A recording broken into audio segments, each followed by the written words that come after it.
WFAN, WFAN FM, WFAN FM HD1 New York, and Odyssey Sports Station.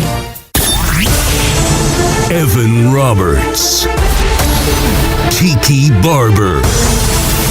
It's Evan and Tiki on WFAN, The Fan, 1019 FM, and always live on the free Odyssey app. Good news, New York sports fans. Everybody isn't a loser because the New York Yankees snapped their losing streak and the Mets continue to be lifeless. We'll get to both in a few minutes. We got some football to get to a little bit later on, including some very juicy draft rumors regarding the Jets and Giants, and we'll explore why the New York Knicks continue to be disrespected. Before we get to the pathetic Mets, let us start with a positive. I get that Will Warren wasn't great. Mm-hmm. I get that the bullpen blew 1, 2, 3, 4 different leads last night. But Aaron Judge was Aaron Judge.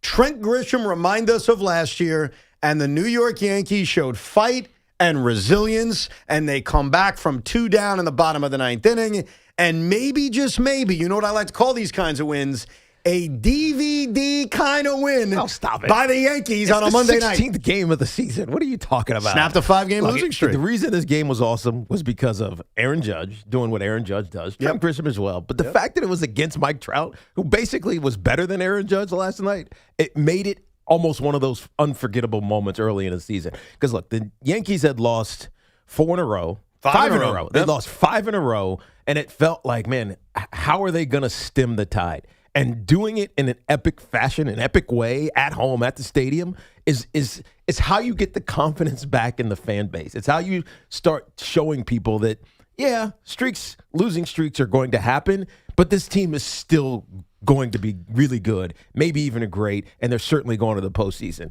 The opposite is what's happening with the Mets, unfortunately, from a fan base support standpoint. But from a Yankee standpoint, you knew that Judge was going to hit at some point. You knew that Trent Grisham it was likely to turn it around. I don't know about that part. He had a great season last year.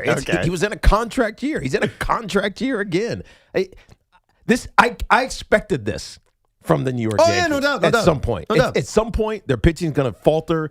Their bats are going to make up for it. I think you hit on something very important. There are 2 kind of frames of thinking you can take out of last night's Yankee game. If you went to the stadium last night, if you were one of the 35,000 people there, and you took your kids, you saw something that those kids will talk about for years. No doubt. Mike Trout and Aaron Judge put on a show. Now, personally, as a geeky baseball fan, it means nothing to me. But I acknowledge, and I'm glad you brought that. Nothing to you? It just doesn't. But I appreciate you acknowledging it because you're right. Can't you get casual for a moment and just enjoy the greatness of the 2 guys that were like mashing all last night? I can get casual, to which I can say, hey, I understand that the 12-year-old that went to the game last night saw something really badass. Right. I can totally acknowledge that, and I'm glad you said it, and I acknowledge it right now. Like, I think a part of what made last night's 11-10 Yankee win special is that you saw 2 all-time great players. Not 2 great players, 2 all-time great players. 2 guys that you will talk about to generations. Multiple MVP players. Oh, dude, they're all-world. They're close-knit Hall of Famers. Not those guys that barely get in, like Hall of Famers. And they had an epic performance last night, and I acknowledge that, and I think that's awesome for anyone that was at the game last night. As more of a diehard baseball fan, here's what I think mattered last night. It's good to see an offense that has done nothing recently, even if I knew they'd break out of it, and you knew they'd break out of it, and Sean knew they'd break out of it. It's nice to see it happen. It's nice to see them not waste an offensive explosion. It's nice to see them pick up a terrible bullpen effort, because that's the thing about baseball.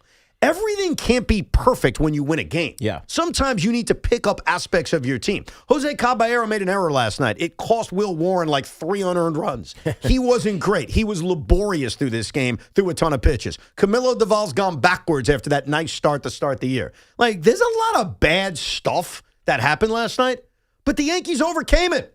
And that's ultimately good to see, especially in the midst of a 5-game winning streak. So before we talk about anything negative today, because I know the Met fan still wants to fire Mendy. We'll get to that. A listless performance in L.A. I think it's right to acknowledge that last night in the Bronx, we had a happy performance. So, Sean, I assume you're happy too. That's a Band-Aid win. That's a rough one for me. I'm trying to not go against everything I've preached for 2 weeks. That win did not make me feel good as a Yankee fan. Why? I didn't get warm and fuzzy. Now, again, if I'm in the building... and Why? Because it wasn't complete? Tiki, you know what? I don't mind. I know that not every win is going to be this perfect win. It's Major League Baseball over 162 games, and there's going to be nights like last night. But coming off the weekend they came off of, I thought last night was a very fortunate win where their major warts were still exposed. And I'll just give you a couple examples. We know the bullpen, right? They send Jake Bird packing at the end of the game. It's not like they have a 40-man roster. I mean, what are we getting? Yearly De Los Santos back up here? That's going to be the answer. At that point, I just think that if you need to constantly rely on this offense, and you could say, well, it's a one-off. Constantly, they haven't hit recently. I understand this. That was the reason that they were losing, is they weren't hitting. They were mimicking the Mets. But this is textbook Yankees, what we scream and yell about come October when everybody points to how many runs they scored in a year. They bludgeoned the crap out of a bullpen that might be worse than theirs. Yeah, but they needed every one of those runs. They didn't win the game 11-1. I know. This is my point, though. They're going to continue to need nights like this as long as the bullpen looks like this. And even despite all of those runs, the way they won the game, they do not have to apologize for, which was basically a ball four that goes for a wild pitch. Why again? For what seems like the third time in a week, with the game either tied or down a run, does Ryan McMahon have the opportunity to have a bat in his hand? Now, it didn't cost him. Yeah, but he drew a walk. No, Sean. don't wait, Sean, me. This guy stinks. And every time in the ninth inning, you need to almost manage every game with Ryan McMahon. I live with him playing. I live with the fact that he plays good defense, with the idea that you need to, in a tie or game, or whatever, down by a run, have a bat handy that you feel comfortable pinch hitting for in the ninth. They can't have the guy have his bat in his hand for the game line. They got lucky last night. They had one bench piece left. His name was J.C. Escara. Exactly. Well, exactly what? We saw J.C. Escara when they were warming up with the game where we were at on opening day, just mashing balls into the second level. Evan, and it's not even about that. The day before, when he had to bat, they had gone through a bunch of their bench, and it was only Goldschmidt left. Right. I understand that because of lefty-righty matchups, you're trying to get everybody at bats. Aaron Boone's managing in these games somehow leaves him every single time with only one option left by the time you get to Ryan McMahon in the ninth. Something is broken there. Did you like pinch hitting Ben Rice for Ahmed Rosario as early as they did? Because I liked it. I did. You know what I did? Well, first of all, Ben Rice should have been in the lineup. That's the other thing. Fair. Yes, that's the other problem, I dude. agree, but once the lineup is set, you got to get Goldschmidt some run at first base. So. And he had a hit. I don't know why we've gone away from Ben Rice being the catcher. times. I understand that nobody wants to hear somebody yell and bitch about a team. They don't want him to be a catcher. I'm just telling you right now. They don't want him to be a catcher. If they don't, they want him to be the answer at first base. I'm just telling you. I'm fine with that, Tiki. And he's looked good at first base. Right. Dude, very impressive. Guys, I'm fine with that. Then the bench is broken. Because then Paul Goldschmidt provides you. Because Paul Goldschmidt only provides you an opportunity to play when you have to set Ben Rice. I think when you look at the structure of the roster, you could bring up some good points about this. But last night, just taking you to the moment where Ryan McMahon came up, and unfortunately for Ryan McMahon, he didn't really have a chance. He walked and it was a wild pitch, and the game was over. They got lucky there, dude. They didn't because Ryan McMahon walked. Who was coming up next? Aaron Judge. My point is, Evan, your that point could have is, very easily been a strikeout. Sean, your point is wrong. There's nobody left on the bench. Ryan McMahon needed to hit in the ninth inning. Yeah. Period. That's it. He needed to hit because he mismanaged the whole game. Okay, he walked, and Aaron Judge was coming up, who was going to hit his third home run of the game. That's possible. Or strikeout because he's already hit two. I mean, come on. I mean, how many strikeouts did he have? Look, so you don't have an issue with Ryan McMahon continuing to bat in these ninth innings? Of course I do. I hate the fact that every game, and I joked about this yesterday, it feels like every game ends with Ryan McMahon. Yes. And it's him. not the case. Because he's batting. He's basically in the leadoff spot in this game. Well, once he has to come in and play third, once you pinch hit for Rosario. That's what I mean. But either way, it feels like it's random. Right. I'm not saying it's intentional. Whether he starts or comes off the bench, it finds him. It always finds him. It's like teams manage to get him one of the final at bats of the game. The one criticism I'll give, because I don't think Boone managed the game incorrectly. Once we saw righties coming out of the bullpen for Anaheim, and you had the better matchups of going to a Ben Rice or going to a Trent Grisham, I thought he was right. I think the one big mistake he made, and we're all going to agree on it, is Ben Rice needs to play every day. That's it. There needs to be here's when Paul Goldschmidt can get in the lineup. When you're DHing Ben Rice because Giancarlo is sitting, which happens often and should happen often to keep him fresh. But sitting Ben Rice shouldn't happen. I get your point, Teak, that they probably don't want to have him catch. I'm skeptical of that because Boone said earlier in spring training that the plan is to have him catch, but it's not going to be till May or June for whatever reason. But why? Why would you let him? You know what? I'm going to answer my own question. You need him to become very capable at first base. And he has. And that's why you're not going to distract him by throwing on the catcher's gear. Yeah, but I get that. I think Ben Rice has made major progress defensively at first base. He has. I'm a first base snob defensively, as you know. As That's right. You played first base. I did. I played first base, and I was good at it. I was helping out at Little League the other day, and I was playing first base, and, some of these kids make wild throws. I was scooping everything. And I'm like, damn, I was good at this. He's auditioning for the first base coach for the Yankees so he can tutor Ben Rice and the pitching coach for Will Warren. That's right. Ben's looked good at first base. He really has. Like, he's made the scoops. He's made the plays.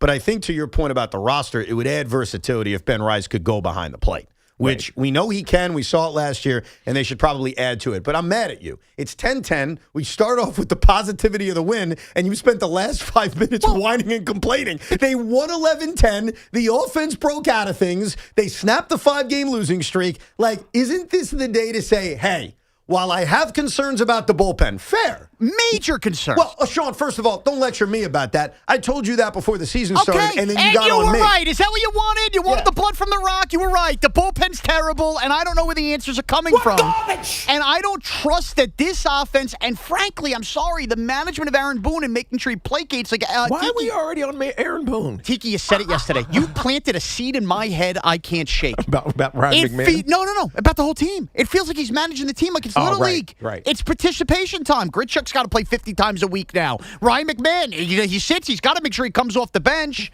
I mean, it's crazy. So if you're going to manage that way, and I'm fine if you're going to manage that way, the bullpen also can't suck. All right, we'll hear from Yankee fans, 888-808-1019. As far as the Mets are concerned, if you didn't stay up late last night, I'll save you the time. LD offense. It was limp as hell. They did absolutely nothing. They never got a runner to scoring position.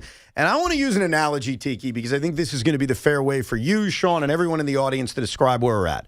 The New York Mets are a mess right now. They're 7-10. They're not buried at 7-10. It's not too late at 7-10. But their offense looks completely lost. Their at-bats are pathetic. And worst of all, right now, even if it's not his fault, the manager has no answers. Right. And when the manager is asked questions time after time after time, he is repeating himself. He has no good answer. And so we are getting closer and closer to midnight. Midnight is when they fire the manager. And if you think that's crazy or I'm being irrational, I'm not. The Mets set it up this way when they took apart his entire coaching staff. Right. And this is what happens in baseball. When teams fail, you can't fire all the players, especially when half of them are new. I was going to say, you fire the manager. You already fired all the players. Exactly. And you fired all the staff. So this is not extremist talk. This is real talk. Carlos Mendoza may lose his job, and he may lose his job soon. Yesterday on this show, I said to you, I'm not ready to fire Carlos Mendoza. Well, I want to get like kind of a clock to figure out when we are ready. Yesterday, I was at 6 o'clock at night. Midnight is when he's gone. Yes. So still a 6-hour window before I, as a Met fan, say, I'm done with the guy. While I'm not blaming him for every problem, something needs to be done. After last night's listful performance against Justin Robeski, they didn't get shut down by Sandy Koufax. They didn't get shut down by Catfish Hunter. They didn't get shut down by Bob Gibson. They didn't get shut down by Christy Mathewson. Stop me, please. They didn't get shut down by Bob Feller. Who else? Oh, you want me to keep going? Yes. They didn't get shut down by Big Train Walter Johnson. They didn't get shut down by Lefty Grove. They got shut down by Justin Robleski. That's with a W, by the way. With a W. And so my clock has moved from 6 o'clock at night to 8 o'clock at night. It is getting late early. That was going to be my suggestion. 8 o'clock? 2 hours. 2-hour jump? 2-hour jump after last night. Because that was bad. It was bad. And then after the game, and I know he's not swinging the bat. Again, I don't blame Carlos Mendoza. Mark Vientos sucks. Jorge Polanco sucks. Marcus Semien sucks. Like, they're all underperforming. And when I say sucks, I mean right now. Right. They could be great tomorrow, hopefully. But the manager has no answers. The manager sounds like a broken record. And for a franchise that changed everything, they changed the roster, they changed the coaching staff, things are the same, if not worse. So for anyone who thinks it's crazy to have this discussion, do us all a favor, get your head out of the sand, and let's have real talk.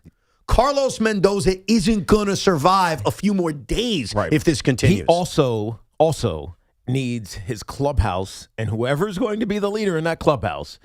I would love for it to be Juan Soto, but Juan Soto is probably not even on the trip right now. He's not. And so they need somebody to I don't like espousing these team-only meetings and these rah-rah speeches, but somebody has to inject a collective sense of urgency in this Mets lineup. Otherwise, we're going to keep having the same discussion over and over and over and over again. Because not only is it guys, what, they have 3 hits last night? It's the guys not getting hits, but also having bad at-bats. I mean, quick at-bats, too. That's what I mean. Dude. Bad at-bats. You're down 0-2. You're down 1-2. It's like, dude, you're making it easy for him. I mean, Robleski threw, what, 90 pitches? He pulled a Maddox. Right. 8 innings and 90 pitches. This guy like, never thrown more than here? 6 innings in his entire career. Right. This guy has mediocre numbers in the minors. This guy had bad numbers in college. Again, they didn't get shut down by Lefty Gomez. They didn't get shut down by CeCe Sabathia. They didn't get shut down by Randy Johnson. They didn't get shut down by Clayton Kershaw. You got to stop me. They didn't get shut down Okay, by... you can stop now. All right, thank you. Here's the thing. And he was throwing strikes. Yes. He wasn't throwing anything that was unhittable. He wasn't fooling them. He was throwing strikes. And yeah, did they get unlucky at times? Some hard hit balls? Sure, or whatever. But no, 3 hits in this game. Not a runner past first base. That's unacceptable for a Mets team that spent the entire offseason talking about where their expectations were going. In honor of Knicks Hawks. So when I think of Knicks Hawks in 2021, I think of Clint Capella. He had a great line towards the Knicks. He said, "What are you going to do about it?" And obviously the answer was nothing because the Knicks lost in 5. What are you going to do about it is such a great line. It's simple and it gets to the point. To the New York Mets, what are you going to do about it? And right now, you can change the lineup all day. It doesn't matter when nobody's hitting. They've already changed the roster. They've already changed the coaching staff. We all know this will eventually fall at the feet of David Stearns, and he will be criticized for every dumb move he's made. But in the middle of a season, what are you going to do about it? And the reality is this manager, who I personally like, but hey, this is business. He is on the hottest seat imaginable. And for anyone who suggests, what's that going to do? Do you want me to bore you with the history of baseball? What did it do when the Phillies fired Joe Girardi and promoted Rob Thompson? Right. What did it do when the Houston Astros fired Jimmy Williams and promoted Phil Garner? What did it do? What did it do when the Marlins fired Jeff Torberg and brought that senior citizen Jack McKeon down to manage the team? What did it do? It does stuff. It's unexplainable. It doesn't make a lot of sense. And you know what? It's not fair. It sucks. But sometimes it actually makes a difference. So it's 8 o'clock at night for me on the Mendy clock. What time is it for everyone else? Now, Sean, be an IBO. Be honest about this. You just ripped Aaron Boone for 5 minutes. What time is it for Carlos Mendoza? It's thinking about dessert time, so I'll call it 7 o'clock. I'm a little hour before you. So you're behind me. I'm behind you, but it's hard to say I won't be at 8 o'clock by the end of tonight, though. I mean, it's coming quick. It's coming quick. And so the question is... Espresso martini time. How about that? I get you. I like that. The question is, if they pull the trigger, what are they going to do about it? Save us, Nolan McLean. You're our only hope. Yeah, here's the problem. 7 scoreless innings may not be enough when you get shut out all the time. That's a good point. Who should the Mets hire? I'll give you an official endorsement on who they should hire if they make this move. We'll get to your calls. Yankee fans, are you with Sean that even threw a win last night? You're still pissed off. Met fans, what time is it? 888-808-1019. It's time for the Yankee Turning Point of the game. Be the first call to correctly identify yesterday's Yankee Turning Point at 866-540-WFAN, 866-540-9326. You receive a $100 Wendy's gift card. It's from our friends at Wendy's. Eat great even late at Wendy's, your flagship station for Yankee baseball. The Fan. Our friends at Town Fair Tire remind you that at Town Fair Tire, you always get the guaranteed lowest price on name brand tires from Connecticut to Maine. Nobody beats Town Fair Tire. Nobody. Hospital for Special Surgery is ranked #1 in orthopedics for 16 years in a row, according to U.S. News and World Report. When you choose HSS, you're receiving the best orthopedic care you can get, from diagnosis and treatment to physical therapy and recovery. HSS physicians care for over 30 professional sports teams, colleges, and organizations. So, whether you're a professional athlete or a weekend warrior, HSS is here for you, with locations across the tri-state. Learn more at hss.edu. This portion of the program was sponsored by Surfside Iced Tea and Lemonades plus vodka. It's not a seltzer, it's a Surfside. It's also sponsored by Paramus Chevrolet. Nothing pairs better with Surfside iced tea and vodka or Surfside lemonade and vodka like a day on the golf course. Made with real vodka, real tea, and zero bubbles. That's right, no carbonation. It's not a seltzer. It's Surfside. Cheers to hitting the fairway and cheers to Surfside. Must be 21. Please drink responsibly. Together, let's drive at Paramus Chevrolet. For just $187 a month and just $28.99 to a delivery, lease a brand new Trax 4D Wagon LT with front-wheel drive for 39 months. Buying, enjoy 0.0% APR financing for well-qualified buyers. Visit ParamusChevrolet.com today. The Rutgers men's basketball team is back in action this winter at Jersey Mike's Arena. Join the fun and don't miss the excitement on the court as head coach Steve Peichel and the Scarlet Knights take on some of the top teams in the Big Ten Conference. Limited tickets are still available to come cheer on your Scarlet Knights. For more information or to purchase Rutgers men's basketball tickets, visit ScarletKnights.com. That's ScarletKnights.com. And go RU. All new Dunkin' Zero. Only 20 calories, zero sugar. The all-new revitalizing energy drink made with B vitamins so you can actually feel good about it. Struggling to make it through the afternoon? Wishing every meeting was an email? Sounds like it's time for Dunkin' Zero. It's the perfect pick-me-up without the spiral, and it comes in 6 delicious flavors like Sun Zest and Glamberry. Dunkin' Zero. Only at Dunkin'. Dunkin' Zero drinks contain caffeine from caffeine and guarana. Beverages are fruit-flavored, contain zero fruit juice. Participation may vary. Limited time offer. As a contractor, I don't pay for materials I don't use. So why would I pay for stuff I don't need in my mobile plan? That's why my biz plan from Verizon Business is so perfect. Now I can choose exactly what I want, and I only pay for what I need. Right now, with my biz plan, get our best price, as low as $25 a line. Visit VerizonBusiness.com to get started today. New lines only. Price per month with 5+ lines. Includes autopay and paper-free billing and promotional discounts. Taxes, fees, economic adjustment charge, applicable add-ons, prices, and terms apply. Guarantee applies to base monthly rate and stated discounts only. Add-on prices additional. Offers end June 30th, 2026. Calling all hoops fans, get off the bench and onto the court for another exciting basketball season with BetMGM, an authorized gaming partner of the NBA. From same-game parlays to live bets, you can call your shot during any play. Rooting for your favorite players? You'll find all sorts of markets for betting on any star's performance on any given night. Don't miss a single highlight or buzzer-beating shot by getting all your picks in with BetMGM. Ready to shoot your shot? Download the app today and make your bets. BetMGM, make it legendary.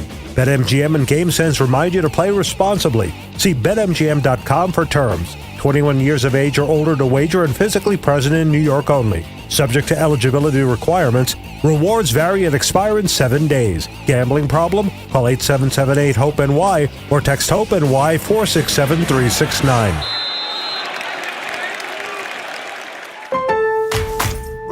SpringFest is heating up at Lowe's. And for a limited time, we have the extra big deals you need to impress guests. Get your outdoor space ready and save $50 on the select Cobalt 24-volt blower kit, now $79. Plus, save $150 on the Blackstone 30-inch 2-burner griddle, now $299. It's springtime, and our best lineup is here at Lowe's. Valid through 4/13, while supplies last. Selection varies by location. My name is Christine, and I'm a widow. My husband, Ryan, was a healthy 34-year-old, and 3 months later, he was gone. Thankfully, he had life insurance. Ethos made it so easy. You can get a quote in seconds, apply in minutes, and get same-day coverage. 100% online, no medical exam. Life insurance didn't take away the loss, but it did give us the space to just grieve. Get your free quote at ethos.com/protect. Ethos.com/protect. Paid spokesperson. Time spent on application may vary. Online health questions required. Some days, self-care starts with Nature-Made gummy vitamins, a deep breath, and a little encouragement. Mom, I'm really nervous. Me too, honey, but we've got this. Repeat after me. I'm gonna have a good day. I'm going to have a good day. I choose joy no matter what comes my way. I bring joy wherever I go. Quality gummy vitamins from Nature-Made, the #1 pharmacist-recommended vitamin and supplement brand, based on a survey of pharmacists who recommend branded vitamins and supplements. Straight Talk Wireless presents Pickup Truck Wisdom. The smartest way to spend your money is not to. Straight Talk offers free 5G phones for new and existing customers on Verizon's 5G network. So the refund money I don't spend on that free phone is the refund money I get to keep for my family. Smart. Find us at straighttalk.com and Walmart. Straight Talk Wireless. Straightforward. Always. Taxes and fees apply. Plan purchase required for free phone offers. Copyright 2026 Verizon. Come visit the engagement experts at London Jewelers at any one of their 6 locations. Hey, Boomer Esiason here. After years in the game, I don't guess. I go with what works. With Red Pocket Mobile, you lock in your rate and you keep it. No price creep, no sudden jumps, just straightforward pricing and premium 5G plans starting at $10 a month. Visit redpocket.com to see why more Americans are switching to better wireless without paying more. Red Pocket Mobile, your new ultimate cell carrier. Guys, let's keep it simple. There are 2 things you probably should be doing: taking care of your health and doing something that actually makes an impact. Here's a way to do both. California Cryobank is looking for healthy men to become sperm donors. You can earn up to $2,400 a month and get free health and genetic screenings along the way. So yeah, you're getting paid to get checked out, and you're helping families who need it. Efficient, smart, done. Check out spermbank.com to learn more, apply, and see if you qualify. Hey, did you hear about that multi-billion-dollar Roundup settlement? Yeah, it impacts people who are exposed to weed killers at work or at home, even if you just used it in your own yard. Lawsuits claim it causes non-Hodgkin lymphoma, a blood cancer. But we're not sick, so that doesn't affect us. But it does. This cancer can take 10 to 15 years to show up. That's a long time after exposure. It is, and that's why the settlement is paying claims for up to 21 years. If you get sick, even years from now, you could get $6,000 to $165,000 or more as part of this settlement. So what's the catch? If you stay in, you give up the right to sue them later. Learn more at weedkillerclass.com or call 1-888-403-8201. If you or a loved one has or had non-Hodgkin lymphoma, even if they've passed, you must register for benefits. That's weedkillerclass.com. 1-888-403-8201. Paid for by the Roundup Settlement. All new Dunkin' Zero, only 20 calories. Zero sugar, the all new revitalizing energy drink made with B vitamins, so you can actually feel good about it. Struggling to make it through the afternoon, wishing every meeting was an email? Sounds like it's time for Dunkin' Zero. It's the perfect pick-me-up without the spiral, and it comes in 6 delicious flavors like Suncest and Glamberry. Dunkin' Zero, only at Dunkin'. Dunkin' Zero drinks contain caffeine from caffeine and guarana. Beverages are fruit-flavored, contain 0% fruit juice. Participation may vary. Limited time offer. This is Sal Licata. You definitely don't want your AC system to fail this summer. So call my friends at Edison Heating and Cooling, New Jersey's air conditioning experts. Have them check your cooling system now. I know Edison Heating and Cooling. They are the real deal. Go to EdisonHVAC.com. Listen to MLB Insider Calls on WFAN all season long. Presented by Grainger. For the ones who get it done, Grainger offers the professional grade products you need, delivered when and where you need them. Call, click Grainger.com, or just stop by. Get connected with WFAN to talk about your favorite teams. The Fan on the Odyssey, iHeart, and TuneIn apps. Evan and Tiki on a very busy Tuesday. Yankee fans are feeling a little bit better as they snap their 5-game losing streak. The Mets are listless in a pathetic but quick loss last night to the LA Dodgers. I am moving closer and closer to being ready to firing the manager, and I'm already come up with an endorsement. And I'll reveal that coming up at 10:40. It is not Joe Girardi. We talked about Joe yesterday, and I know that clip was put out there by WFAN.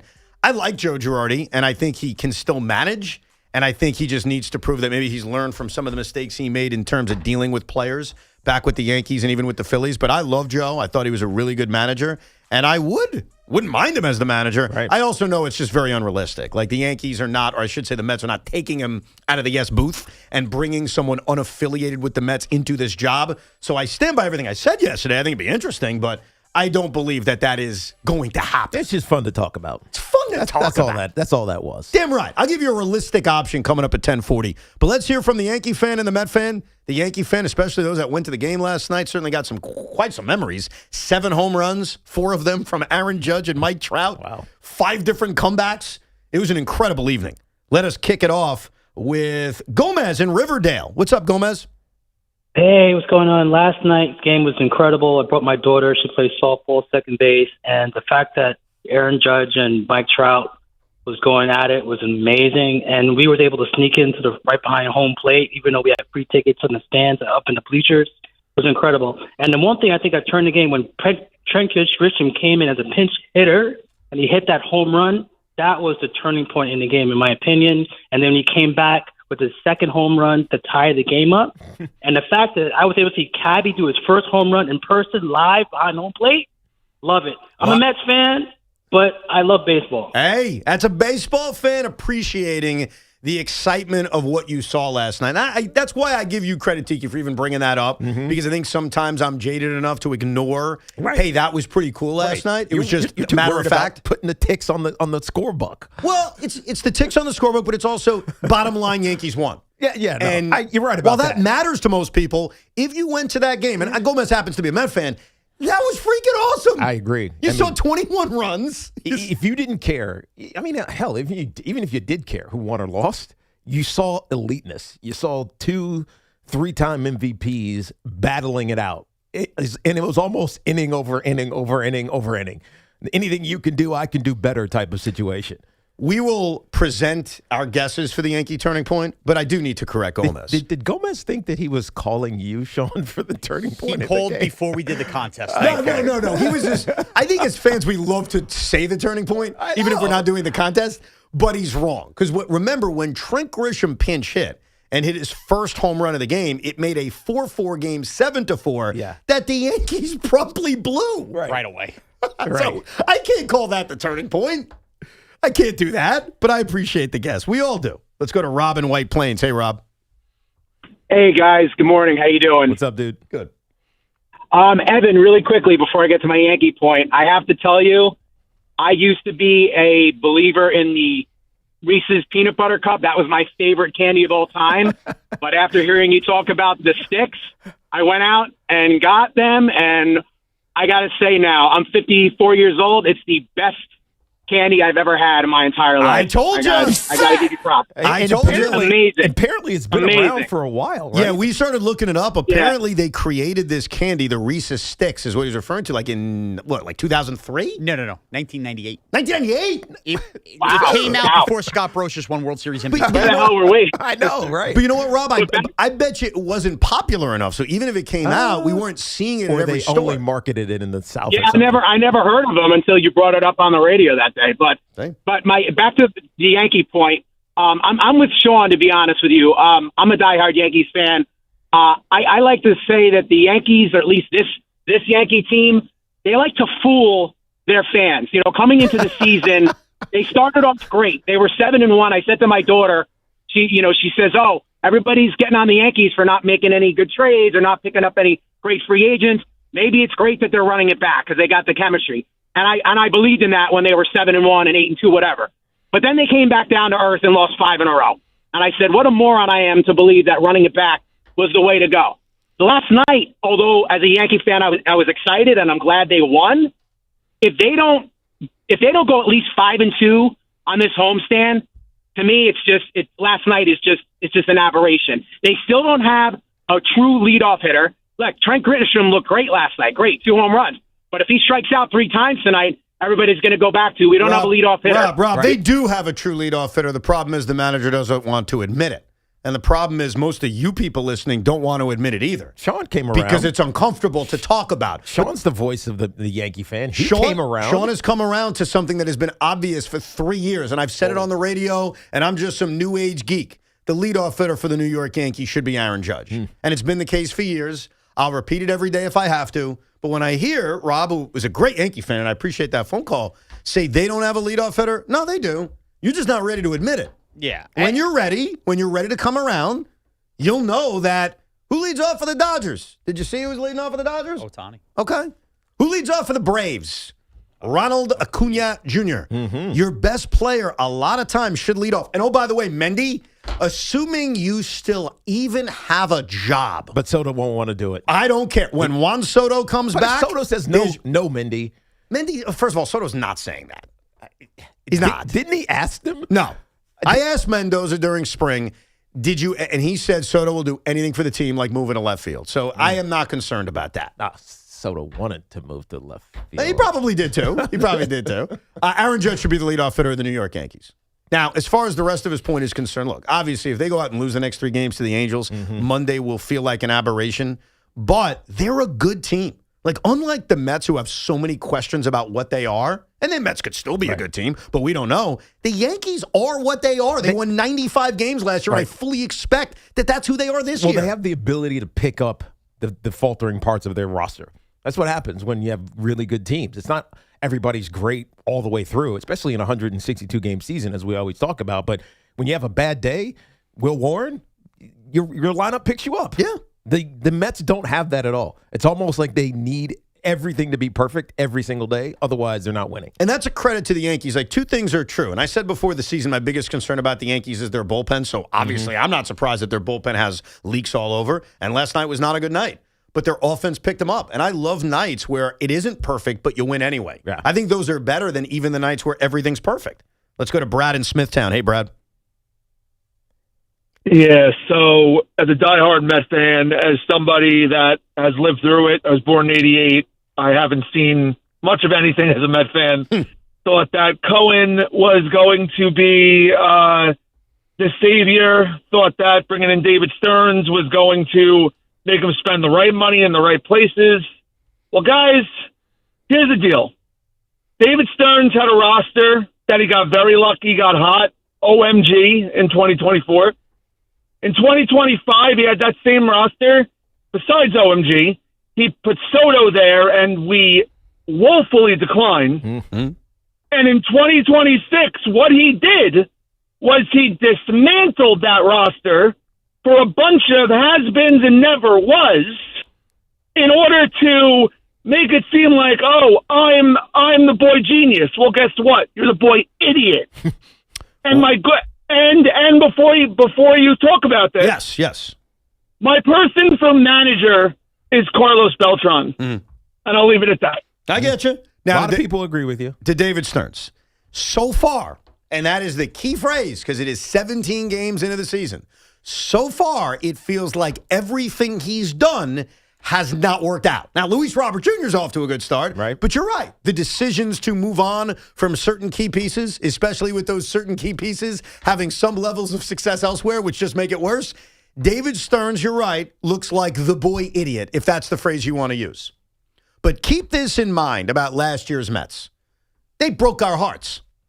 They broke our freaking hearts. They collapsed. Mm-hmm. Now, that team may end up being better than the mess we're watching right now. That could certainly be the case. But let us not act like that team brought us to the promised land. Right. Because they didn't. No, of course. They fell woefully short. But I think what he's alluding to is that when you have an outfield that is, obviously, Luis Robert is having a good start. But then it's Tyrone Taylor and Tommy Pham. Well, last night it was, yes. But that's the point. That's bad. That's bad. I agree with you. Mark Vientos batting in the middle of your order is bad. Right. We can keep going. Right. And so it was almost as if, again, we used the participation thing for Boone. And it's not necessarily the same because it more feels like desperation for Mendy. Correct. But it's all right, we got this lefty on the mound. He's all right. He's not great. Let's desperately try to make it advantageous for ourselves. And then nobody hits. David Stearns has done a horrible job so far if we're grading 10% into the season. Mm-hmm. But here's the bottom line with David Stearns and the discourse about him and what we should do. There's nothing we can do. First of all, being the team president is not just building the roster. It's also your farm system. So we also have to grade that. Not that I'm in the mood to do that on April 14th. So all you can control is what's happening at the Major League roster right now. Yeah. Firing the GM, which some Met fans want to do, doesn't do anything, nor is it smart. The manager has an impact, even if it feels minimal at times because of the talent on the field. Now, I want to address what he said about Carlos Beltran because I have given this thought. I think you need to think ahead. While I'm not ready to fire Carlos Mendoza yet, I set him out about 8 o'clock at night, with midnight being the moment where I say I need to move on. You have to think about the other options. There are 3 realistic options for the New York Mets. One is not Joe Girardi. I brought Joe up yesterday. I think he'd be a wonderful candidate. And if the Mets want to think outside the box, I'm pretty sure Joe would run from the Bronx to Queens to take that job. And I believe Joe would actually be really good at it. So I stand that he would be a good candidate, but I also know he's not going to be. Right. So there's 3 candidates. There's Kai Correa, who's currently the bench coach of the New York Mets. He's the popular one because everybody hears his name, or at least heard his name all offseason. And he's the bench coach. Yes. Like, naturally, that's usually what happens when you fire a manager middle of the season. The other option is Andy Green, who currently works in the front office and formerly managed the San Diego Padres, but is connected to this front office in David Stearns. And it would be very easy to send him down and say, go manage the team. Yeah, 476 winning percentage in San Diego. Yeah, he wasn't good. No. But he has experience. Kai Correa has no experience. Right. Just pointing that out. Sometimes experience is overrated. You're right. And sometimes experience matters. Mickey Callaway had no experience other than sending lewd pictures to women. Like, that's Mickey Callaway's experience, the dirtbag that he was. So, Luis Rojas didn't have any experience. Good guy, by the way. Right. I'm not equating him to Mickey. Just a terrible manager. Yeah, just a bad follow-up. It's okay. I know what you meant. Here's the thing about Carlos Beltran. Our last caller's right. He is the choice. He's the only choice. He is the right choice. And I want to admit that a part of this is a bitterness. Part of this is unfinished business.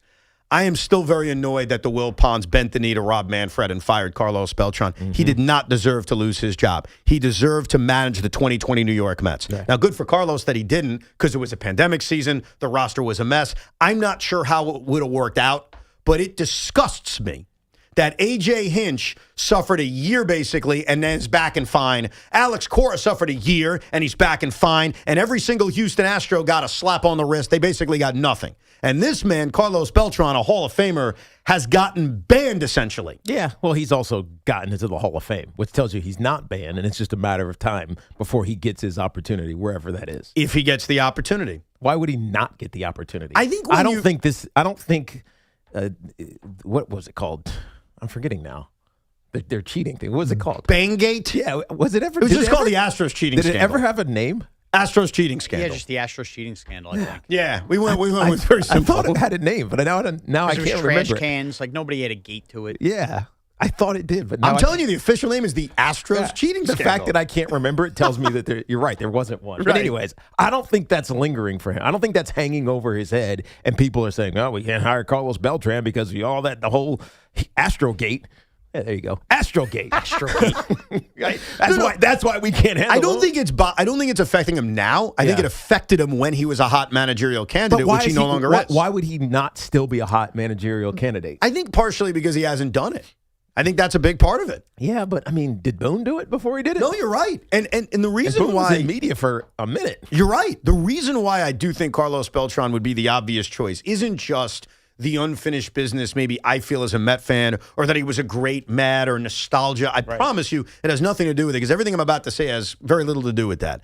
The reason I would hire Carlos Beltran is because the immediate moment he walks into that room, every single player, I don't care if you're Francisco Lindor or you're Juan Soto, you will acknowledge him and you will respect him, because he did it better than 90% of the people in that room. Right. And the other thing he can do is say, I know what it's like. Hey, guys, you got booed? Let me tell you about a Tuesday. Right, forget about it. Doesn't mean anything. No, but here's the best part. I did it, and it bothered me. I did it, and I reacted the wrong way. One thing that Carlos Beltran has shown me is he gets it. He totally did. He had a press conference about a week and a half ago about his number being retired, and he was reflective of his complicated legacy with the New York Mets. This isn't somebody who's living in a cloud in terms of what happened here. He knows that what he went through. He knows all about it. Yeah. And he's the guy who everybody respects, and he's the guy, if there was a locker room divide last year, who knows about this locker room, it's so new, he's the guy that can bring everybody together. And as far as how much baseball he knows more baseball than everybody. Of course. He was the brains behind the scandal. Astrogate. And it started because Carlos Beltran is smarter than you. It started because Carlos Beltran knew how to read your signs. It started because Beltran spent years sitting on the bench saying, I already know the signs. So I get it. It got to a dirty place, and it was wrong. I apologize. I know it bothers you, Sean, and it bothers Yankee fans. We get it was wrong. Yep. But his brain is what started this bad boy. He is the perfect candidate. And there's a lot of unfinished business with him. And if the Mets decide to make a move, it would not only please the fans, but it would shake up that locker room, because every single person will look at him and they will respect him immediately because he's better than most of them. Doesn't that sound like a movie? The evil genius becomes the leader. Kind of, Supreme leader. Yeah. Also, it's been 40 years since this team won a World Series. It's time to start cheating. You know? I'm not against it. So if you're looking for an endorsement, he's the guy. guy. And I don't think I'm splitting any atoms here. I think we all know he's the guy, especially when you think about what I just brought up, the respect aspect of it, the leadership aspect of it, the fact that unlike 99% of the people on this earth, Carlos Beltran feels your pain, Juan Soto. Francisco Lindor, I laugh at what you went through. Dude, Carlos can go to Francisco and say, dude, I refuse to go out for a curtain call. I had to be pushed out by Julio Franco. Right. Like, you talk about living the life. No, it wasn't Julio Franco. It was Carlos Delgado. I forgot. Whatever. Who cares? Somebody. The point is. What an important anecdote. Sorry. That's why I moved. Doesn't matter who pushed him out. Doesn't Just matter. the fact that he got pushed out. And then he can say, oh, by the way, failure? Yeah, I live with the fact that I struck out, and that's all people want to talk about. I live that every single day. I just think on every level he's the right guy. And what bothers Sean Morash is he knows deep down that the day you fire Aaron Boone, he's the right guy for you too. I'm sorry. Did I position myself as anti-Carlos Beltran? No, I meant you don't want us to hire him because he's perfect for you He'll guys. fail with you. You'll fire him in a year and a half, and then we'll hire him. Maybe the case. Now, let's get back to your phone calls. Let's go to Seth in Manhattan. Hey, Seth. Hey, thanks for taking the call. So I don't know what possessed me to stay up until the final out last night, but it made me realize something. Dude. The clock is 4 a.m. It's 4 a.m. on Carlos Mendoza. Midnight came and went a long time ago. We're 4 hours past that point. A manager has two jobs: manage a bullpen and keep a clubhouse together. We saw how well that went last year. And then one more point. We brought 28 men to the plate last night. The minimum is 27. They brought 28. And then after the game, I have to see Tommy Lugower's stupid positivity gimmick on Twitter. Come on, give me a break. It brought out the Frank the Tank in me, literally. Tommy is turning people heel. No biggie. He's turning it. No biggie, right? Here's the Did he question. really? I think he did. I think he's got to. I love you, Tommy. You got to retire it. Yeah. We told him he should retire it after 1 year. Like, hey, it worked in 24. Let's move on. But whipping It's not it out going to work this year. No, because they're not good enough. I don't know if they are, and I don't know if Tommy knows if they are. I don't know how any Met fan could know because it's such a new team. It's a different team. Yeah, last year you could, 2 years ago, obviously. Last year you could probably still get away with it. This year, this team is not good enough. Do you think That's how McMonagle gets away with it. Right. right. Do you think Tommy needs an intervention from a friend like you, Sean, to say, hey, you gotta stop? No biggie. Hey, real talk here, Tommy. Real talk, bro. No biggie, right? Not yet. Not yet. I'm enjoying the Frank the Tank and him stuff too much. I'm going to put my own That's selfish probably entertainment. what's extending it. Like, Tommy probably likes the fact that Frank the Tank has now made him his Lex Luthor. Well, can we just be honest? And let's just be real. It's April 14th. Yeah. The Mets season is stunk. Well, there's a lot of baseball left. But if we're just talking about from an entertainment point of view, the most entertaining part of this Mets season so far has been Tommy versus Frank the Tank and none of the baseball. That's true. That's a good point. So now that you put it that way, let both of them continue to be their extreme selves. You know what? Memorial Day. Right. Keep taking swings at each other. At least they're getting hits on one another. Well, Tommy doesn't hit back at Frank. He just does his positivity bit, and then, does I think nothing. that is him hitting back at Frank, though. Oh, It's a subtle way. It's a subtle. He's not going to call him out. He's not No going to biggie. give him free advertising. No biggie. on WFAN. He's just going to, just say, no biggie. No biggie, right? Let's go to John in Bayonne. Hey, John. Hey, guys. He's bringing up, but yesterday was 48 years ago. The Reggie bar came out. I was at the game. How about that? That's a classic moment. Yeah, and the best part about it, we were in the bleacher seats. We jumped on the field and started grabbing the candy bars. We didn't get arrested, nothing like that, because there were so many candy bars on the field, they needed help scapping them up. Well, it was also such a different world That's great. because think back to when Chris Chambliss hit the walk-off series-winning home run in 1976. Everybody ran on the field. Yeah. Think about the Mets in How Looney Tunes is that? What? How Looney Tunes is it? People ran on the field. Yeah, it was like college field rushes. Yeah. And it continued because then it happened with the Mets in the 80s. And then finally, that's why that horse was so famous in 1996. Because after 86 with the Mets, remember, or 88 with the Mets when they won the NL East, there were really no more big celebrations. And so the preparation was in order that if the Yankees win the World Series in 1996, we can't have the same thing happen. And so the horses were there. They were making sure nothing would happen. And then Wade Boggs ends up on a horse. Amazing. But more so than getting on the field to get the Reggie bar, I think of just Yankee fans and Met fans rushing the field. If I tried to do that after the Mets won anything, I'd be like tackled and in a hospital. I do miss, though, we could have had some good sports radio debates of did that warrant rushing on the field or not? You know what I mean? Yeah. Well, you won a division? You're rushing the field? I'll tell you. No. It's got to be a World Series. Oh, you don't think a division's enough? No. Now, back in the day, it was. It's a different world, Teak. Now it's not. Now But back then it was. We'd crush fans for that. No, but Sean, in fairness, and you got to let Tiki know this because he doesn't remember this. There was only 2 teams that The only way to make the playoffs was to win the division, and only 2 teams made the playoffs in each league. It's a much bigger deal. I guess so. Thank you. But still. You're running on the field to celebrate making a CS. Speaking of celebrations, I had a major issue with the New York Yankees last night. We'll explain it coming up. Plus, we'll get back to your phone calls, Met fans and Yankee fans, 888-808-1019. But before we do that, it is time to guess the Yankee turning point. To me, the Yankee turning point was the second home run by Trent Grisham. Can't even argue. The one that tied the game in the bottom of the 9th inning. Trent Grisham, absolutely right. Let's hear the Yankee turning point of last night's game. 3-1 from Grish. 2 Grish. Swung on a drive deep to right. Got a chance. O'Day.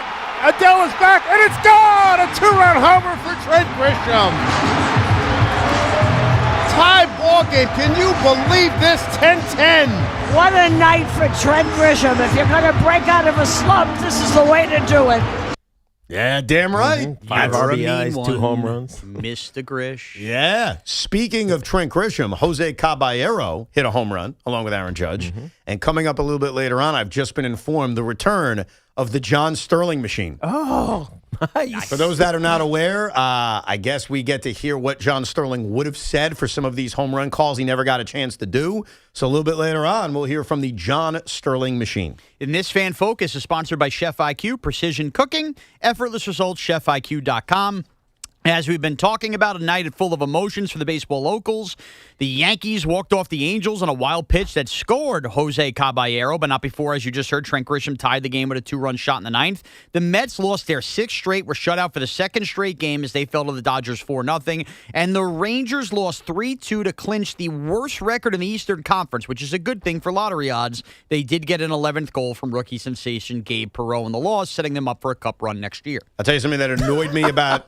You had to throw in that last He sentence. really did. He's unbelievable. Something that annoyed me about the Yankee game last night that Sean didn't mention, and Tiki will judge if the L.A. Dodgers crossed a line last night. So we got a lot to get to, plus Posted and Toasted coming up in the 11 o'clock hour. 888-808-1019. Spring is the perfect time to refresh your home, and Windorama is making it easier than ever. During the spring refresh sale, save up to 30% on your window and door project. Plus, take advantage of low to no interest payment plans when you purchase and install with Windorama. It's simple. Book your free in-home consultation, shop from home, and let their local certified experts handle measurement and installation. Visit Windorama.com to book your free in-home consultation today.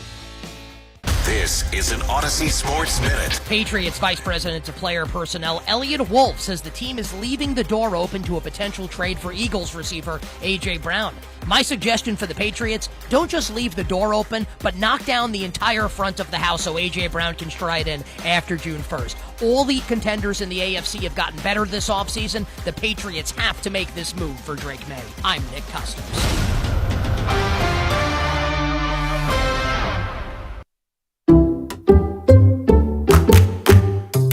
Allstate is Metro New York's trusted auto insurer, protecting cars across the tri-state area. We are by your side when you need us most, providing you with affordable auto coverage you can rely on. So, switch to Allstate today, and you could save an average of $713 on auto insurance. You're in good hands with Allstate. Based on the national average annual savings for new customers surveyed in 2024, savings vary, subject to terms and availability. This is the story of the one. As a procurement manager for a hospital system, she keeps every facility in her network stocked and ready. That's why she counts on Grainger to be her single source for thousands of products, from disinfectants to lighting, air filters, and more. And with fast, dependable delivery, Grainger helps her keep every facility stocked, safe, and running smoothly.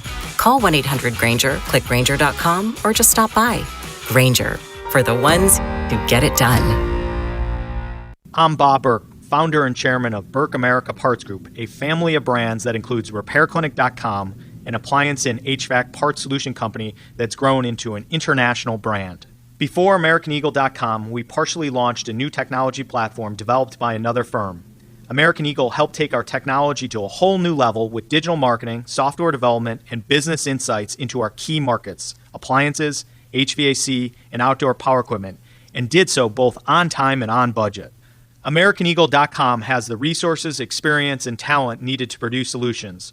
Our new technology platform, developed by AmericanEagle.com, has produced tremendous results with higher traffic, conversion, engagement, and online revenue.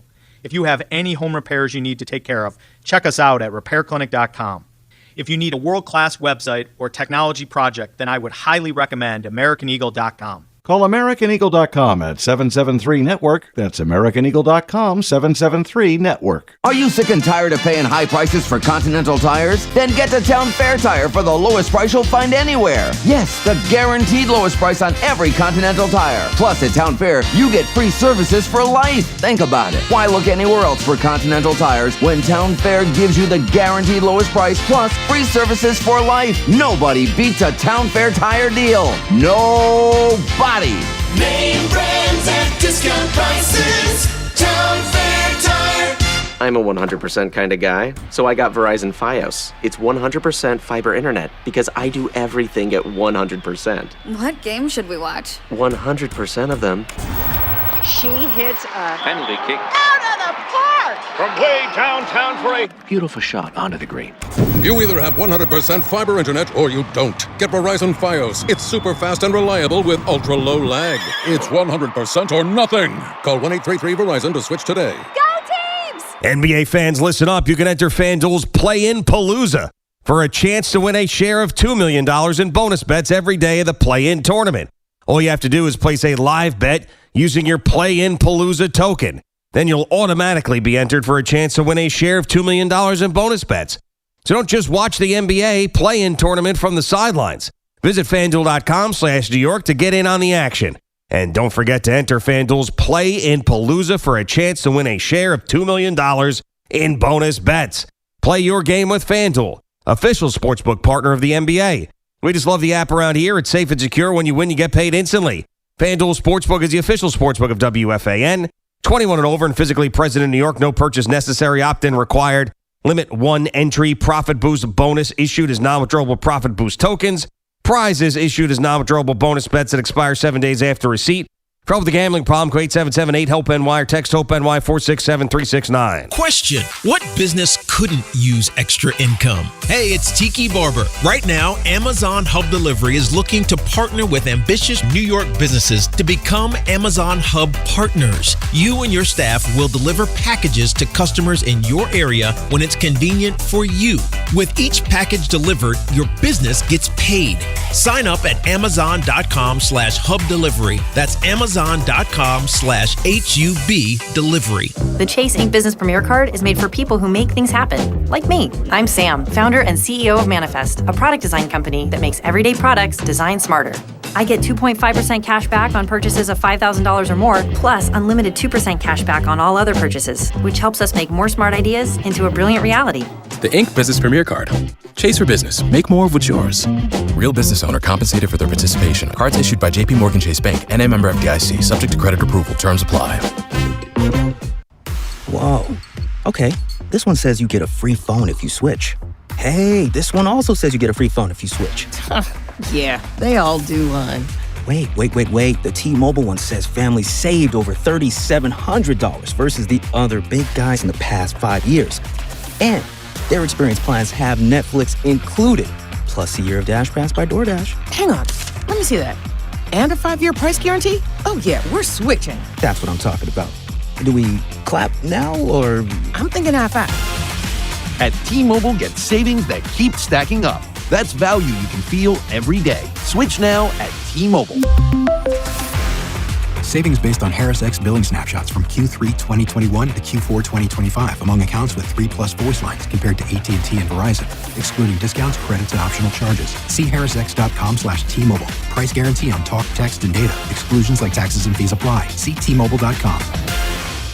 Hey, Mom, now that I have an after-school job, I think I want to buy a drum kit. Okay, Rockstar. Let's look at your account. When kids start making money, Chase has easy-to-use tools and expert bankers to help them learn how to manage it. And next month, I'll buy the bass drum and the cymbals. Oh, and maybe some noise-canceling headphones for you. Aw, you've thought of everything. Help kids save, budget, and build financial independence, all with Chase. That's good for kids and good for parents. Visit your local Chase branch and get started. Account subject to approval. J.P. Morgan Chase Bank, N.A. member FDIC. And Doug. There's nowhere I wouldn't go to help someone customize and save on car insurance with Liberty Mutual, even if it means playing in a football game. Boom! 42! You're going down, Doug! Oh yeah? Your price on car insurance when you customize and save is going down. Hey! Limu? What are you doing on their team? Only pay for what you need at libertymutual.com. Liberty, liberty, liberty, liberty. Hi, this is John Starks. At John Starks Kia, we don't play games. No gimmicks, no tricks, no hidden fees, no surprises, and no money down. See you at John Starks Kia in Queens. Talk sports after hours with Tommy Lugauer, 7 to midnight. WFAN, WFAN FM, WFAN FM HD1 New York, and Odyssey Sports Station. Before we get back to your phone calls, two things that may cause you to be either disappointed or angry. I'll start with the disappointed one. Last night, when the New York Yankees walked off the Angels in what could very well be a Game of the Year candidate when the season is over, when you think about the back-and-forth nature of the game, and the Yankees did rally. I know they blew a bunch of leads, but they did go into the bottom of the ninth inning, trailing by 2 runs. Remember, that's something the Mets haven't accomplished in over a year, coming back, going into the ninth inning. Right. When the wild pitch was thrown and Ryan McMahon drew the walk, I thought it was one of the quietest, non-excited celebrations I've ever seen on a walk-off. And I was kind of disappointed because it was a great win. I understand it's weird, it's a wild pitch. But even on wild pitches, you see like a raucous celebration. And it was almost like it was the 1950s. Like, okay, we won. Let's shake hands and leave. It was very non-exciting. And I'm used to the pomp and circumstances. You're talking about from the Yankee player or the Yankee crowd? Yankee player. Fans were great. I think the player realized that they kind of got away with one. That they didn't play well enough at all, and the Angels should have beat them, but they stole it. And so it's kind of like, whew, nobody saw. We Can I counter this? We stole that one. Let's get out of here before anybody looks. That's what it felt like. Can I counter with an example? Go ahead. Hate to do this. Like, this is not something I want to do, but I need to make the point. When Luis Castillo dropped the pop-up, the Yankees acted like they won the World Series. And I am not mocking them. I am not blaming them. They won the game, and it was an amazing win. It didn't matter that they were lucky. It didn't matter that Luis Castillo was a buffoon not catching a pop-up. So usually it doesn't matter. Yeah, but the opponent matters. Oh, you think it's because it's the Mets? Well, yes. No, also the scenario. The Yankees were losing that game. The game is already tied. It's a wild pitch last night. Kaba, it was just very anticlimactic. It happens on a ball 4 where even if there's not a wild pitch, you know the inning's getting extended. The game is literally ending with Castillo catching the ball. It's not the same thing. Right. You're talking about a tie game on a walk where the ball 4 I was talking the Mets versus the Angels. Well, that's true, too. All of that. Do we really care about the Angels? I mean, you care about winning the game. You were down by 2 going into the ninth inning. But you don't care. There's no emotional tie to winning that game. I was merely, to be fair, Sean, countering Tiki's point that, hey, they felt lucky and they escaped with a win. And I was giving another example of escape with a win kind of situation. I get that these things are different. But even on wild pitches, because we've seen walk-off balks, we've seen walk-off wild pitches, we've seen walk-off hit batsmen. Michael Conforto on opening day back in 2021. And it feels like the players get more excited. So it was weird. I'm not ripping anybody. I'm just saying I was disappointed. I thought they were going to throw water and they were going to celebrate. They were going to take their clothes off. I think maybe because of the emotional swings, like the highs and lows, when it just felt like a relief as opposed to exulting. You know what I mean? Gotcha. Yeah. I mean, it got up for Grisham's tying homer. The whole bench went nuts. I agree. It was that, which is why I thought once the walk-off occurred, no matter how it happened, there'd be excitement. Okay, you guys don't think a big deal. Let's get to the other one. The Edwin Diaz situation. Now, Edwin Diaz is the reason I'm wearing an L for the second straight day. For those consuming our show on YouTube, I made a comment when we were leading off a show back in December in which I said, by the end of the show, Edwin Diaz will be a Met. And not only was he not a Met, but about 5 days later, he signed with the Los Angeles Dodgers. So my malfeasance for that is to wear an L every time the Mets face the Dodgers. Edwin Diaz may not even be available in this series because his velocity's down. I'm not even getting to that.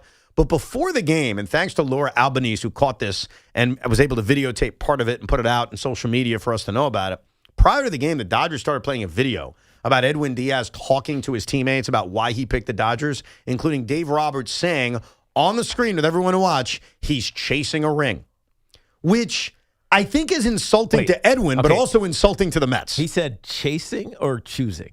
Chasing a ring. Okay. Because I heard it other ways. What do you mean? How'd you hear it? I thought people thought he said he's choosing a ring. Well, what does that even? I don't even know what that would mean. Meaning, he came to the Dodgers because he knows the Dodgers are winning. Now, he probably said chasing, but I think that's the same thing, though, in essence. You don't think so? I mean, you chase a ring no matter where you go. Yeah. You could argue signing with the Mets, you're chasing a ring. Yes. No, I But get it. if you're choosing a ring, it's like we're winning, and he knows it. I think the idea of the disrespect that some Met fans had to this is you got Edwin Diaz. You won, in essence, not only on the field, but you won off the field by getting him. Same with Kyle Tucker. Why go out of your way when you've already won? You've already kicked the Mets in the you-know-whats. You beat them in the NLCS 2 years ago. Why go out of your way to play that video with the Mets in attendance? And it felt disrespectful. Now, I'll give you my opinion, but I'm curious, as IBOs, do you guys have an issue with what the Los Angeles Dodgers did last night? Big time issue. Really? You have graduated to the point you should be above that. We know you sign everybody. Yeah, and you but figured it out. but you know who does this? These are all these like marketing, social media. Like they did that to get a reaction. But it needs to be played in the stadium as the Mets are sitting there. That was like a big middle finger to Steve Cohen last night. I'm not sure the reason why. Like you're that offended because by the Mets? it's young. They're not. I mean, why should they be? Look, if you told me they own the Mets, so what's the issue? This is my point, though. If you told me just Twitter and Instagram ran it, and it was It's another trolling. kid, It's trolling. It's bullying. But to play it on the jumbotron in the stadium felt more like that's got to get a little more approval, doesn't it? I mean, we weren't allowed to run in wiener I costumes. don't know, dude. And again, they might just be all about sport bullying. Yo, I think that's what it is. Yeah. And they know it. And we all know it. And I have no problem with it, but it just reminds me of something that is so true. And I'm going to say this as calmly as I can because I'm not mad about it. In fact, Sean, you'll appreciate me for this. The Dodger fan needs to realize something, and the Dodger organization needs to realize something. You will never be the dynasty New York Yankees. You can pretend you are, you can think you are, but you'll never be them. And you'll never be them for a myriad of reasons that I went through last year, like you're not homegrown, you bought all your players, things like that, things that the Yankees didn't do. The Yankees built a core the right way, and yes, they brought in players around it. You'll never win as much as the Yankees, but even if you did, you're not the dynasty Yankees. And here's the other reason why you're not the dynasty Yankees. The dynasty Yankees didn't need to do crap like that. They didn't need to bully. They didn't need to remind you. Classy. And you want to know why they didn't need to remind you? Because they did it on the field. Because they kicked your ass. And I say this with the biggest respect I can have. I hate the dynasty Yankees. I do. But I respect them. I don't really respect the Dodgers. Yeah, I mean. And I respect the dynasty Yankees. And let this just be a reminder to everyone in Los Angeles. You can win 1 million championships. You will never be the Joe Torre-led, Derek Jeter-led, and I feel dirty saying this as a Met fan, but like I tell you, I call it like it is. You will never be them on every level. It's just true. And everybody knows it. Everyone in New York knows it. Everyone deep down in L.A. knows it. You will never be them. Yeah, but they're going to win anyways, so it doesn't matter. That's fine. They don't have to care. Right. They can laugh and say, who cares about the schmuck wearing the yellow who's a Met fan? You don't have to care. I'm just telling you, you'll never be them. Do you think in 20 years, though? So let's actually think about this. In 20 years, are Major League Baseball fans going to reference how much money they spent? Or are they going to reference I don't know, let's call it 5 championships? It's a great question. I think a lot of it's going to have to do with what happens next. I think because they also have great players. Yeah, they bought all of them. I understand the Yankees didn't. But I will make that clear until people understand I'm right. But they're great players. Yeah, they bought all of them. Who'd the Yankees buy? Did they buy Jeter? Did they buy Bernie? Did they buy Paul O'Neill? No, it was a smart trade. Yeah. So I don't want to hear it. Like, they're not a pimple on the Dynasty Yankees fanny, and I have to remind myself to cleanse myself. I hate the Dynasty Yankees. I don't say this with a smile. But you respect how they happen. I call like it is. So when you talk about how talented they are, they're incredibly I understand talented. that, but are we gonna talk about? People who know will remember. But will we talk about in 20 years the fact that all those guys were bought, especially if other teams do it? Yeah, I think a lot of it.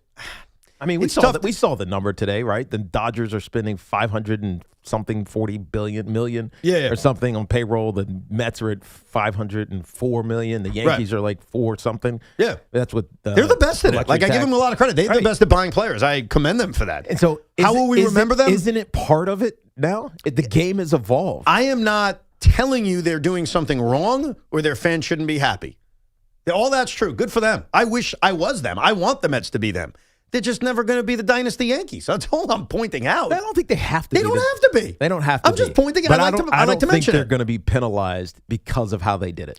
I think it's going to depend on what the new baseball landscape looks like in the post-lockout world. Like if there's a hard salary cap, which I don't think there will be, but I'll walk you down this path, and then the Dodgers are screwed and they never win for the next 20 years, I think it will hurt the way that team is viewed. If they just keep winning and they're great and they're smarter than everybody else, that may change it. But I don't know. It's a great question, Teak. I'm speculating because the only thing I can think of is if you asked me about the 97 Marlins, my first thought is they bought the championship. I don't know if you feel that way, Sean. You were a kid like me. 97 Marlins, what do you think? I just think, wow, I can't believe this team won a World Series. I guess I never really thought about them buying it, but they did. That's how I view it. I'm not saying everyone does. It just felt very random.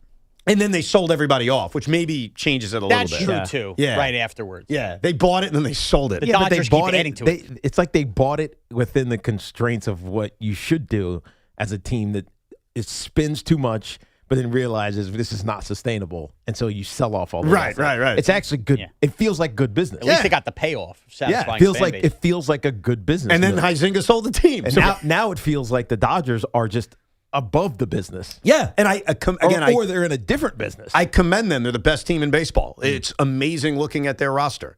And I got nothing negative to say about what they've done the last few years, other than they're not ever going to be the dynasty Yankees.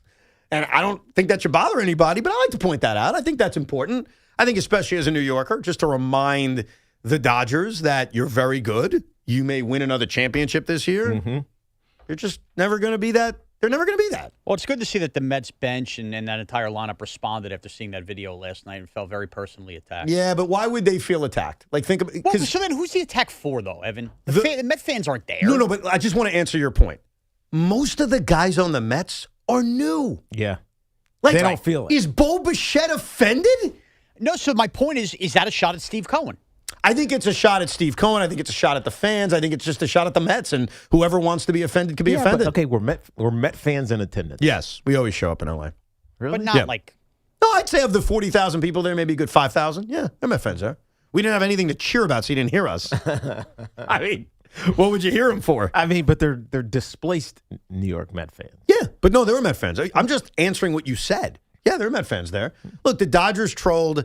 I don't have any problem with it because if you want to be a bully, you have every right to be a bully. You're the best team in baseball. It is what it is. So I'm not offended by it. I think Sean brings up a fair point. Like, you would hope some Mets who were here would do something about it. It's the response to the Clint Capella line. What are you going to do about it? The answer is go to sleep in a coma, courtesy of Justin Robleski. Right, because the principal doesn't care. Right. They don't care if you're getting bullied. Yeah. Go do something about it. Right. Also, dumb time. I'm going to add this anecdote, too. Can we get Edwin Diaz's velocity up where we're not worried before we're putting videos taunting that you took the picture? Because what if his arm's about to fall? That's kind of what, if I was a Dodger fan, that's probably what I'd be concerned about. Like, why are we doing this? Why are you jinxing the guy? We don't even know if he's right. Like, would I put a video up mocking the Blue Jays because we got Bo Bichette right now? Probably not. Yeah, him and his 220 batting average. Yeah, I don't think I would touch that for a while.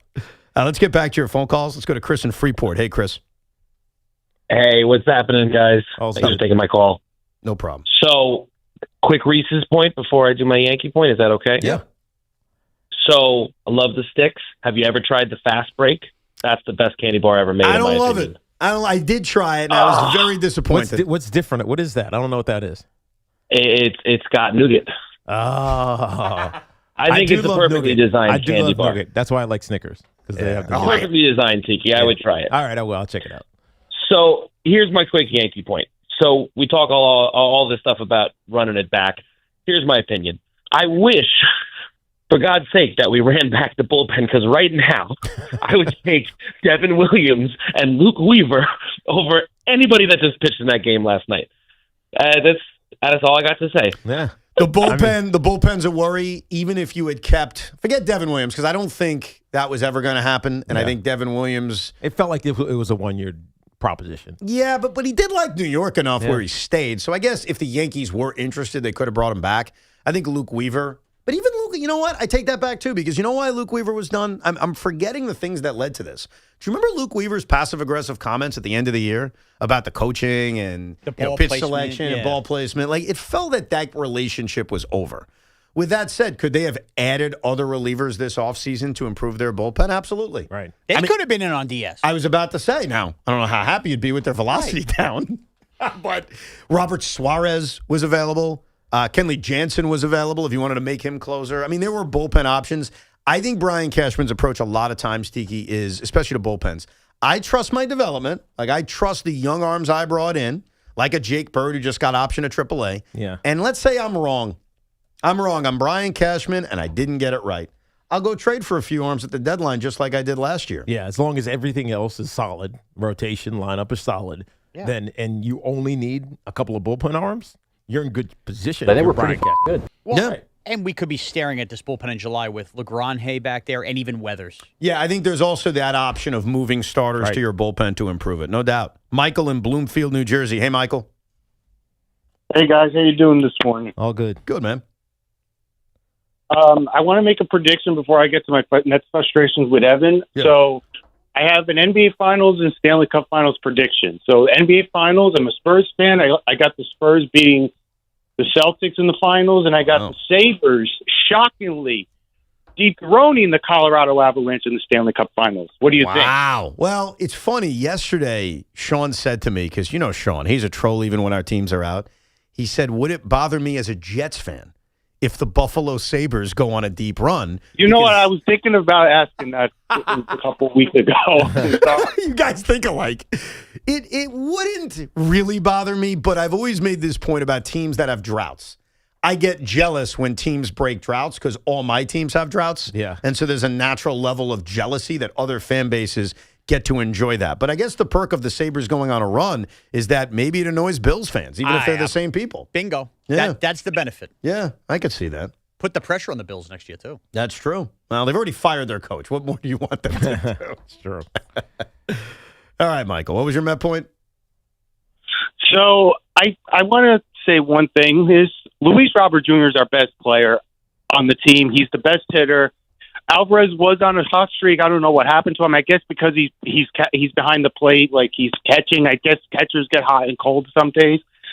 I think what David Stern should have did, kept the core from last year.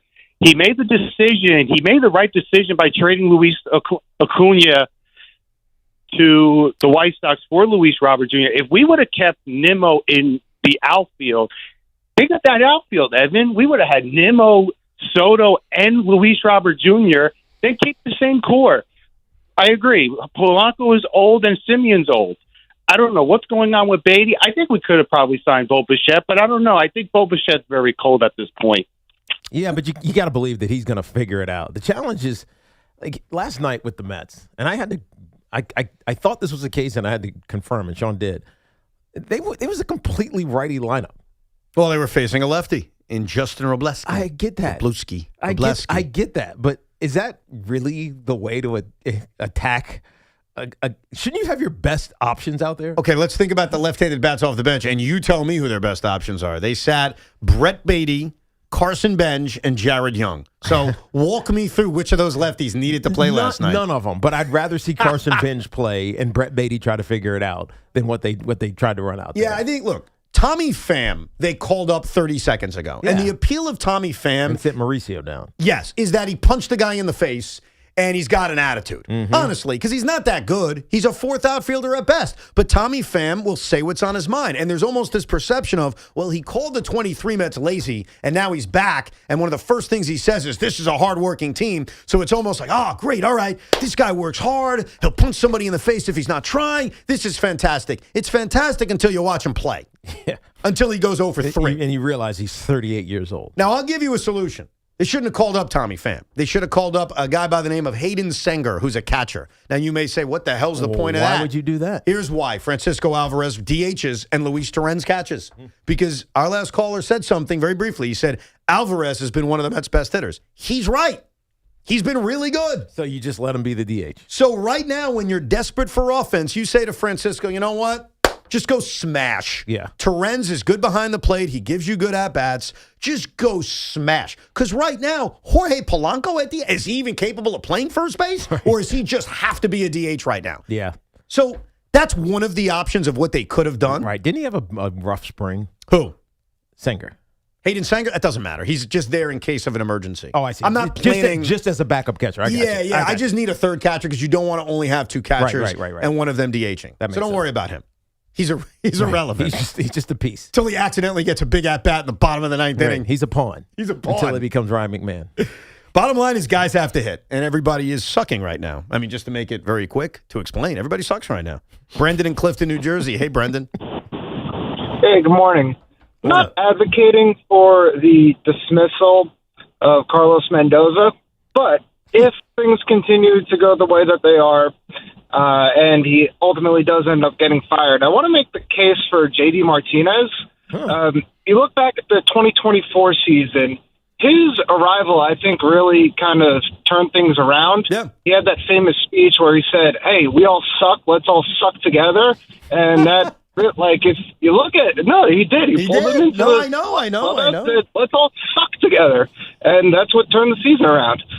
So I think, like, he was kind of a quasi-manager for that team.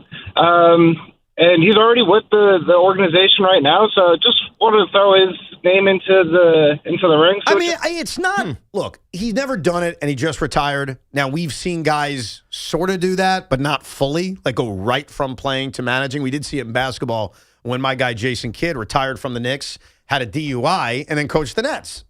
I hate to throw that in there, but it did happen. Right? Yeah. I don't know if managing, because it is a big job. And being the manager of a New York baseball team, it involves being a media relations guy, too. Yeah. It involves talking to the media every single day. And he's right out of the clubhouse. Yeah. I don't know if that's the right answer, but I understand wanting J.D. Martinez involved. And it's good that the Mets brought him back into the organization because of the benefit of 2024.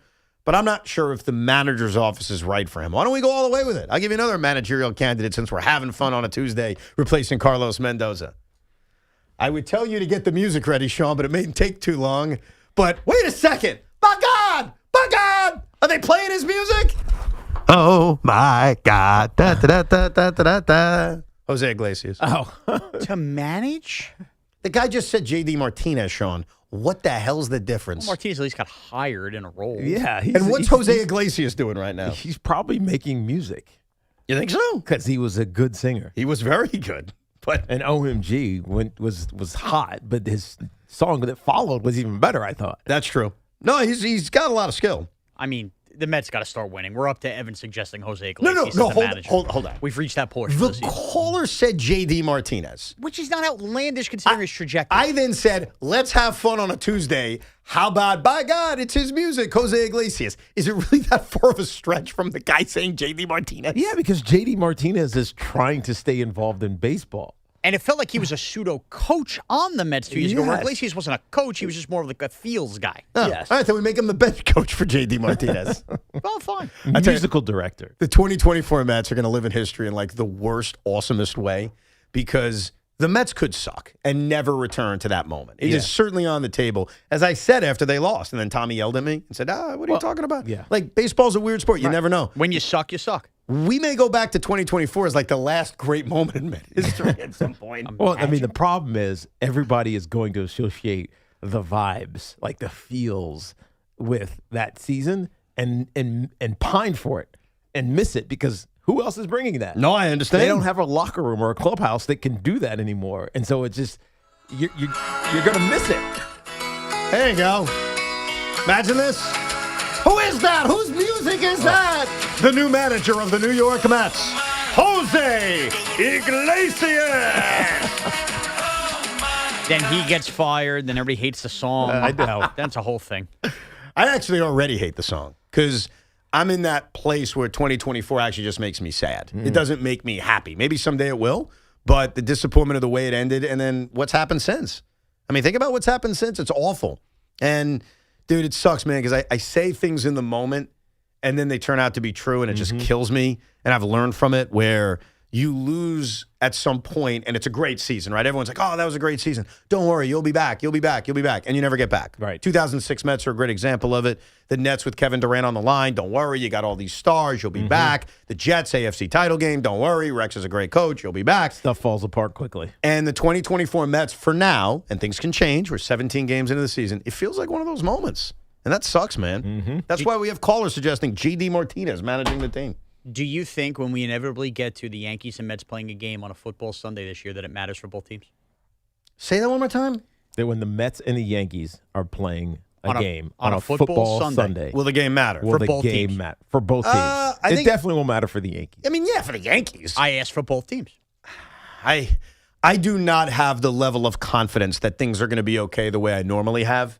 And it isn't just being a beaten up Met fan. It's I just don't trust the roster. I just don't trust it. And they're at a moment right now where this could be the 1992 Mets. Like it could. Why would we be so confident it's not? This could be the 2004 Mets. So right now, Sean, my answer to that is murky. Let's go to Juan in Baltimore. Hey, Juan. Hey, good morning, Tiki. Good morning, Evan. What's up, dude? What's up? What's up? Yeah, I'm calling. I have a point for each of you, but Tiki, to your point of how will we view the Dodgers in 20 years? Right. I think we absolutely will say they were spending more than anybody else because the Yankees, how we view them from 20 years ago, is that George was buying everybody. Right. Nobody could spend more than George. So even if it wasn't all true. Even if it wasn't all true, yeah, of course they had the core, and we know that, Right. but we will view them, and that will be a point that they were spending more than anybody, and they were just grabbing a bunch of players. I think that will still be prevalent. Yeah. And for Evan, being down here in Baltimore, I'm seeing Jeremiah Jackson every day starting outfield. How would you like to have him right now with the Mets? I'm so surprised that when you start the comment by "I'm living in Baltimore right now," I thought you were going to throw to what happened last night. Not with Jeremiah Jackson, who had a great game. With that massive home run. Including almost killing his manager, but the other home run that was hit. But yes, right now, whether it's Jeremiah Jackson or anybody else, I'd like good players on my team. And unfortunately, the Mets don't have a lot of good players. You can tell me they're good, but Marcus Semien hasn't been good in 3 years. Jorge Polanco's had more bad years than good over the last 4. He's the second best hitter on the team right now. He's having a great season. Mark Vientos is batting 3rd and 4th. He's not a great player. So right now, I would like great players on my team. We've got a brand new edition of Posted and Toasted coming up in a few minutes. Plus, I'll have some thoughts on that moment in Baltimore last night. Plus, thoughts on that moment in Baltimore last night. I think he's referring to the manager almost getting killed by Jeremiah Jackson. And a stat from last night's Yankee game that I still am so deeply confused by, and maybe you can help me understand it. Our friends at Town Fair Tire remind you that at Town Fair Tire, you always get the guaranteed lowest price on name brand tires from Connecticut to Maine. Nobody beats Town Fair Tire. Nobody. The playoff push is here. We've arrived. We've made it. NBA teams are deep in getting ready for this postseason to begin. And Fanatics Sportsbook is ready for every big moment. Here's the deal. Have you heard about Fan Cash? Every time you bet with Fanatics Sportsbook, you're earning up to 10% Fan Cash, win or lose. So even if your bet misses, you're still stacking Fan Cash. Fan Cash unlocks value you can't get at other sportsbooks, like more bets, unlimited profit boosts for your favorite player props, authentic NBA gear, game tickets, and access to exclusive Fanatic events like Fanatics Fest in New York City. But that's not their only play. The good times roll on with Fanatics Fair Play, an injury protection policy that turns losses into wins. That's right. If you love player props, your legs are protected across the entire first half of every game if an injury takes place. If your guy goes down, you're getting your money back or your parlay plays on. Make the switch to the sportsbook that gives you more to play with. Winning hits different here. Must be 21 or over. Gambling problem? Call 1-800-GAMBLER. New York residents call 877-8-HOPE-NY. Or text HOPE-NY 467-369. Connecticut residents call 888-789-7777 or visit ccpg.org. All right, it's contest time, and you know I never lie. Yeah, that's my Zach Top impersonation, because call now and be caller number 4 at 866-540-WFAN. That's 866-540-9326 for your chance to win a pair of tickets to see Zach Top at Northwell at Jones Beach Theater on August 13th from our friends at Live Nation. Tickets go on sale Friday, April 17th at livenation.com. Tune in tomorrow to the Carton Show at 3 p.m. for another chance to win. And this portion of the program was sponsored by Flushing Bank. It's also sponsored by DEA Take Back Day. Help keep our community safe and healthy during National Prescription Drug Take Back Day, April 25th. Find a collection site near you at DEATakeback.com. Do your part to lower overdose deaths and prevent drug misuse before it starts. Life's rewarding, especially with Flushing Bank's Complete Cash Rewards program. Just open a personal or business complete checking account to get started. With 30 New York Metro locations, there's nothing easier or more rewarding. Visit FlushingBank.com today. Member FDIC. Knicks fans, it's time to hit the court with BetMGM, an official sports betting partner of the New York Knicks. Download the BetMGM app today and add a boost of excitement to every New York game day with same-game parlays, live betting options, player props, boosted odds specials, and the best daily promotions in the business. With the BetMGM app at your fingertips, you can experience the excitement of betting on your favorite players and get in on all the blue and orange action as your New York Knicks drive the lane. Find out why basketball fans love BetMGM, an official sports betting partner of the New York Knicks. BetMGM, make it legendary. BetMGM and GameSense remind you to play responsibly. See BetMGM.com for terms. 21 years of age or older to wager and physically present in New York and New Jersey only. Subject to eligibility requirements. Gambling problem? In New York, call 877-8-HOPE-NY or text HOPE-NY 467-369. In New Jersey, call 1-800-GAMBLER. Hey, this is Sal Licata. Right now is the time to make sure that your current cooling system is ready for hot weather. You don't want it to fail when it's 90 degrees out, and if it's over 15 years old, you're wasting your money. Get a new high-efficiency AC system right now from my friends at Edison Heating and Cooling. They are New Jersey's air conditioning experts and have been for decades. Take it from me. These guys have done plenty of work on my house. You'll save money and stay cooler. Contact them now at EdisonHVAC.com. That's EdisonHVAC.com. Hey, it's Tiki Barber with a special message for New York businesses looking to diversify your income. Amazon Hub Delivery is making it easy to earn extra money. When you partner with Amazon Hub Delivery, you and your staff will deliver packages to customers in your area. With each package delivered, you'll gain extra income and exposure for your business. There's no upfront cost, no delivery experience, and no long-term contracts required. Sign up to learn more at Amazon.com/Hub Delivery. That's Amazon.com/HUB Delivery. Mercedes-Benz of Edison has done it again. Named the 2026 Mercedes-Benz Dealer of the Year by Cars.com. Not just in New Jersey, but the entire United States. An honor earned through an unwavering commitment to customer satisfaction. Expect exceptional service, an unmatched selection, and luxury experience you won't find anywhere else. At Mercedes-Benz of Edison, you don't just drive away, you become family. Experience it for yourself at Mercedes-Benz of Edison or visit RayCatinaEdison.com. The fight against lymphoma, leukemia, and myeloma calls for the experience and skill of world-renowned experts. As New Jersey's only nationally ranked cancer program by U.S. News and World Report, John Thurg Cancer Center at Hackensack and Jersey Shore University Medical Centers offer innovative treatments close to home. Hi, I'm Dr. Michelle Donato, and I lead the stem cell transplantation and cellular therapy teams in Hackensack and Neptune. We're proud to be pioneers in our field and the most experienced team in the region, having performed over 8,000 stem cell transplants. We were the first accredited center in New Jersey to offer CAR T-cell therapy, a revolutionary treatment that harnesses the power of your own immune system to recognize and destroy cancer cells. This is more than advanced care. It's personalized, life-saving treatment from distinguished experts at New Jersey's best cancer program. Call 833-CANCER-MD to schedule an appointment. That's 833-CANCER-MD. Wesley Financial Group is not a law firm, and Chuck McDowell definitely not an attorney. This is Chuck. If someone talked you into buying something really silly and you want to get out of that silly little thing, my advice, get the facts. Call me and I'll send you our timeshare exit kit absolutely free. Inside, you'll learn how timeshare works and all your options for cancellation. Call Wesley now for your free exit information kit. 800-948-7878. That's 800-948-7878. My perfect day has sand, salt water, and friends. But my moderate to severe plaque psoriasis can take me out of the moment. Now I'm all in with clearer skin thanks to Skyrizi. Risankizumab Riza, a prescription-only 150 milligram injection for adults who are candidates for systemic or phototherapy. With Skyrizi, most people saw 90% clearer skin, and many were even 100% plaque-free at 4 months. Skyrizi is just 4 doses a year after 2 starter doses. Don't use if allergic to Skyrizi. Serious allergic reactions, increased infections, or lower ability to fight them may occur. Before treatment, get checked for infections and tuberculosis. Tell your doctor about any flu-like symptoms or vaccines.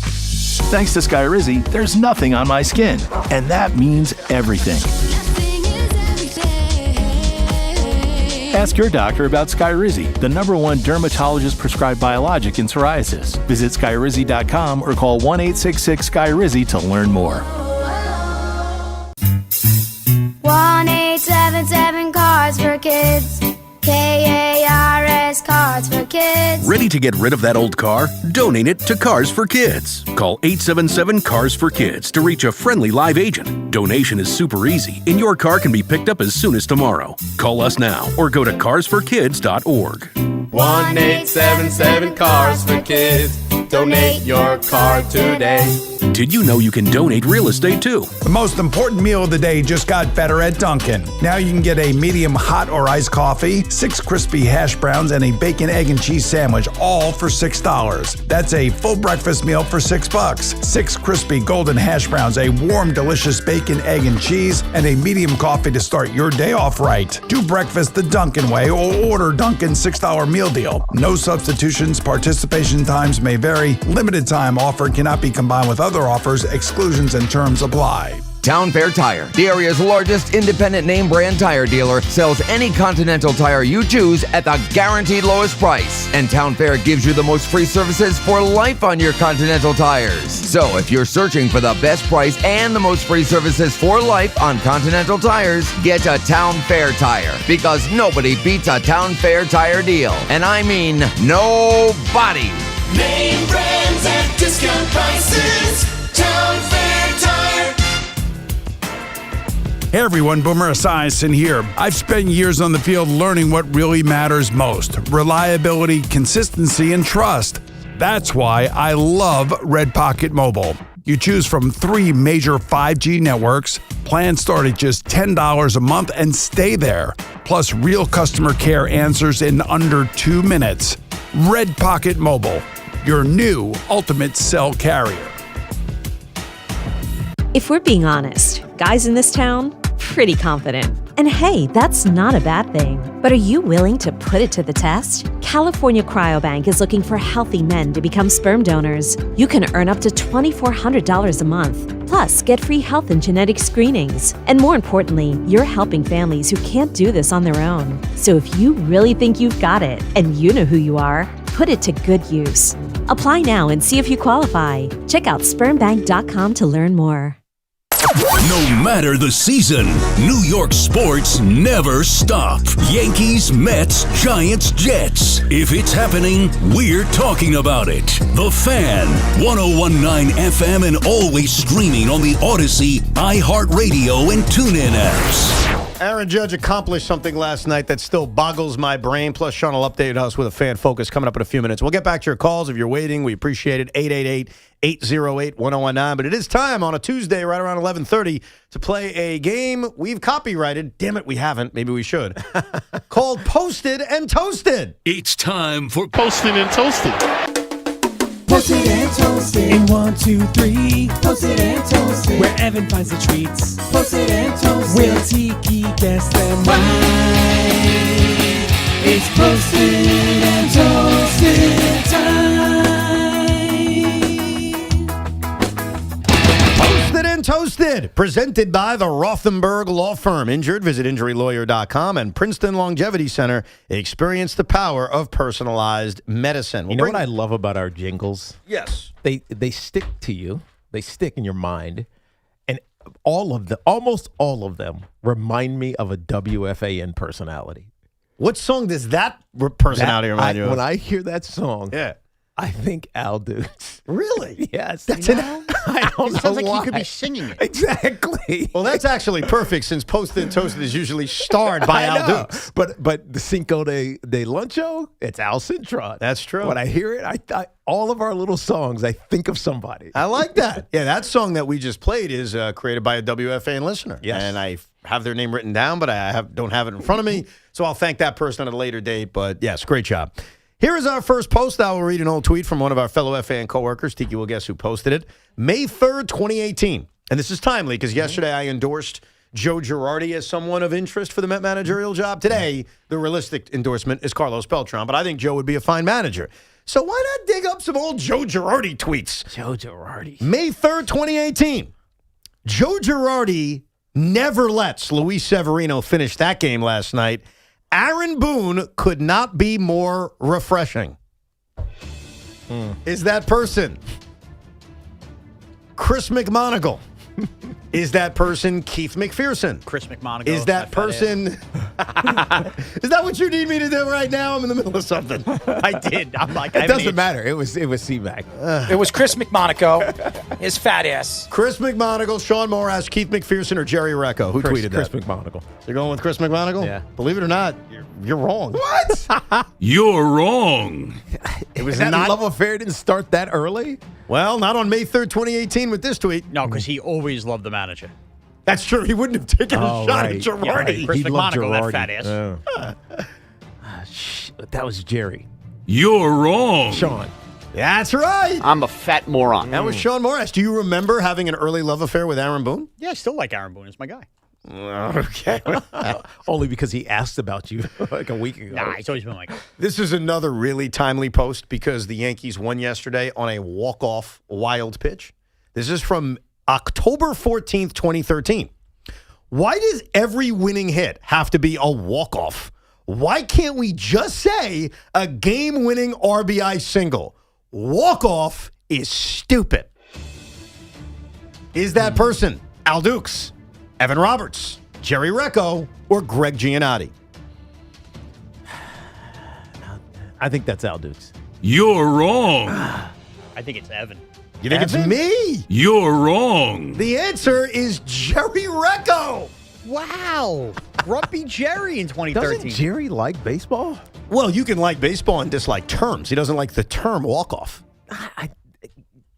That's like classic baseball term, though. It's not really classic. It's something we invented in the last 15 years. I don't think the term walk-off was the term walk-off used in the 90s? I don't think it was. I feel like I used to hear it when I was a kid. Walk-off? So, yeah. I don't know, man. Walk it off. Yeah. I'm going to search this. I love the term walk-off. I'm actually the opposite of Jerry to where I use it all the time. Like when the Jets won on opening day against the Bills 2 years ago. You use it for every sport. Yeah, I use it all the time. Like, yeah, it was a walk-off punt return for a touchdown. It was a walk-off 3. I think it's a great term because it's accurate. Yeah, you score, you literally walk off the field. I am going to ask Rock. That's a good question. When I don't know did when it was the invented. term walk-off in baseball start becoming popular? Okay, see, this could be like the Reese's Stick. It existed, but when did it burst on the scene? Well, but popularity matters because it may have existed for a long time, but we never used it. Wow, you ready? We have a specific answer. I am really surprised by this. The term walk-off was invented and coined by Dennis Eckersley. Interesting. Eckersley originally used it, or more precisely, walk-off piece, from the pitcher's perspective with a negative connotation after surrendering a game-winning home run. The pitcher simply had to, quote, walk off the mound in defeat. Oh, it's the other way. How about that? The first known printed reference appeared in the San Francisco Chronicle on April 21st, 1988, in an article about Eckersley's colorful vocabulary, mentioning his use of walk-off pieces for home runs in the last at-bat of a game. How about that? Yeah, that changes the connotation. It's a negative connotation. It's like it's taunting the opponent. So whenever someone says, whatever, the Yankees walk it off, they're actually mocking the pitcher. Yeah, they're mocking the poor angel pitcher who had to walk off the mound. Huh. I never knew that. That is a great piece of info. Look at that. You Now- learn something new every day. Do we trust Grok? Because oftentimes we look the other way. No, it makes sense because Eck was like a great reliever. And Of course, and he's famous for one of the most famous walk-offs. That's true. I hate to say it, guy's a Hall of Famer, but you Yeah. think of Kirk Gibson. No, I think in this case you do trust AI because they're going specific. It's too specific to be generalized. Yeah. Now, where it gets murky, to your point, is okay. Dennis used it in 1988. It was written in 1988. When did we all start using it? Because I don't remember Joe Carter's World Series winning home run really being called a walk-off until years later. Now, maybe I'm remembering wrong. I just don't. I don't. Huh. That is interesting. Yeah. Right, from Wild Thing, right? Mitch, look at you. Did you knew the pitcher that had to walk off the mound? I Mitch told Williams. I told you that story, though. Because about the 93 World Series? Yeah, the 93 World Series. I graduated high school in 93. Right. My first year at UVA is that's whatever, that fall. And then he breaks his wrist. Joe Carter breaks his wrist. The preeminent wrist surgeon was you Dr. did tell me Frank this, yeah. McHugh at Yeah. UVA. Yeah. And so the next year, I'm sitting in the training room, and I'm like, is that Joe Carter? Why Amazing. is Joe Carter in here?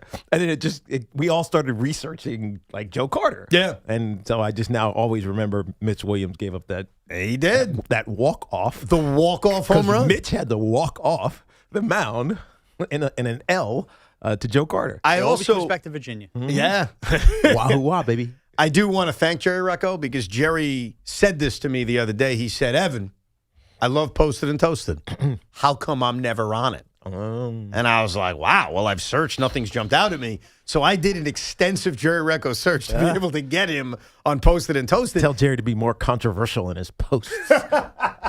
Or don't delete posts. Don't post the status quo or delete. Yeah, because there's a lot of deletion going on. Mm-hmm. All right, how about this one? This is an old-fashioned one. This is one of those old takes exposed kinds of Posted and Toasted. Nice. This is from March 29th, 2022.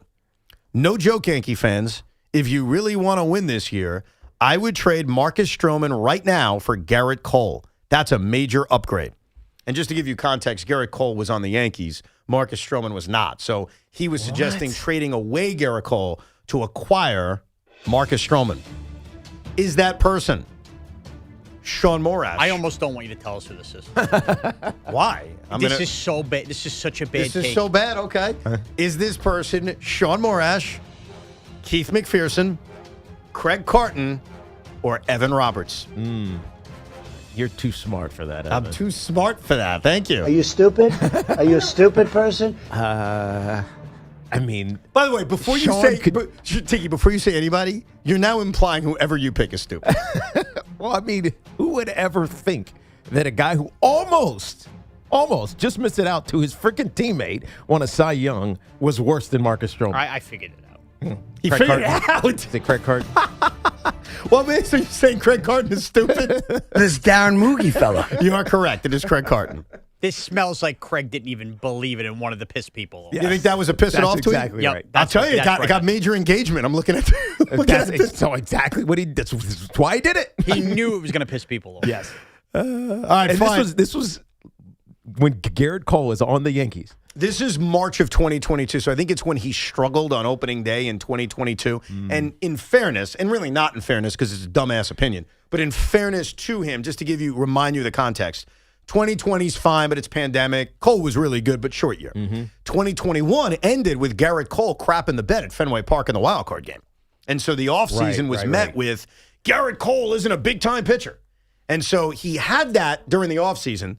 And then I think early in 2022, you can correct me if I'm wrong, it came out about the sticky stuff. Right. Garrett Cole was a big sticky stuff guy. So I think between his struggles in the wild card game, the sticky stuff, him struggling on opening day, Garrett Cole was a whipping boy. Now, that doesn't mean you trade him for Marcus Stroman, Right. but I do want to give you the context that Garrett Cole wasn't all world at the moment. He was facing a lot of heat from Yankee fans. Okay, Like you Craig guys don't buy it. It just, You're just like, he's It's still an idiot. It's still Garrett Cole. and it's Marcus Stroman. Yeah. You know, it's a More tough one. importantly, You guys are dumb. All right, fine. It's a tough one, even by Craig's standards. All right, fine. Wow. he wanted the engagement. And he got And it. he got it. He did a good job. All right, here's your final post, March 16th, 2015. Just a little draft-related one. What a giant mind F it must be to be a dominant high school quarterback, a dominant college quarterback, a number one draft pick, and then suck in the NFL. Is that person Sean Morash, Al Dukes, Jerry Recco, or Greg Giannotti? I'm going to say that sounds like Sean. You going Sean on that one? Yes. Sean, do you think it's you? I don't, but I like this take. You're wrong. It is not Sean Morash. That What is a year? good take. Can you just tell me what year? 2015. Okay. So it was 15. the lead up to Oh, the you were too young. I mean, he could have tweeted that. Too young? Yeah. I was a full-time employee in the business. Yeah, but were you given hard-edged takes like that? Worse. Trying to make a name for myself. So I'm going to What? say, I'm going to say Jerry. You're wrong. I don't know. Come on, it's Al Dukes. Why would Al? Al is one of the smartest guys here. I know, but like, It's such a great point that he makes. And it's such an Al Dukes point. You can almost hear him saying it on the warm-up show. But thinking it's him requires you to assume Al knew the NFL draft was coming up at that time. Come on, he works with Boomer Esiason. I know, but that's still like a detailed thought process around the draft. Boy, you guys, you think he's dumb? Are you stupid? No, I don't think he's Are you dumb. a stupid person? I think he hears things about sports and then starts to ask the logical question for somebody who's not interested in sports. I think that tweet is exactly that, which is, hey, think about being the number 1 pick in the NFL draft, right? Think of Fernando Mendoza. Who was he talking about, by the way? 2015 draft? You got to go back on that one. It doesn't jump out at me.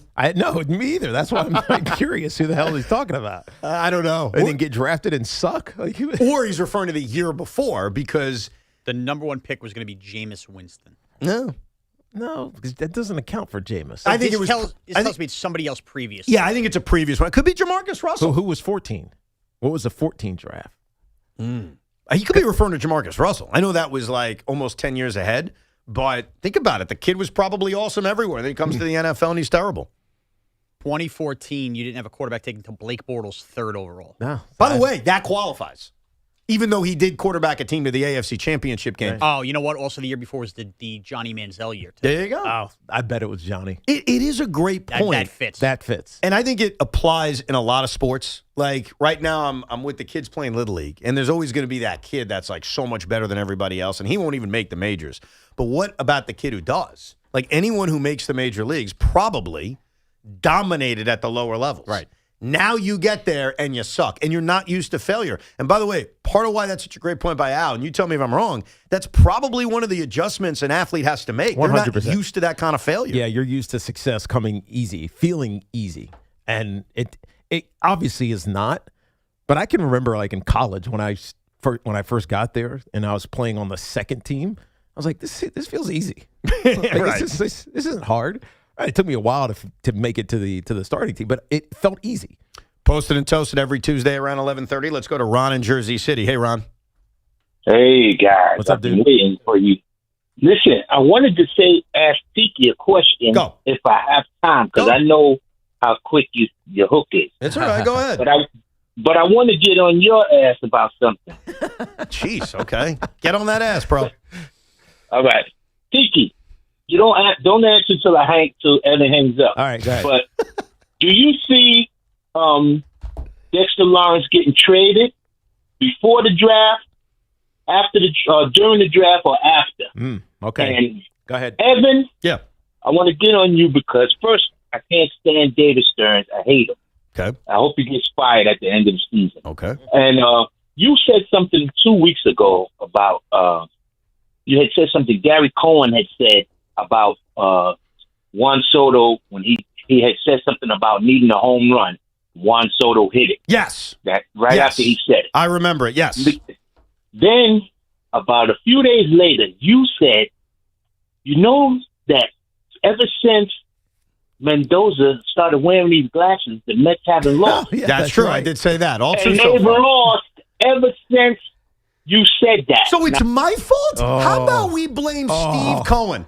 Ever since Steve Cohen needed to play the trivia game with all of us of, hey, I gave away free tickets, how many no-showed? Even if I supported his view, since he tweeted that, which some think is an attack on fans, and it's not, it's an attack on specific fans that were douchey enough to steal tickets, basically, and not let anyone else have it, the Mets' losing streak has started. So if you want to blame anybody, how about Papa Steve? Because they've lost every game since that tweet. So who, in your estimation, do you blame? Or we could just blame the LD offense and the fact that they all suck right now. We could do that. I think it's the latter. It's the last. That's who you're blaming. I agree.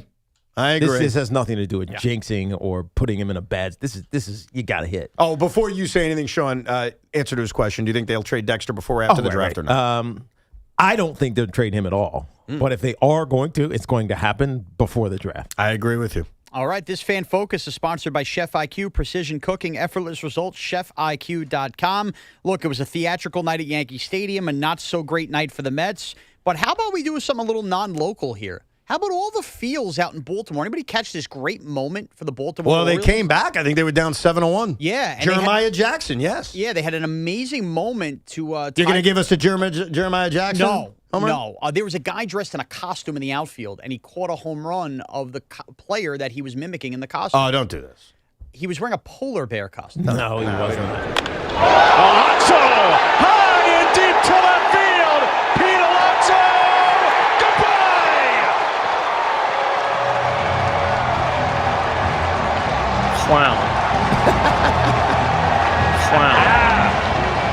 The polar bear in the house. Folks, that's what you call a polar vortex right there. Well, he hit it right to Mr. Splash wearing the polar bear head. And it's not his first home run, but it's his first truly magic moment in Birdland. As the Orioles, down 6 in the 6th, have taken the lead in the 7th. So Pete Alonso, you heard it right there, became a true Oriole last night. And this Fan Focus was sponsored by Town Fair Tire. Nobody beats Town Fair Tire. Dude. Nobody. Congrats, Pete. Dude. Jerk move. Forget the jerk move. Hold on. It's a magical home run. Hold on. Let's break this down real quick. Oh, here we go. Please. Do we have to? Please. I'm done. The dude wearing the polar bear head. Why are we doing this? In center field or left center. Nobody else is there. Right. It is just him. Okay. Oriole jersey, polar bear head. The ball is coming right to him. Okay. Alonso smashed the hell out of it. No doubter. Are we done? He freaking dropped it. Well, because they're losers down there. He dropped it. Yeah, I'm not surprised. Dude, how can you champion that? He dropped it. He's wearing a polar bear It doesn't head, matter. Tiki. It He's hit on him his eyesight. right in the hands. He dropped it. I think it's a miracle it hit him in the hands. He dropped it. I can't believe you needed to play the Oriole announcer saying it's his first magical moment. And he caught it. He didn't catch it. He dropped it. You say audio enhances the show. I have Fan Focuses to do every hour. It was something non-New York. I waited till the 11 o'clock hour. I thought it was a magical moment. I played it. This magic moment. I hate him, and I think we all do. We'll get to your calls next, 888-808-1019, plus some crazy rumors around the Jets and Giants that we will address coming up next. And the Sterling machine makes its return. Evan and Tiki here on the Fan till the Carton Show at 2 o'clock. Springtime is the perfect time to refresh your home, and Window-Rama is making it easier than ever. During the Spring Refresh Sale, save up to 30% on your window and door project.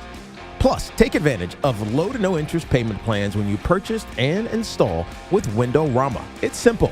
Book your free in-home consultation, shop from home, and let their local certified experts handle measurement and installation. Visit windowrama.com to book your free in-home consultation today. This is an Odyssey Sports Minute. Detroit Lions general manager Brad Holmes said at his pre-draft media availability that the team does not need to draft an edge rusher or offensive lineman, pointing to free agent signings they've made at those positions. I hate to say this to Brad Holmes and to Lions fans, but you absolutely need to draft an edge rusher, and you also need to draft an offensive lineman. The Lions are in real danger here of having their Super Bowl window close. I'm Nick Costos.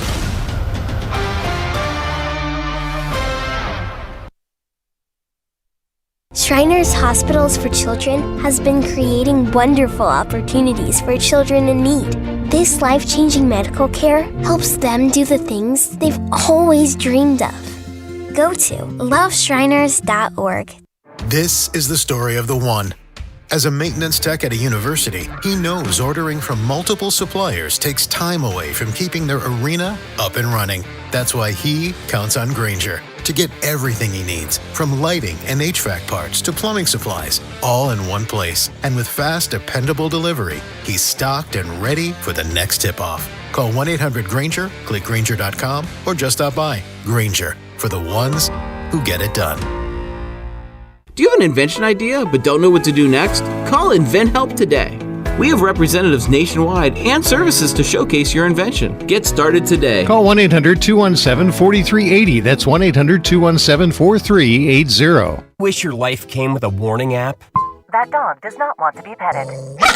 Well, life doesn't always give you time to change the outcome, but prediabetes does. Take the 1-minute test today at doihaveprediabetes.org. Brought to you by the Ad Council and its Prediabetes Awareness Partners. There's a new kind of energy at Starbucks. When your day needs a reset, try the all-new energy refreshers. Strawberry acai, mango dragon fruit, or the all-new mango strawberry. The refreshers you love, now with extra caffeine. New energy refreshers, only at Starbucks. Mostly sunny, high 82. Weather brought to you by Duke's Mayo. Welcome to Duke's Mayo Country, where the mayo is so smooth and creamy, it makes every bite better. Duke's Mayo. Look for the yellow lid. Texting and driving?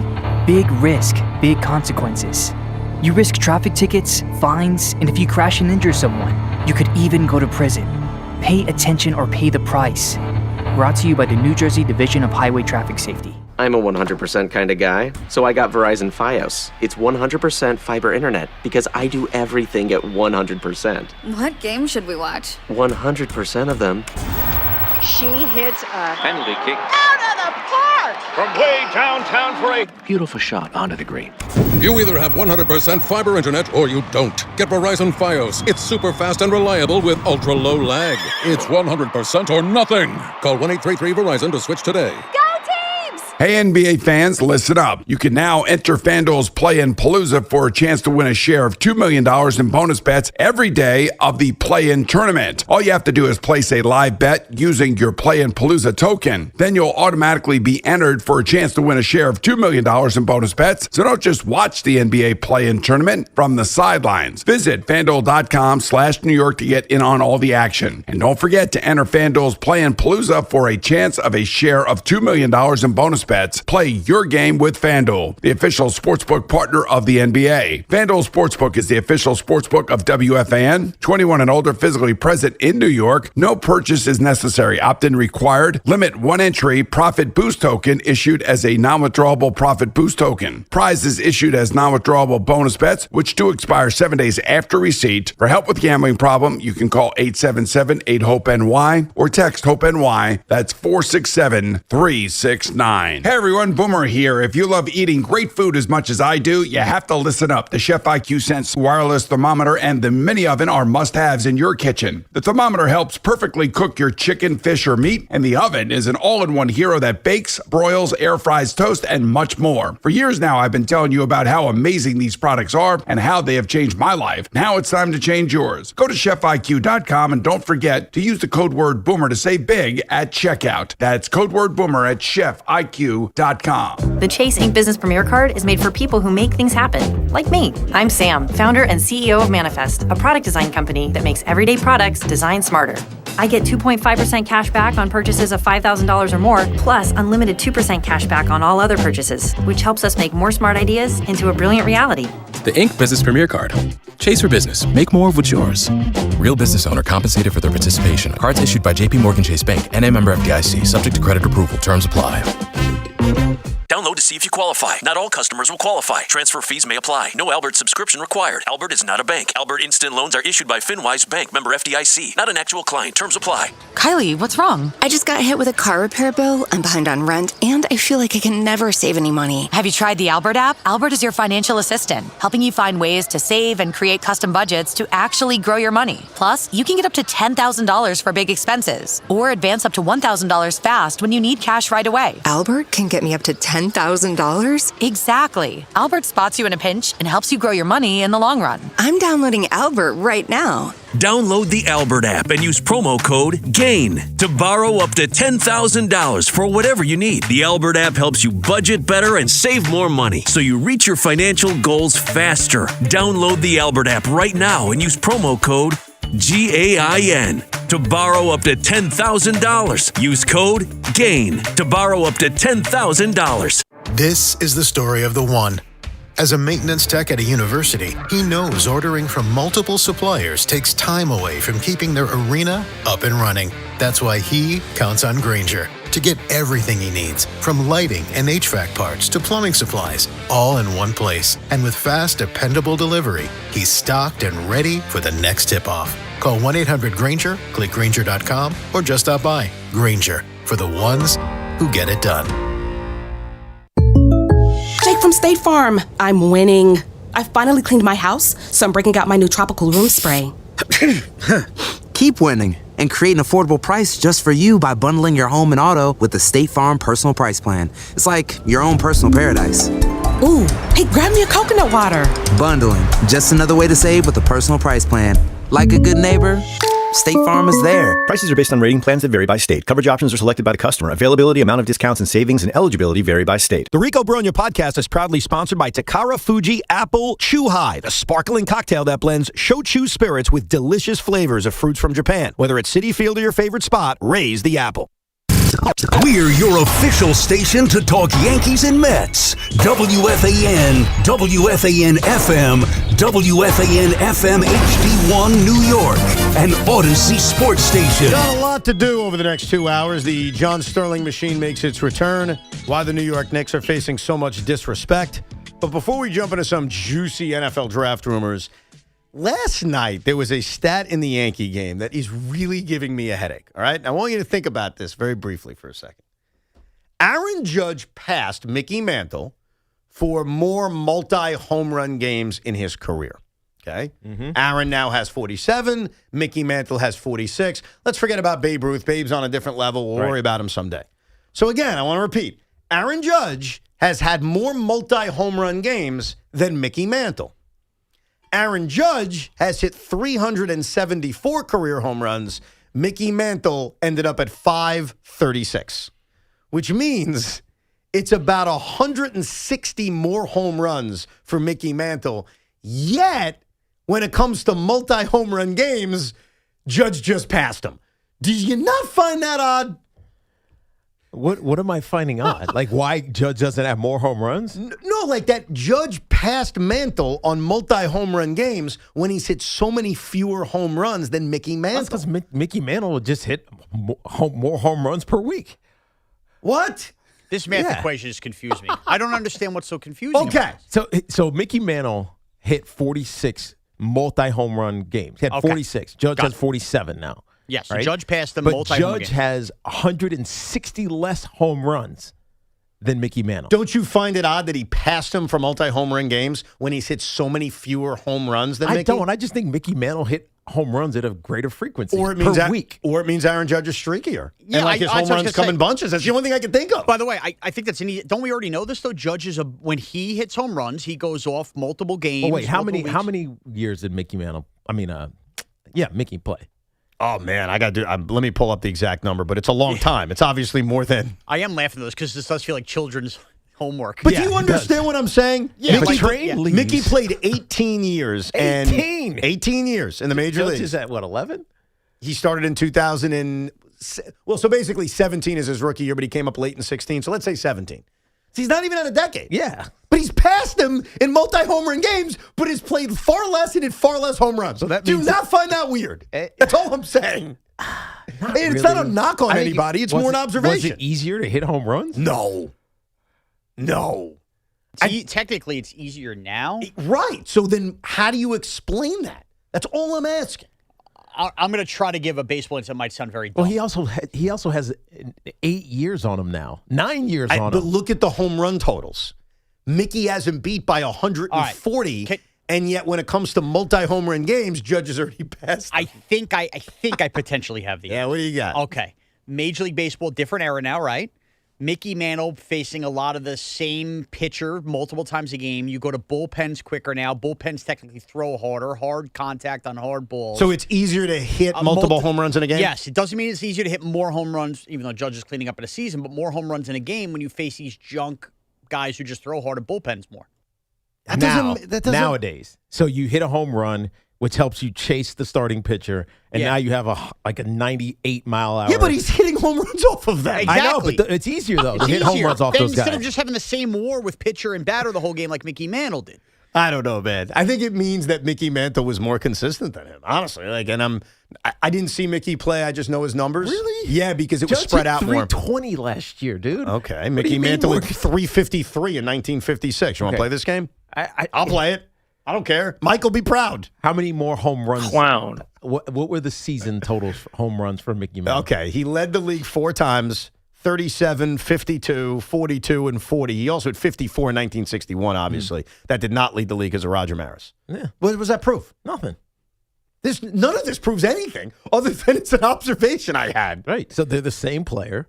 Judge won't have multiple home runs for the majority of the rest of his career, the second half of his career, and he'll probably hit 650 home runs. It feels, I don't know if he'll get to 650. I almost think they're going to get to a similar number, but I think it shows you that Judge's home runs come in more bunches than Mickey's do. How many That's does what I Judge learned have from now? it. What was that? How many did Judge have now? He's at 3. I just wrote it down. Hold on one second. I lost where I wrote it. Sorry. 374. 374. So to get to 650, he needs 270. 270 home runs. Let's say he plays, you want to say 7 more years? Is that fair? Yeah. That's 38 home runs a year. Yeah. And by the way, he's going to pass that number for the next few years. Right. He'll probably be at 45 to 50. Right. Yeah, you're right. Judge may get to, what was that math for? That was the math to get to 500? That was the math to get to 650. Holy crap. Oh, wow. He could. I know. He could. Wow. That's unbelievable. I didn't even think about that. Damn. This guy claims that is interesting math. Like, because it mind F's you. Well, that's my only point. Right. Like, when that stat came up last night on the Yes Network, I was like, wow. First of all, anytime you pass Mickey Mantle, that's a big freaking deal. All right, let's just right off the top. When you pass Mickey Mantle in a home run stat, that's unbelievable. So you almost have to say, well, how'd that happen? And the fact he did it with far less home runs is crazy. Anyhow, I haven't heard like a really good explanation. Nick in Comac claims he has one. What's up, Nick? Hey, what's up, guys? Yo, what's happening? What you got? Tiki, nice to talk to you. I actually named my dog after you back in the day. Nice. I appreciate that. Yeah, of course. So if you look at Mickey Mantle 10 years into his career, how many home runs did he have, like Aaron Judge? That's why. I mean, you can't go by 18 to 10 years.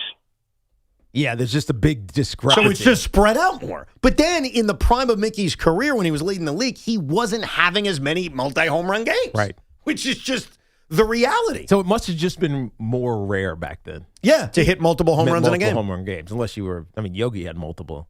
Is it possible that Mickey Mantle walked a lot more after hitting those home runs? Mickey Mantle led the league in walks a lot, yes. But so did Aaron Judge. I mean, they both did. Well, what's it? Number of walks per year, Mickey Mantle? I mean, Mickey Mantle has like a lot 50? But by 50? Is it like 50 walks? 146, 129, So compare that to Judge. Well, Judge had 130. You got to pull those numbers up. I have Mickey's numbers. Do something here. Pull up Judge's numbers, and we'll do it real quick. I'm telling you. Mike is very proud. Clown. That's right. Mickey Mantle versus Aaron Judge. Clown. And by the way, you hit on something else that's really exciting. Starting to figure out how far he can go with the home run. Yeah, I know. Like, I didn't realize, because I figured because he came up so late in his career, that the idea of Judge getting to that pantheon almost felt impossible. But he's having so many monster seasons. Yeah. He's putting so many in the bank. 124 walks. Yeah, 133 the year before, 88, then 111. 3 out of 4 years he's led the league in walks. Mickey walked more. Right. Now, there's your answer. Yeah. Mickey walked. That's right. So team said we're not facing. Oh, hell no. And by the way, team teams should do the same thing with Judge. Right. Well, this year, last year they did. Right. 36 intentional walks, which is a ton. And then this year, none. Crazy. All right, a couple of quick football things for you, and we'll get back to your phone calls. 888-808-1019. Heard a lot from Yankee fans, a lot from Met fans. We are a week and a half away from the NFL draft. We have ad nauseum talked about what the Jets could do at 2, what the Giants could do at 5, blah, blah, blah. Daniel Jeremiah, a guy I probably trust the most when it comes to the NFL draft, put out, and I want to play it for you, an interesting idea around the Jets, the Commanders, and trading up. Take a listen. Yeah, this is about an opportunity here for the New York Jets to move up, to be aggressive in this draft. They are loaded with picks in this year and next year. And when you look at the cost for them to go from 16 to 7, you're talking about their second round pick, a 4th round pick, and their 16th overall pick. So it's not that big of an ask. And a Washington team that needs some more picks, they're a little light, they don't have a 2nd round pick. So they slide back. The Jets come back up. They've already got David Bailey, and now they add Carnell Tate to team up with a fellow Ohio State Buckeye and Garrett Wilson. They have the ability, they have the capacity to be aggressive in this draft and come away with 2 of the top players, and they're another team it's looking specifically at that wide receiver spot. Very interesting. They do, Daniel's obviously right. They have the wherewithal to trade up from 16. Yeah. And I totally get why the Commanders would take a look at moving back so they can get that extra pick that they don't have. The question I have for you, because I want the instant gratification, obviously. I want to watch my team win this year.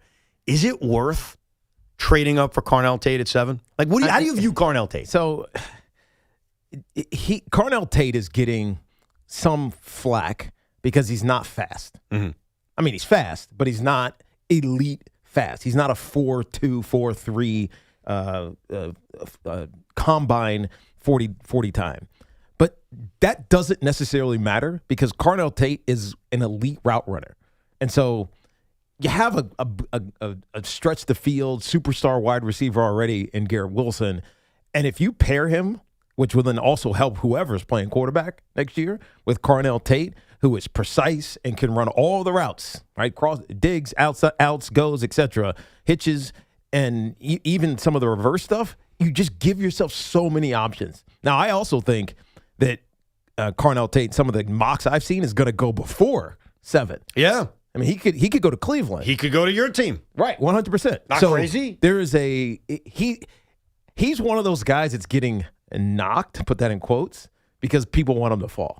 But I think he's going to be a really good pro. So my view on this is simple, which is I have no problem using the assets I have this season to move up. Mm-hmm. I got a big problem using the assets I have next season to move up. I agree with They that. need to protect the capital of next year's draft at all costs. Protect what you can do next year and don't worry about what's going to happen this year. Now, the challenge is that the mindset, and we never thought about this until, who do we have on? Connor. When Connor was telling us about the maybe tied nature of Darren Muji and Aaron Glenn, that if they have a terrible season, they could both be gone. Sure. Then it almost puts that pressure that we talked about with Joe Shane last year to make the draft pick that's going to help you save your job this year. Yeah, but that would mean sacrificing some of the leverage from next year. And I hate that. I agree. And it doesn't make any sense, but I could see how it could happen. I could see how it happens. I hope it doesn't happen. All I can do is as a fan, because I'm going to be a fan next year and the year after, unlike Darren Muji, who may not be around. Darryl,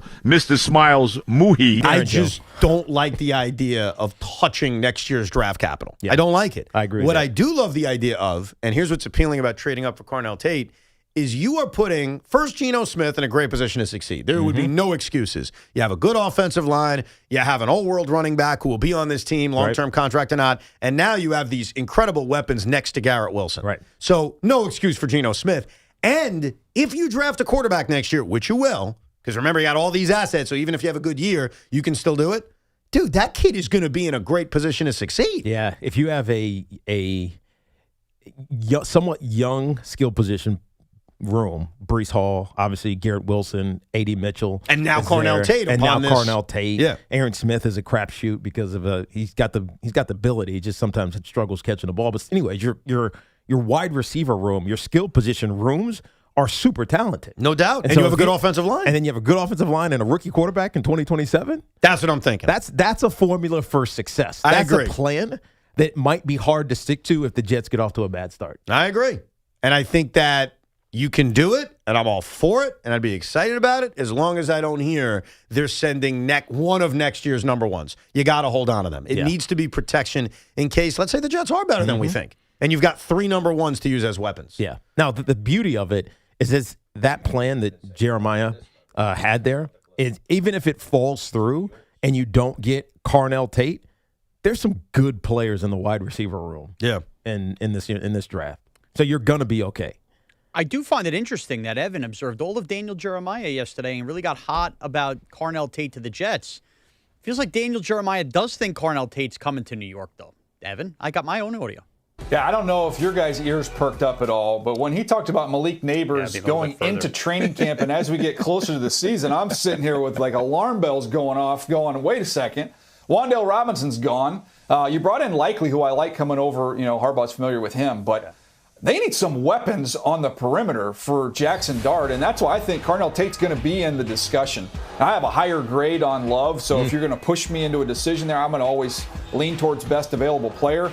But Carnell Tate's my 6th guy, and this is looking more and more like a real need and urgency here for the Giants at the wide receiver position. And to me, this is a complete receiver, somebody who can make plays down the field, big catch radius. And if Neighbors is back, and when he's back healthy, that would be a fun 1-2 punch. He also, I listened to that. He basically said he would draft Jeremiah Love. Well, because he's the better player. You ignore that part. But he's also talking about Carnell Tate. And Yeah. just for context, none of these wide receivers were blazing this year. Right, they were right. all kind of 4.5. Carnell Tate ran a 4.53. Mekhi Lemon ran a 4.5. Amari Cooper from Indiana when I ran 4. He was the one dude that went really low, 4.2. But Jeremy Bernard from Alabama, he was basically 4.5. Like all these guys are kind of the same.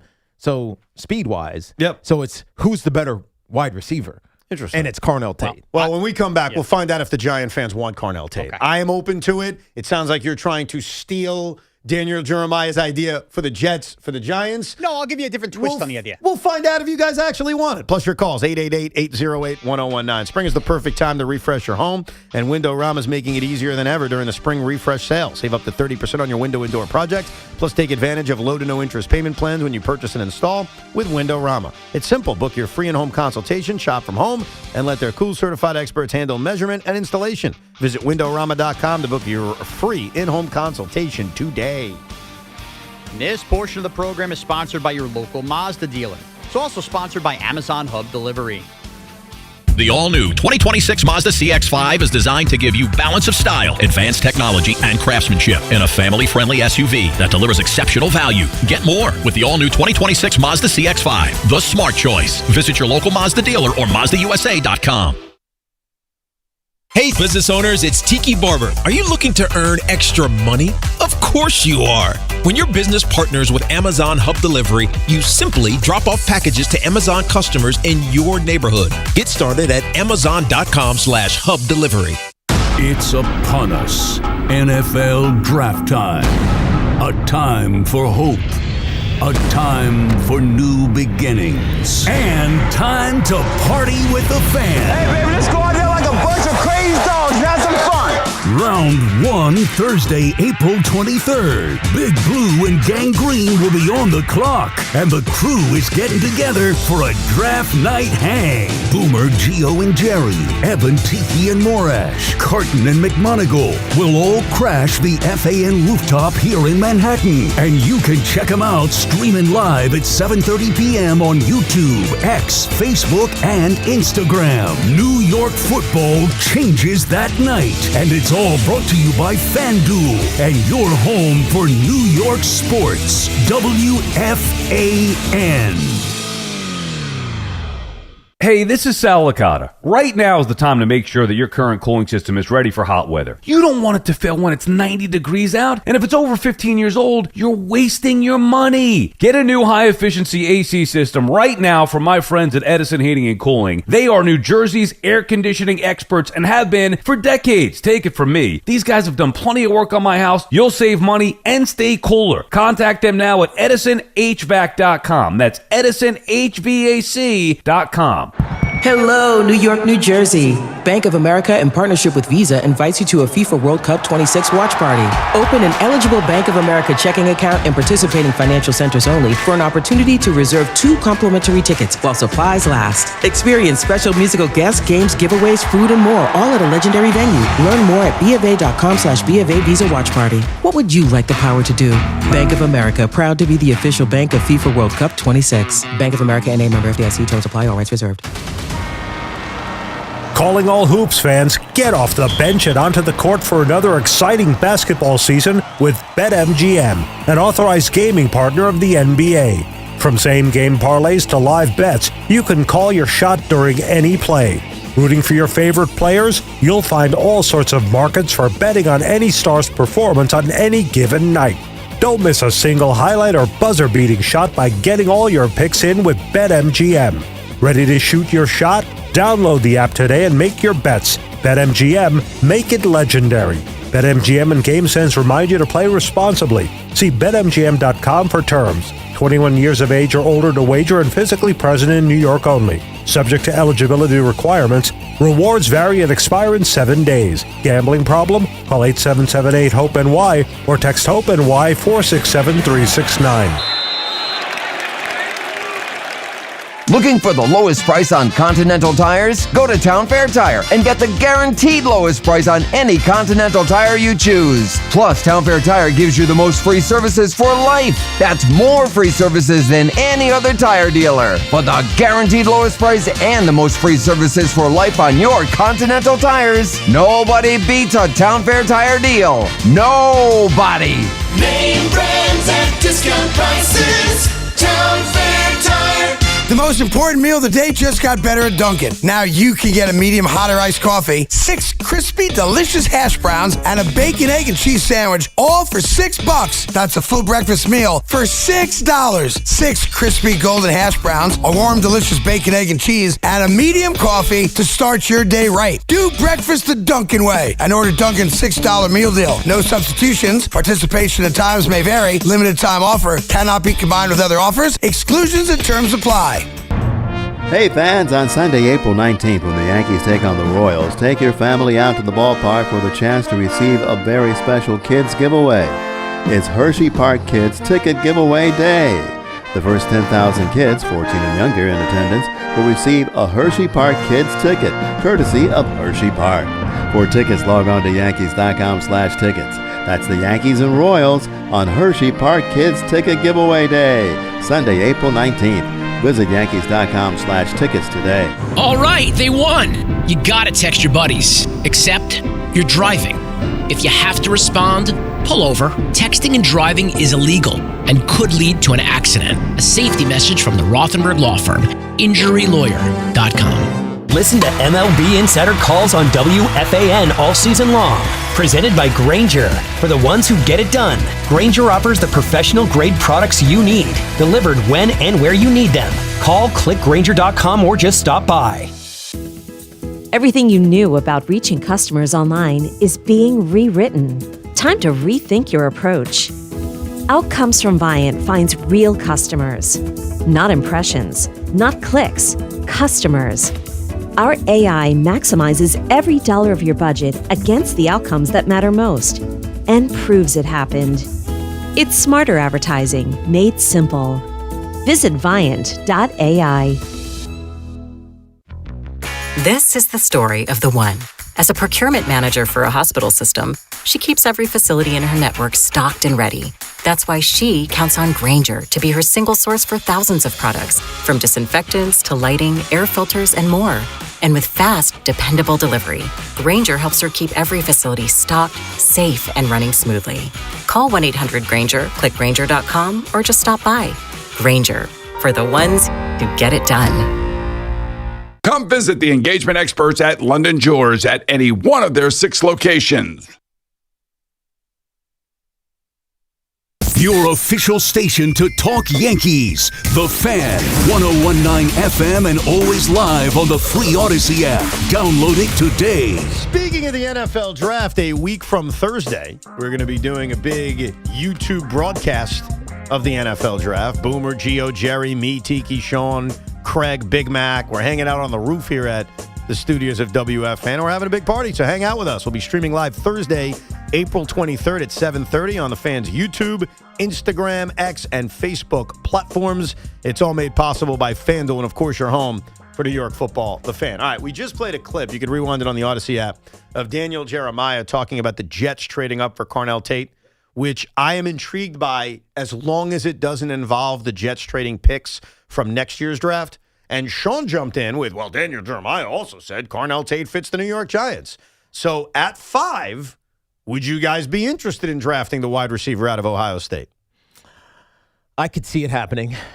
But again, I could see them drafting Jeremiah Love. I could see them taking a linebacker, Sonny Styles.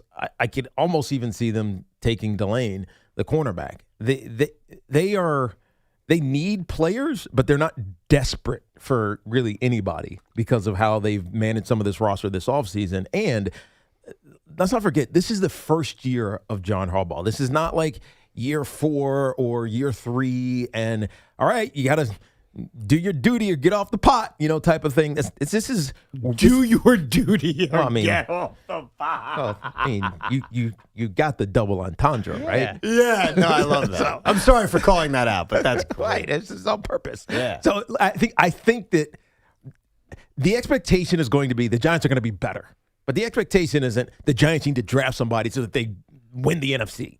You know what I mean? And so there's a grace period that's going to happen with this John Harbaugh-led staff and his coaching. So you almost just take the best player available. And if it's Carnell Tate and it's what you really want, you don't think there's a better option down the line this year or next year, you take Carnell Tate. If you guys draft Carnell Tate, right or wrong, here would be my first reaction. I'll give you that reaction when we're all hanging out at the draft. They're worried about Malik Neighbors. I would agree with you. That's how I would take it. Right. Now, it possibly could be he's the best available player, and the Giants may downplay it, but there's a mystery, it seems, around the health status of Malik Neighbors. The recovery doesn't feel as fluid or as easy as what's happened with Cam Scatterbo. So that'd be my reaction. And let's not forget, he basically got drafted injured. Yeah. Like he was hurt. He was managing toe or whatever the heck it was, ankle, something the last two seasons. It's a toe dating back to his time. Yeah, back to college. So he's kind of been banged up he's been great when he's played, but he's been banged up a lot. Yeah. And that's hard to kind of accept and swallow when you're a new staff coming in and you want availability and greatness and guys who love football. Now, he might love football, but the availability part of it he hasn't been available.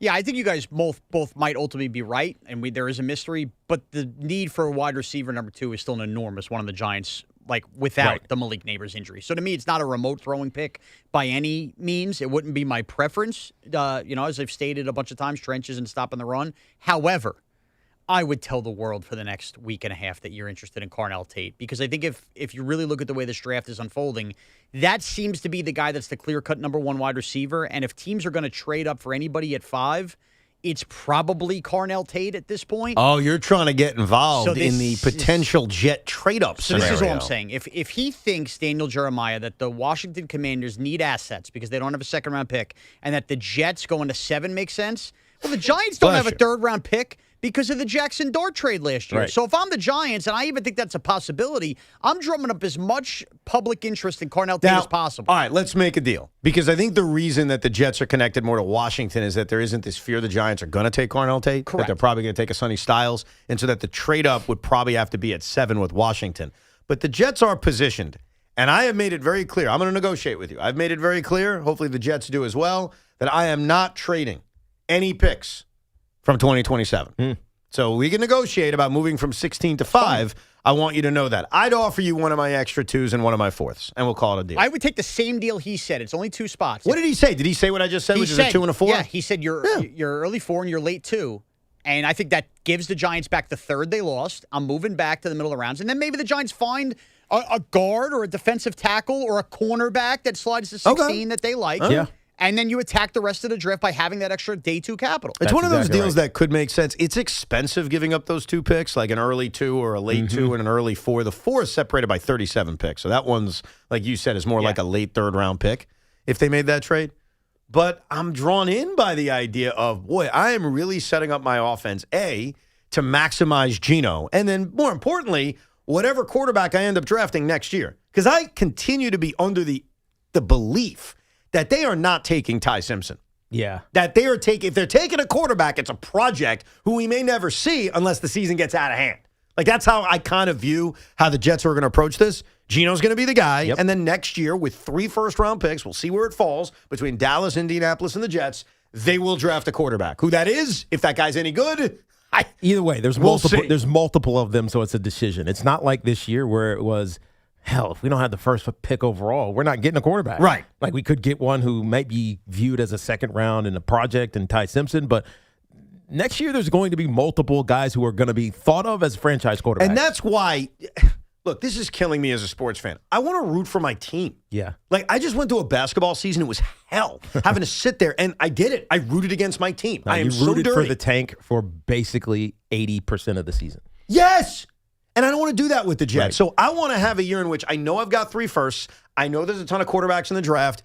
Where I pick be damned, I'm all right. Right. I want to have that season. That's what I'm looking forward to. And here's how damaged not only I am, but my family is. Are you ready for this? Go ahead. Yesterday, my youngest son, Spence, asks me, hey, how did the Mets do? And I said, the Mets lost last night. And you know what his response was? Well, that's good. And I said, is he damaged from the Nets? No, you ready for this? Go ahead. What a great answer he gave me. I said, why is it good? He said, better draft pick.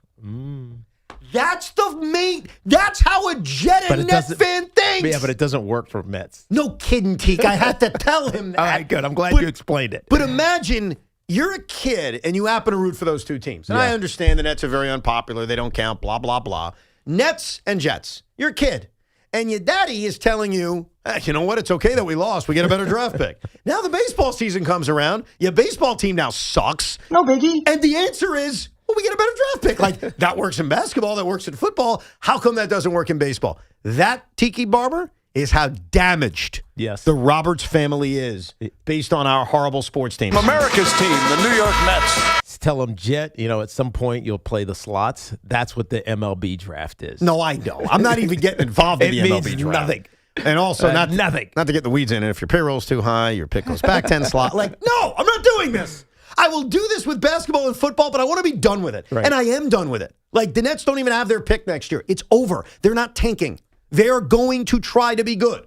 And with the Jets, I try to look at it as I have 3 first-round picks. Yep. I don't need to think about how bad we are to get the best pick. You know what I mean?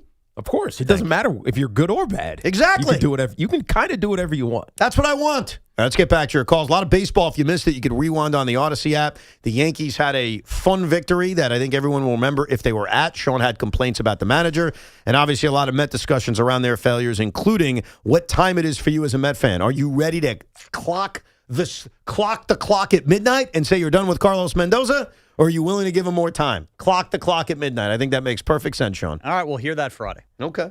Bob in Hampton Bays. Hey, Bob. Hi, Evan. Great show. You, Tiki, and Sean are great. Thank you. I think you guys are great. Maybe Tiki can add in on this. I'm a big Met fan, and I want your point with Francisco Lindor and the concussion, and Tiki being a football player, probably a lot of his teammates had concussions. Goldsmith last year had a concussion. Evan, the play before Peterson gave up that 3-run homer.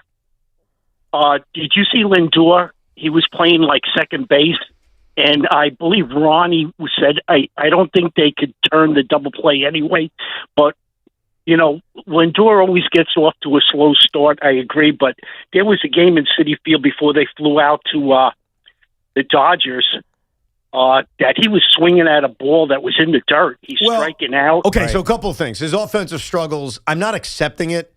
I'm just used to it, and I know that he'll be fine. And I want to make that clear. Because I heard Craig say, why are we accepting that Lindor sucks early? I'm not accepting it. I'm pissed about it, but I also know he's going to be fine. So I don't know what you want me to do. I mean, you want me to demand to trade him? Like, I don't know what the answer is. Like, I'm annoyed that he's off to another bad start. I don't love it, but I also understand he's going to be fine.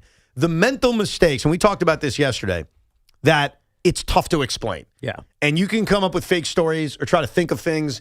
The only thing that makes sense to me, and we talked about it yesterday, was that hit he took in Game 2 of the season on the slide, that maybe he has an undiagnosed concussion. Mm-hmm. And it's fair to wonder, because Lindor is such a smart ball player, to see him make uncharacteristic mistakes is odd. But he brought up a specific play last night I do want to address right before the Pajes home run, and that was when the Mets had a shot to turn a double play on Freddie Freeman. That was on Marcus Semien.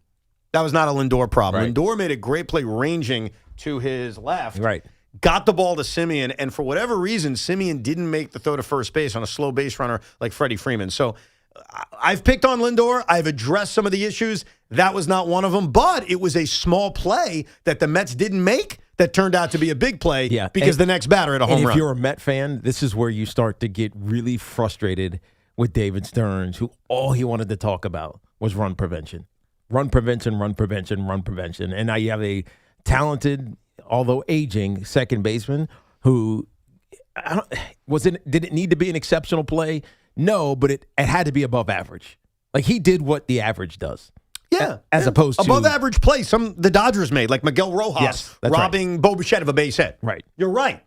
So if you're brought in mainly for your defense, and run prevention is our big talking point this offseason, you better make the above average play. And he didn't. He did not. Very quick break. We'll come back with more of your calls, 888-808-1019, and a mind-blowing stat to prove how pathetic the Met offense is. Evan and Tiki on the Fan. This drive around the league with Tiki Barber is brought to you by Amazon Hub Delivery. Visit Amazon.com/Hub Delivery. It's been 15 seasons since the New York Jets have made the postseason. It's the longest drought in professional sports. But there should be some optimism heading into 2026. Maybe not necessarily for their record, but the Jets have multiple first-round picks in each of the next 2 years, which puts general manager Darren Muji in great position to fill out the roster over the next 2 drafts. Now, next week, they start the process, and we know in free agency, they spend a lot of time shoring up the defensive side of the ball, and a lot of people believe they'll go defense with the first pick in the first round. Well, that makes you think about what they can do with the offense. Geno Smith is the quarterback. They have a pretty good offensive line and a very good running back. Maybe that second pick turns out to be one of the top wide receivers in football. This drive around the league is sponsored by Amazon Hub Delivery. Visit Amazon.com/HUB delivery. This is an Odyssey Sports Minute. This Odyssey Sports Minute is sponsored by Old Trapper Beef Jerky. Old Trapper, what's your beef? We're now 9 days away from the 2026 NFL Draft, which is being held in Pittsburgh. And Aaron Rodgers still hasn't made his decision as to whether he's coming back or not. You think that's important for the Steelers to know if their quarterback's going to be back next season? He needs to make a decision, and soon. I'm Nick Costos.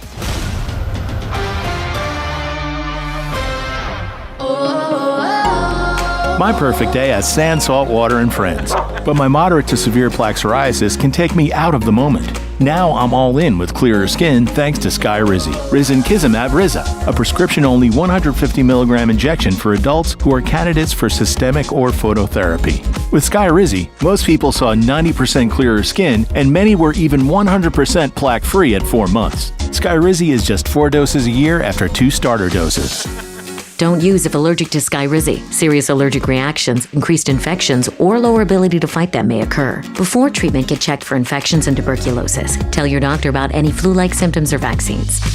Thanks to Skyrizi, there's nothing on my skin, and that means everything. Ask your doctor about Skyrizi, the #1 dermatologist-prescribed biologic in psoriasis. Visit Skyrizi.com or call 1-866-SKYRIZI to learn more. It's Tiki Barber with 2 words any business owner wants to hear.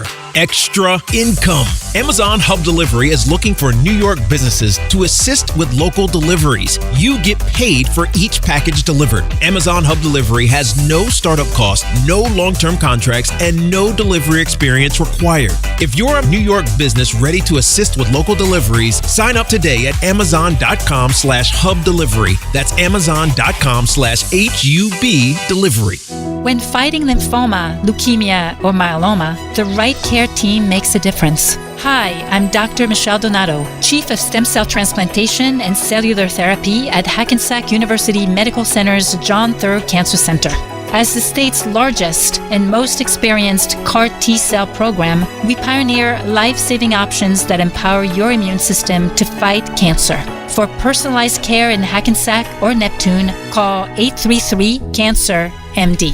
As a contractor, I don't pay for materials I don't use. So why would I pay for stuff I don't need in my mobile plan? That's why my Biz plan from Verizon Business is so perfect. Now I can choose exactly what I want, and I only pay for what I need. Right now, with My Biz Plan, get our best price, as low as $25 a line. Visit VerizonBusiness.com to get started today. New lines only. Price per month with 5+ lines. Includes autopay and paper-free billing and promotional discounts. Taxes, fees, economic adjustment charge, applicable add-ons, prices, and terms apply. Guarantee applies to base monthly rate and stated discounts only. Add-on prices additional. Offers end June 30th, 2026. Hey everyone, Boomer here. If you love eating great food as much as I do, you have to listen up. The Chef IQ Sense wireless thermometer and the mini oven are must-haves in your kitchen. The thermometer helps perfectly cook your chicken, fish, or meat, and the oven is an all-in-one hero that bakes, broils, air fries, toast, and much more. For years now, I've been telling you about how amazing these products are and how they have changed my life. Now it's time to change yours. Go to ChefIQ.com and don't forget to use the code word Boomer to save big at checkout. That's code word Boomer at ChefIQ.com. Together, let's drive at Paramus Chevrolet. For just $187 a month and just $28.99 to a delivery, lease a brand new Trax 4D Wagon LT with front-wheel drive for 39 months. Buying, enjoy 0.0% APR financing for well-qualified buyers. Visit ParamusChevrolet.com today. Whenever water damage strikes your home or business, call on the cleanup and restoration specialists at 1-800-SERVPRO to help make it like it never even happened. That's 1-800-SERVPRO. Franchises are independently owned and operated. Diving for that grounder got you grounded? Oof, we've got specialists for that. Layup, take you down? We've got specialists for that. With nearly 50 Castle Connolly top doctors, Orland & Cohen specialists are considered among the best in the nation by their peers, which can mean a better outcome for you. From Staten Island to Southampton, our network is open 7 days a week, so you can feel better, faster.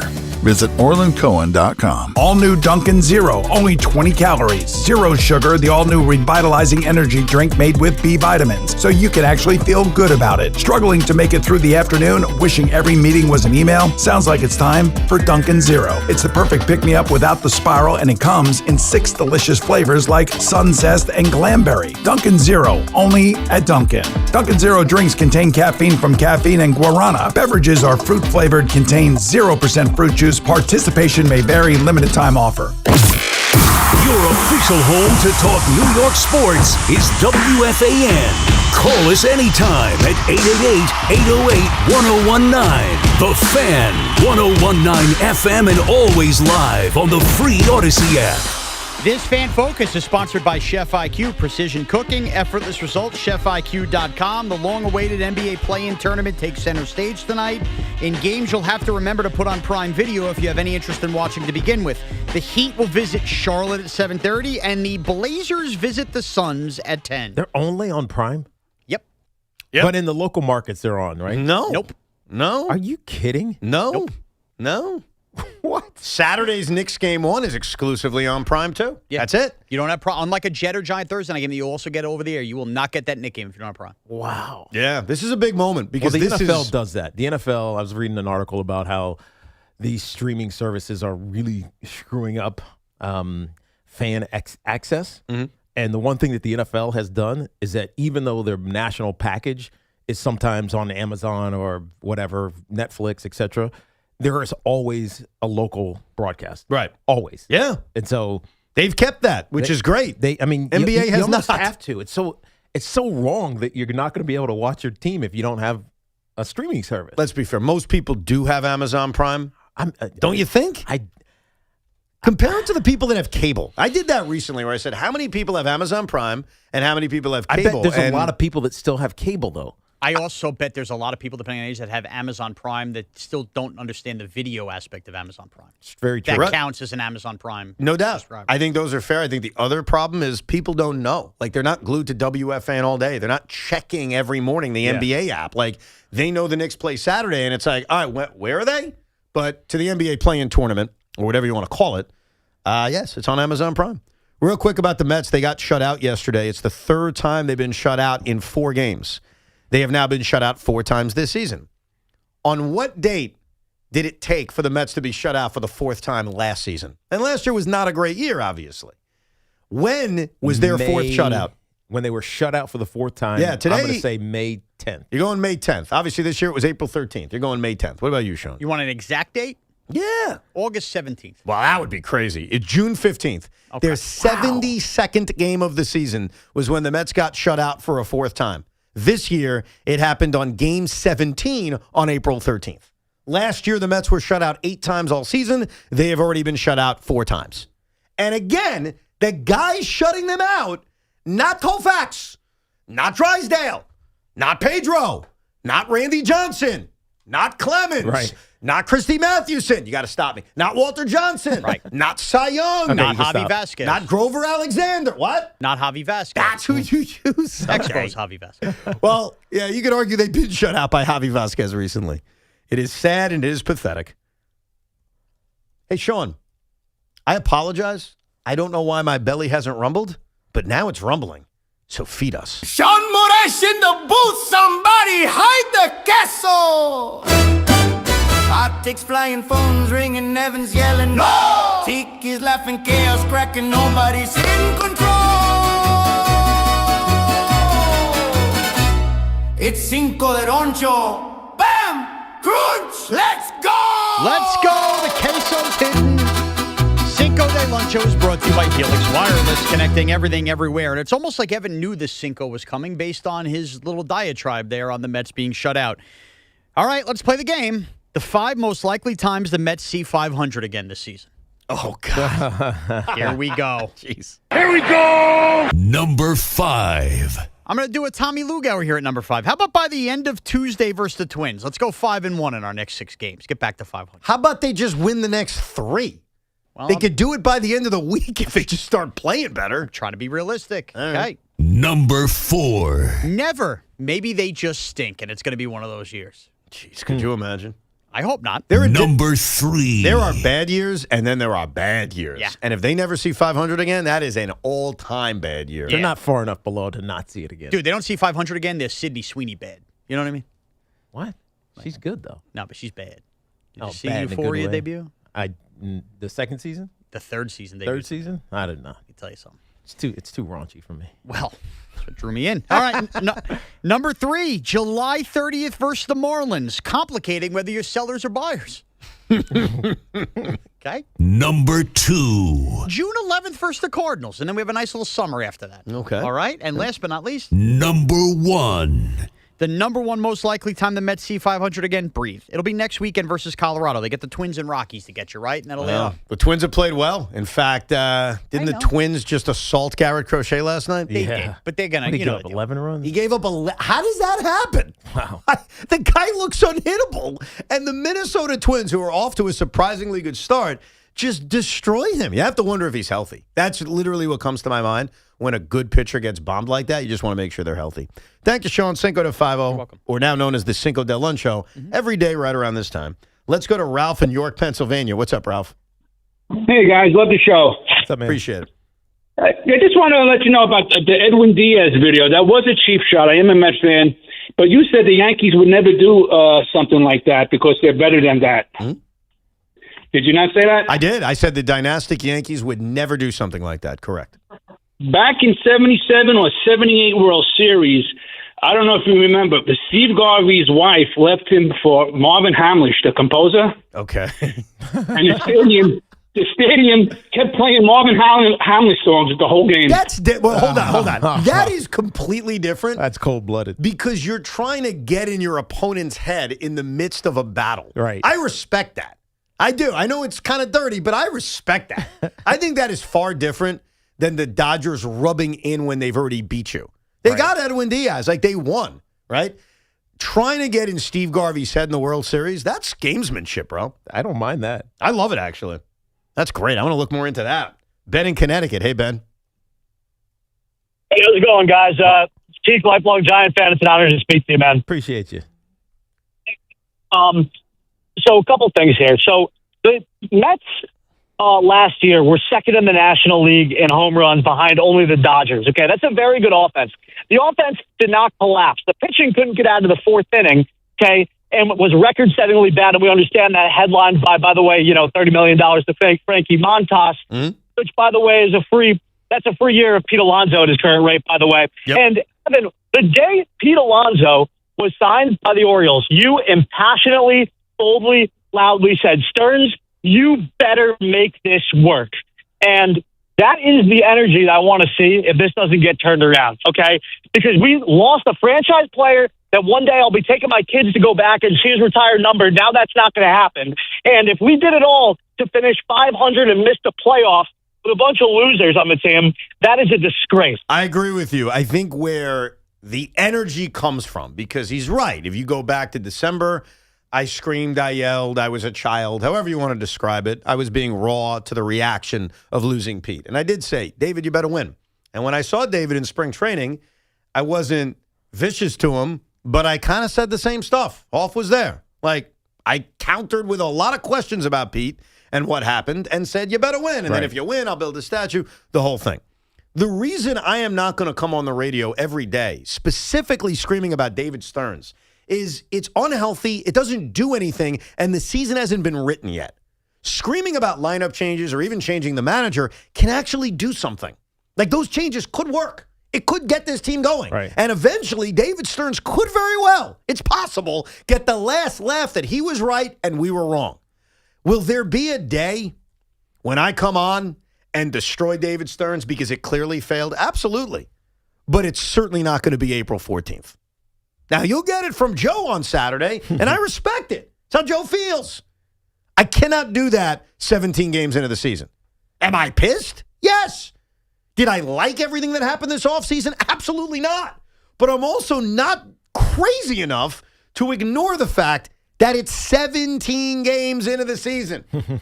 It'll hit me in July if they're 10 games under 500, and I look at the ticket, and I'm like, $140 to watch this? You're actually paying to watch this! That's when it'll probably hit me. That's when it'll really cause pain. Arnie in Denville, New Jersey. Arn. Hey, how you doing? All good. The reason, I got 2 points. First one is just quickie. The reason Mickey Mantle didn't hit more home runs was, if you look at the distances, left center was 457, center field was 461, which makes a big difference, even though he was a switch hitter. And you know what that also means? Mickey, in the current environment, forget the pitchers, just the ballpark, probably hit 600 home runs. No, you're right. Yeah, it probably changes a lot. They made it easier. Well, in certain aspects they did, yes. Because there were certain ballparks, it's so weird. And I can't tell you every American League ballpark. I apologize. But in terms of like the Polo Grounds, you hit the ball right down the line. It was like 260. Wow. So I guess it kind of worked both ways. The John Sterling machine returns in the final hour. And why are the Knicks getting crapped on nationally? We'll try to figure it out coming up. It's Evan and Tiki here on The Fan as we take you until the Carton Show with Big Mac at 2 o'clock. This is the Game of the Week report, brought to you by Hyundai. The road to the championship are in full force across the pro basketball and pro hockey leagues. From opening tip-offs to putt drops, fans can expect wall-to-wall drama, breakout performances, and the kind of edge-of-your-seat intensity that only the postseason delivers as we gear up to crown the champions of the season. The Game of the Week report is brought to you by the new Hyundai Palisade Hybrid. Learn how it's so much more than just another SUV at HyundaiUSA.com. In a world in need of a hero, one man rises to the challenge in style. He is just driving the kids to soccer practice. Make every day feel epic in the all-new Hyundai Palisade Hybrid with up to an EPA estimated 619 miles of range on select trims, advanced tech, and class-leading interior space. Come on, guys. No cleats on the seats. Visit HyundaiUSA.com. or call 562-314-4603 for more details. Knicks fans, it's time to hit the court with BetMGM, an official sports betting partner of the New York Knicks. Download the BetMGM app today and add a boost of excitement to every New York game day with same-game parlays, live betting options, player props, boosted odds specials, and the best daily promotions in the business. With the BetMGM app at your fingertips, you can experience the excitement of betting on your favorite players and get in on all the blue and orange action as your New York Knicks drive the lane. Find out why basketball fans love BetMGM, an official sports betting partner of the New York Knicks. BetMGM, make it legendary. BetMGM and GameSense remind you to play responsibly. See BetMGM.com for terms. 21 years of age or older to wager and physically present in New York and New Jersey only. Subject to eligibility requirements. Gambling problem? In New York, call 877-8-HOPE-NY or text HOPE-NY 467-369. In New Jersey, call 1-800-GAMBLER. Hey, Boomer Esiason here. You know, after years in the game, I don't guess. I go with what works. Red Pocket Mobile gives you 3 major 5G networks to choose from. Switching cities? Switch your network. That's like calling your own Audible. Visit redpocket.com to see why more Americans are switching to better wireless without paying more. Red Pocket Mobile, your new ultimate cell carrier. I'm Neil, founder of Clay Room. When I found ceramics, I realized my calling was to give others the space to be creative. So I set out to open my own studio. Having a Chase Ink card has allowed us to grow it and bring people together. Now we're molding a creative community. With the Chase Ink Business Cash Card, you can earn up to 5% cash back on business essentials, so your business can go from here to possible. Chase for Business. Make more with yours. Real business owner compensated for their participation. Cards issued by J.P. Morgan Chase Bank, N.A. member FDIC, subject to credit approval. Terms apply. So I'm watching Evander Holyfield in this Terra Origin creatine commercial, right? Dude looks like he's ready to go 12 rounds tonight, and he's in his 60s. Meanwhile, you tweaked your back getting off the couch. So I checked out Terra Origin's creatine. It looks like a clean, no-nonsense formula. Just strength, endurance, and go. They also have these easy-to-use on-the-go stick packets, so whether you're hitting the gym, chasing your kids around, or yelling at the refs on Sunday, show up ready. Terra Origin creatine is game-changing. Check them out now at TerraOrigin.com and save 20% off your first order with free shipping. Did you know about 1 in 3 people with plaque psoriasis may also develop psoriatic arthritis? which causes joint pain, stiffness, and swelling? Does this sound like you? Listen to what it sounds like to be a million miles away. Tremfya guselkumab, taken by injection, is a prescription medicine for adults with moderate to severe plaque psoriasis who may benefit from taking injections or pills or phototherapy, and for adults with active psoriatic arthritis. Serious allergic reactions and increased risk of infections and liver problems may occur. Before treatment, your doctor should check you for infections and tuberculosis. Tell your doctor if you have an infection, flu-like symptoms, or if you need a vaccine. Imagine being a million miles away. Explore what's possible. Ask your doctor about Tremfya. Visit Tremfya.com or call 1-800-526-7736. I'm Piera Palazzolo, VP of Digital Marketing for the American Management Association, a company focused on the management training skills needed to enhance the careers of business professionals. We did our research when it came to the best companies for website development and chose AmericanEagle.com. And we couldn't be happier. AmericanEagle.com worked closely with us to understand the front and back end requirements needed to launch an e-commerce website that could handle the complexities of running thousands of seminars nationwide. Our robust new website and improved SEO saw immediate increases in site traffic and web revenue. If you're in need of managerial effectiveness and success, visit our website at amanet.org. If you're in need of a website that provides an unparalleled consumer experience, I highly recommend AmericanEagle.com. Transform your business today. Dial 877-WebNow1 for a free digital consultation with AmericanEagle.com. Our friends at Town Fair Tire remind you that at Town Fair Tire, you always get the guaranteed lowest price on name brand tires from Connecticut to Maine. Nobody beats Town Fair Tire. Nobody. Talk sports with Craig Carton and Chris McMonagle on The Carton Show. Afternoons from 2 to 7 on WFAN, WFAN FM, WFAN FM HD1 New York, and Odyssey Sports Station. On Saturday, the New York Knicks will open up their best-of-7 series against the Atlanta Hawks. We'll go deeper into it as the week goes on. Our guy, CP the Franchise, will stop by on Friday. We'll get you all the bells and whistles, all pumped up. Knicks, Hawks, first round. Saturday, Amazon Prime, Madison Square Garden at 6 o'clock. What I am surprised about as we slowly begin thinking about this series and breaking this series down is the disrespect that the Knicks get. And I want to give you a specific example of, I think, shocking disrespect. And usually when Knicks fans are upset with the way they're talked about or they're treated, it's the media. And so it's like, oh, the media hates the Knicks, Knicks for clicks, blah, blah, blah, like all that. Everyone's got an agenda. Yeah. What I'm about to present to you is not the media. It's not Frank Isola who you can blame. It's not Justin Termini who you can blame. It's the players. Because The Athletic did a NBA Players Anonymous poll in which they asked 146 players who they think will win the NBA title, and they can't pick their own team. That's the rule. Okay. And I think the results, you'll be like, okay, 50% of people, which I think is smaller than I expected, said that the Oklahoma City Thunder are going to win the NBA title. And these are players, so that makes sense. Players. That makes sense. 146 players from around the league. 50% said the Thunder. I think we understand it. Yes. Number 2, by a wide margin, is the San Antonio Spurs, which I think is a respect to the uniqueness of Victor Wembanyama. Yeah. Now, I'm skeptical of the Spurs because of the inexperience that they have. I think this is going to be a big year for them in which they will gain that experience. And if you asked me to predict a year from now who's going to win the NBA title, I'd probably say the San Antonio Spurs. But I can't do it right now. And then there's a drop-off. Okay, the Celtics are at 8%. The Nuggets are at 7%. The Pistons are at 4%. So you're like, oh, wow, the Knicks got disrespected, Ev. They're only at 2%? No. Well, they're at 1%? No. Not a single player picked the New York Knicks to win an NBA title. And to show you how disrespectful they are, the Atlanta Hawks had a pick. Wow. The Minnesota Timberwolves had numerous players. The LA Lakers had numerous players. The Cleveland Cavaliers, numerous players. The Pistons, 4%. I mentioned the Nuggets, 7%.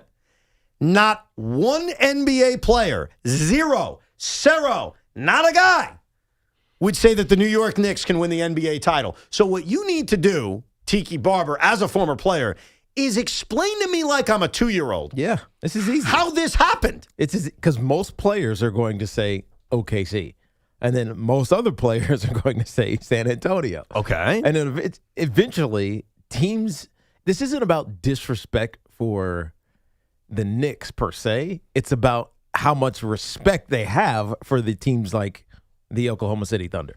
And maybe the one vote or however many votes for Atlanta, it's just because they have a friend on the team or something along that nature. And nobody likes Knicks players? Is that what you're saying? No. They're just all hated? I think there's no friends? I think NBA players think the Knicks are grossly overrated. Because it's New York? York? Because it's New York. How about the fact and all the hype that they get nationally, obviously locally they're going to get it, but national hype that they get.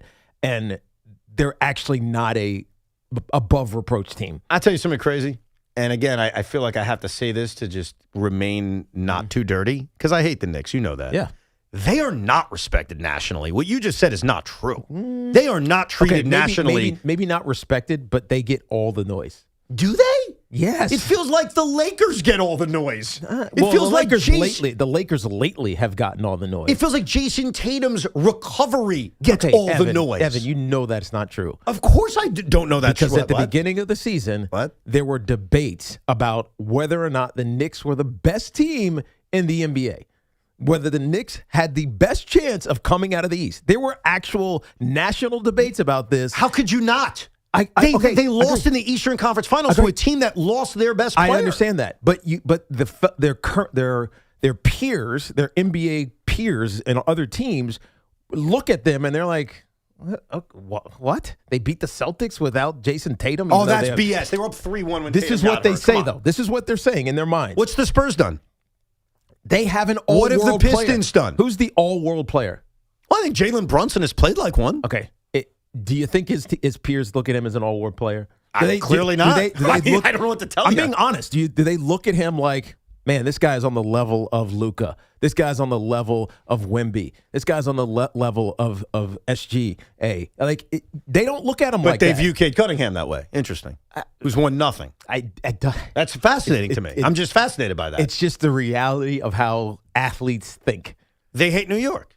Is that what it is? It's not even hate New York. You could say that if that's the case. I don't think it's hate New York. I think it's hate the inflation that New York gets. But they're not inflated like the Knicks. They are. They've earned their hype. Evan, you forget that early in this season, it was all about the Knicks, and they hadn't done anything. No. Hold on a second. I completely disagree with you about one thing. They had done something. With Mike Brown as their head coach. No, hold on. The Indiana Pacers and the Boston Celtics, the two other elite teams in the Eastern Conference, were coming into this season without their best players. I get it. Right. The Knicks benefited from that, and they slid up to be the warranted favorite in the Eastern Conference after losing to the Pacers in the Eastern Conference Finals. I think it warranted the hype. Why weren't they the favorites to come out of the East? I get that this regular season is played premature. It's just premature. It wasn't. Yes, it was. It was premature. So we're going to anoint the Pistons, who have not won a round yet. Why are we anointing them? They had a great because of how they play. And the Knicks, how'd they play? Soft relative to the Pistons. And don't even lie and say I'm wrong. No, I'm actually going to back you up with something. You think I'm going to fight with you?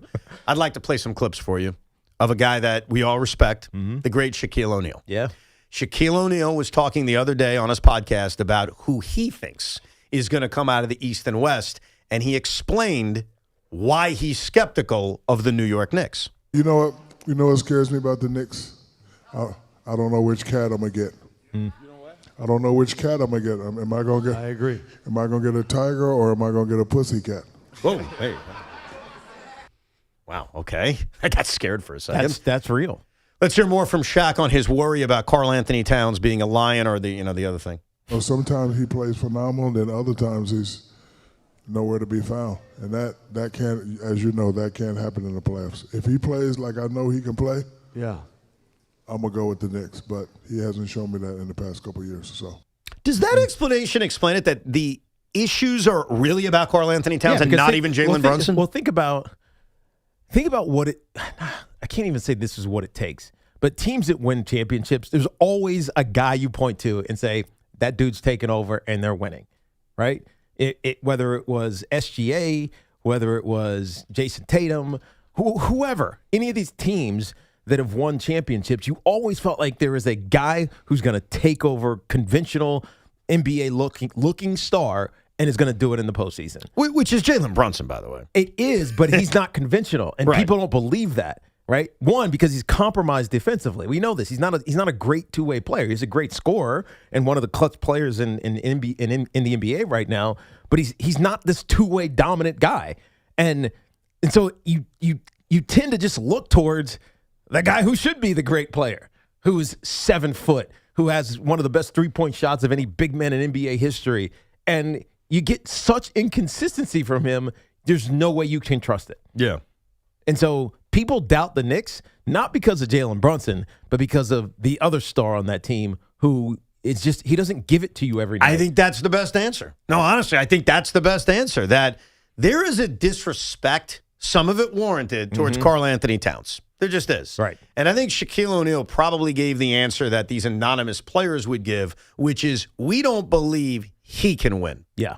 We don't believe that guy can win. And Jalen can't do it by himself. I think he can to an extent. There's no way. Well, what I mean by extent is they can beat Atlanta. Of course. But are they winning an NBA? Are they beating Oklahoma City? No. Are they beating the San Antonio Spurs with just Jalen being great? No, they would need, to your point and to Shaq's point, Karl Anthony Towns to be a Lion. Yeah.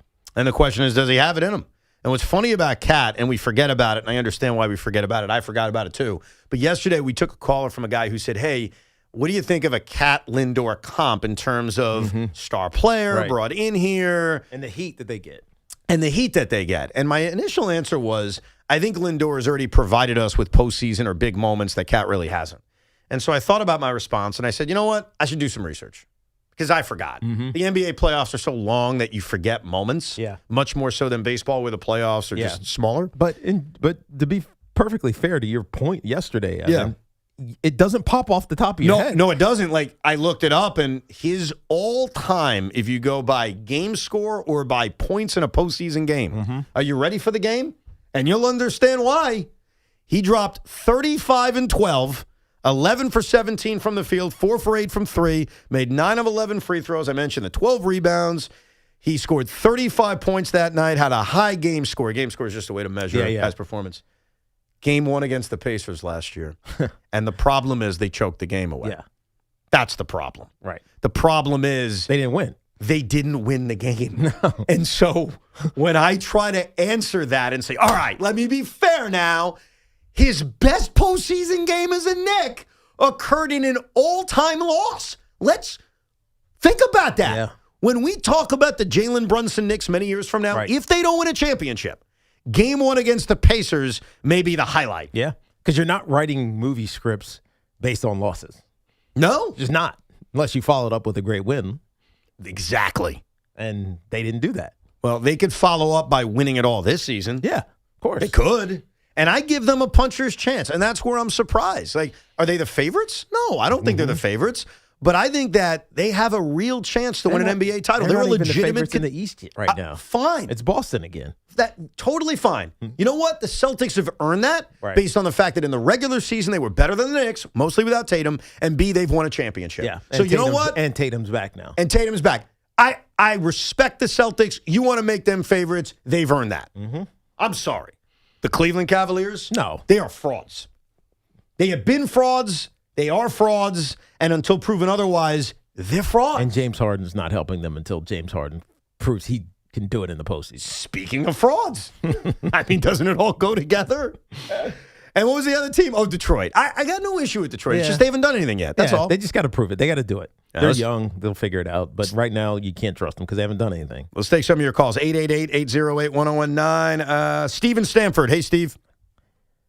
How you doing, guys? Great show. Thank you, man. One thing, wanted to follow up with the thing on Cat, and I don't know if you saw the Knick game that was on TNT, and when he was doing his post game with Barkley and Kenny Smith. Yep, we played the clips. He actually, if you remember the one where he actually interviewed Cat after the game, and he said, Cat, for you guys to win, For you guys to win, you have got to be this cat. It can't always be Jalen Brunson. Right. You've got to be this cat every single game in the playoffs. Yes. And Cat was like, well, I don't know, like, it's really me and my teammates together. And Shaq's like, no, Cat, it's you. You have to be the guy. Yep. Every game, no disappearing. Like, Shaq wasn't having it. He kept trying to go on, it's about the team. And Shaq was just grilling him. Like, no it's about you, man, because Brunson's proven he's going to be there. No, the other guys have proven they're going to be there. Well, Steve, what's interesting that you say, because Cat's almost answering like a football star or a baseball star. Like he's answering. He's like, trying to be a team guy. Yeah, he's answering like someone who needs his team. I mean, you know what? As a running back, I can only be as good as my left guard or right tackle or whatever the heck you want to say. And that's true, right? If you're right guard, left tackle, they all suck, you're not going to be great. In basketball, the mentality to the guys that win it all are, I am going to not only knock you down, I'm going to step on your throat, I'm going to score, and then I'm going to come back and step over you. Right. If you don't have that mentality in the NBA, you're not going to get respected, and teams are going to call you soft. Yeah, which is what's happened. Right. Which is kind of crazy. Yeah, when that happened, we played it on the air because it was very noticeable. I actually have it on my phone right now if you want to hear it. Let's take a listen. Hold on one second. You need to be great for you guys to win the championship. It's high aspirations. If you guys win the championship, of course they're going to talk about Brunson, but it's you and your play. You have to be dominant. You responded very, very well. You played well. You played in the paint. That's how you should play. You should always play great. Being from Jersey, good ain't good enough. You had a great game tonight. I'm proud of you. For sure. But what you said, too, is if we win a championship, they could talk about anybody. As long as we all get a ring, that's the most important thing. No, but I don't care. I don't care about none of that. No, but you got to play great. 1-2 punch, and you part of that 1-2 punch. Hell yeah. Right. But, I want to make sure we all understand the biggest goal and the main goal here is to win. It don't matter about who gets the credit or whatever. I just want to be part of the ring. Nope, you got to play great. Sure. Get the credit. I hear you. Yeah, okay. Legend, I agree with you. All right. I agree with you. I got your jersey, baby. Yeah, you agree with him, but you didn't get it. And that was what our caller was referring to. That was the discussion from late February on TNT where Shaq was backing up his words to Karl Anthony Towns, lecturing him. Yeah. Saying, you got to be more assertive. You got to be the guy. And he's right. Like, ultimately, if the Knicks win a championship or not, I think there's a few factors, but one of the top factors is going to be which cat shows up. Yep. It is also Barkley last year asked Cat to his face why he commits so many dumb fouls. Yes. It's a great question. So a lot of these former players. It's a great question. Phil and Mayapack. Hey, Phil. Hey guys, just to echo on what even Shaq was saying, when he says that 1-2 punch, he's telling Cat, you've got to be there the way Jalen is there. It can't just be Jalen scoring all night, and you've got to be just as aggressive in the paint. And the both of them have to learn to work together. Well, we've seen that over the last couple of games of the season. It was one of the most encouraging things at the end, as we saw a lot more Cat and Brunson on the pick and roll and their effectiveness. And we'll get more into this as we get closer to the Atlanta series, because the first focus is Atlanta. Yeah. Have you seen what Karl Anthony Towns has done with the matchup he's going to face from Onyeka Okongwu? No. He's killed him. Yeah. He's destroyed them. Oh, we saw this in the last game they played against. We saw it in the last game they played, and we've seen it this season. So this is a real matchup opportunity for Karl Anthony Towns. We'll get back to your calls coming up, 888-808-1019. And I've received word that I don't think Yankee fans are going to like. And that is the fact that Ben Rice is not in the lineup tonight. Now, in fairness, before we go nuts, we'll hear from Aaron Boone. He appeared with John Boy and Jake on Talking Yanks. So we'll hear Boone's explanation and analyze it. We'll get to that coming up. Plus, it is the return of the John Sterling machine. All coming up. Spring is the perfect time to refresh your home, and Window Rama is making it easier than ever during the spring refresh sale. Save up to 30% on your window and door project. Plus, take advantage of low to no interest payment plans when you purchase and install with Window Rama. It's simple. Book your free and home consultation, shop from home, and let their local certified experts handle measurement and installation. Visit windowrama.com to book your free in-home consultation today. Right now, Amazon Hub Delivery is looking to partner with ambitious New York businesses like yours to become Amazon Hub partners. You and your staff will deliver packages to customers in your area when it's convenient for you. And with each package, your business gets paid. There are no startup costs, no long-term contracts, and no delivery experience is required. They're just making it easy to earn extra money and at the same time gain exposure for your business. Amazon Hub Delivery. Learn more at amazon.com/hub delivery. That's amazon.com/HUB delivery. This portion of the program is sponsored by Flushing Bank. It's also sponsored by Bet365. Life's rewarding, especially with Flushing Bank's Complete Cash Rewards program. Just open a personal or business complete checking account to get started. With 30 New York Metro locations, there's nothing easier or more rewarding. Visit flushingbank.com today. Member FDIC. With Bet365 Early Payout, you win even if they lose. Get paid out instantly when your team goes up big, even if they blow the lead later. Bet365. Winning is everything. Gambling problem? Call 1-800-GAMBLER. 21 plus only. Must be physically located in New Jersey. I'm Pat Boyle here to help you beat the books with Western Long Sports. Suns and the Blazers in the play-in tourney, and I think Phoenix's home court advantage will be the difference. Suns had a miraculous season, not given much hope after firing Budenholzer last year and trading away Kevin Durant, but here they are with 45 wins. They were 25-16 at home this year, covering in 56% of home games. Meanwhile, I like Portland's future, but they were 5 games under 500 on the road this year, and I think the experience that Devin Booker and Dylan Brooks bring will be the difference. I like the Suns to cover. I'm Pat Boyle. Bet smarter and beat the books. Download the BetMGM app today. My name is Christine, and I'm a widow. My husband, Ryan, was a healthy 34-year-old, and 3 months later, he was gone. Thankfully, he had life insurance. Ethos made it so easy. You can get a quote in seconds, apply in minutes, and get same-day coverage. 100% online, no medical exam. Life insurance didn't take away the loss, but it did give us the space to just grieve. Get your free quote at ethos.com/game. ethos.com/game. Paid spokesperson. Time spent on application may vary. Online health questions required. I'm a 100% kind of guy, so I got Verizon Fios. It's 100% fiber internet because I do everything at 100%. What game should we watch? 100% of them. She hits a Penalty kick. out of the park! From way downtown for a Beautiful shot onto the green. You either have 100% fiber internet or you don't. Get Verizon Fios. It's super fast and reliable with ultra low lag. It's 100% or nothing. Call 1-833-VERIZON to switch today. Go Teams!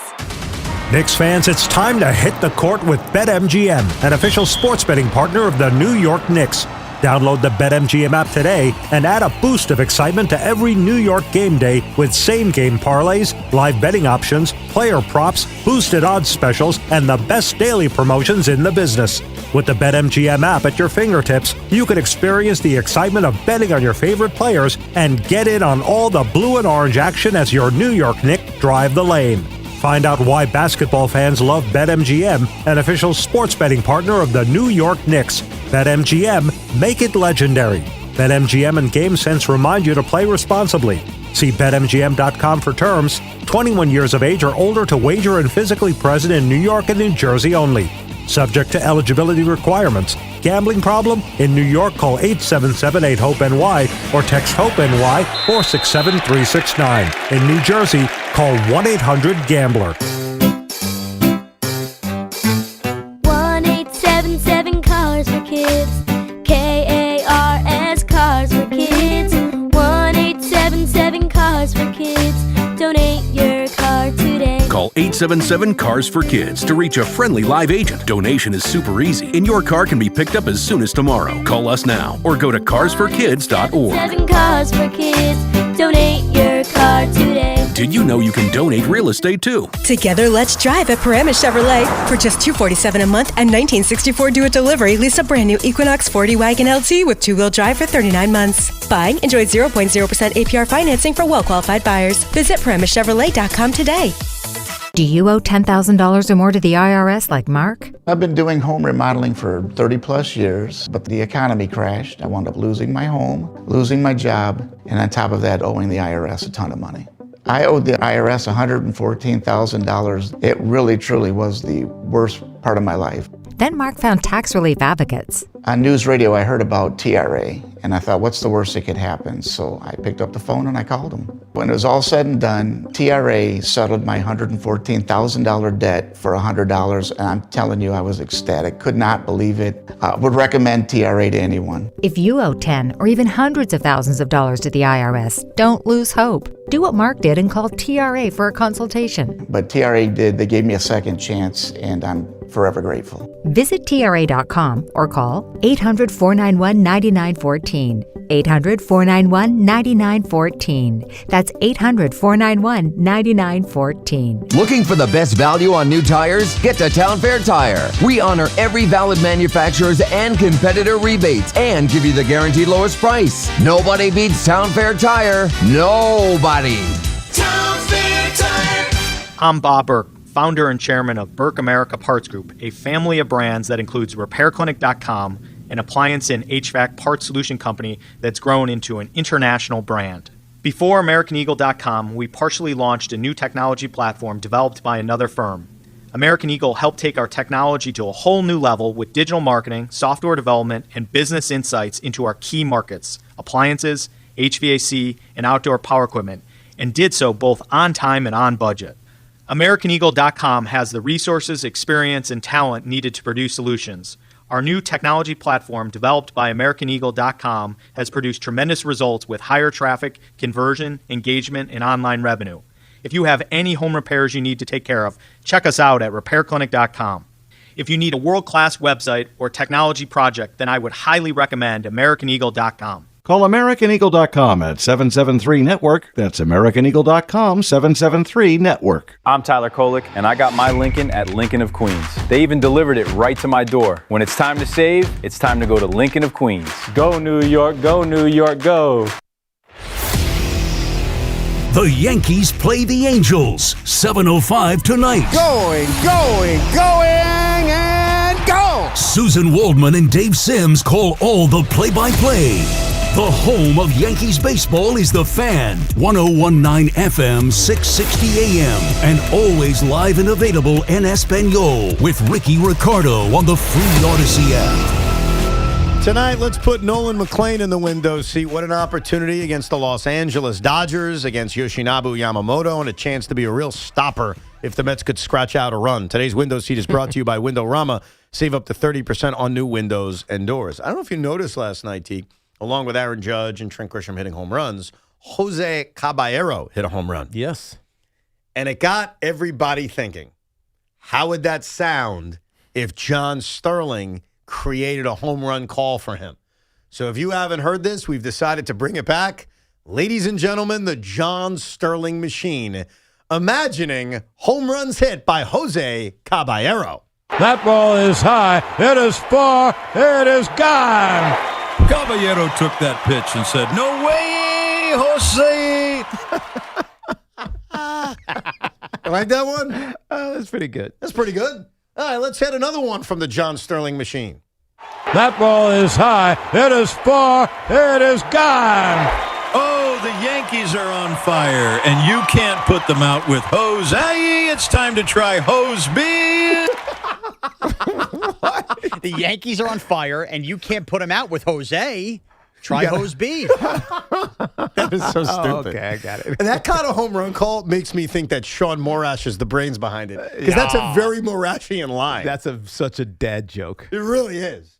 Anyhow, let's hear another one from the John Sterling machine. That ball is high. It is far. It is gone. Forget an Uber. That ball called a cabbie. Jose Caballero. That's not bad. Wow, that's a good one. Yeah, Go to that. That was actually very solid. Very solid by the John Sterling machine. All right, your final Jose Caballero call from the now world-famous John Sterling machine.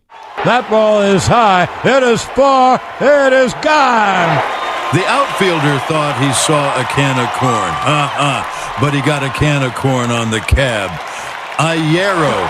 And the Yankees take a 4-0 lead. That's Should pretty have good. stopped after 3. That was my favorite one. Really?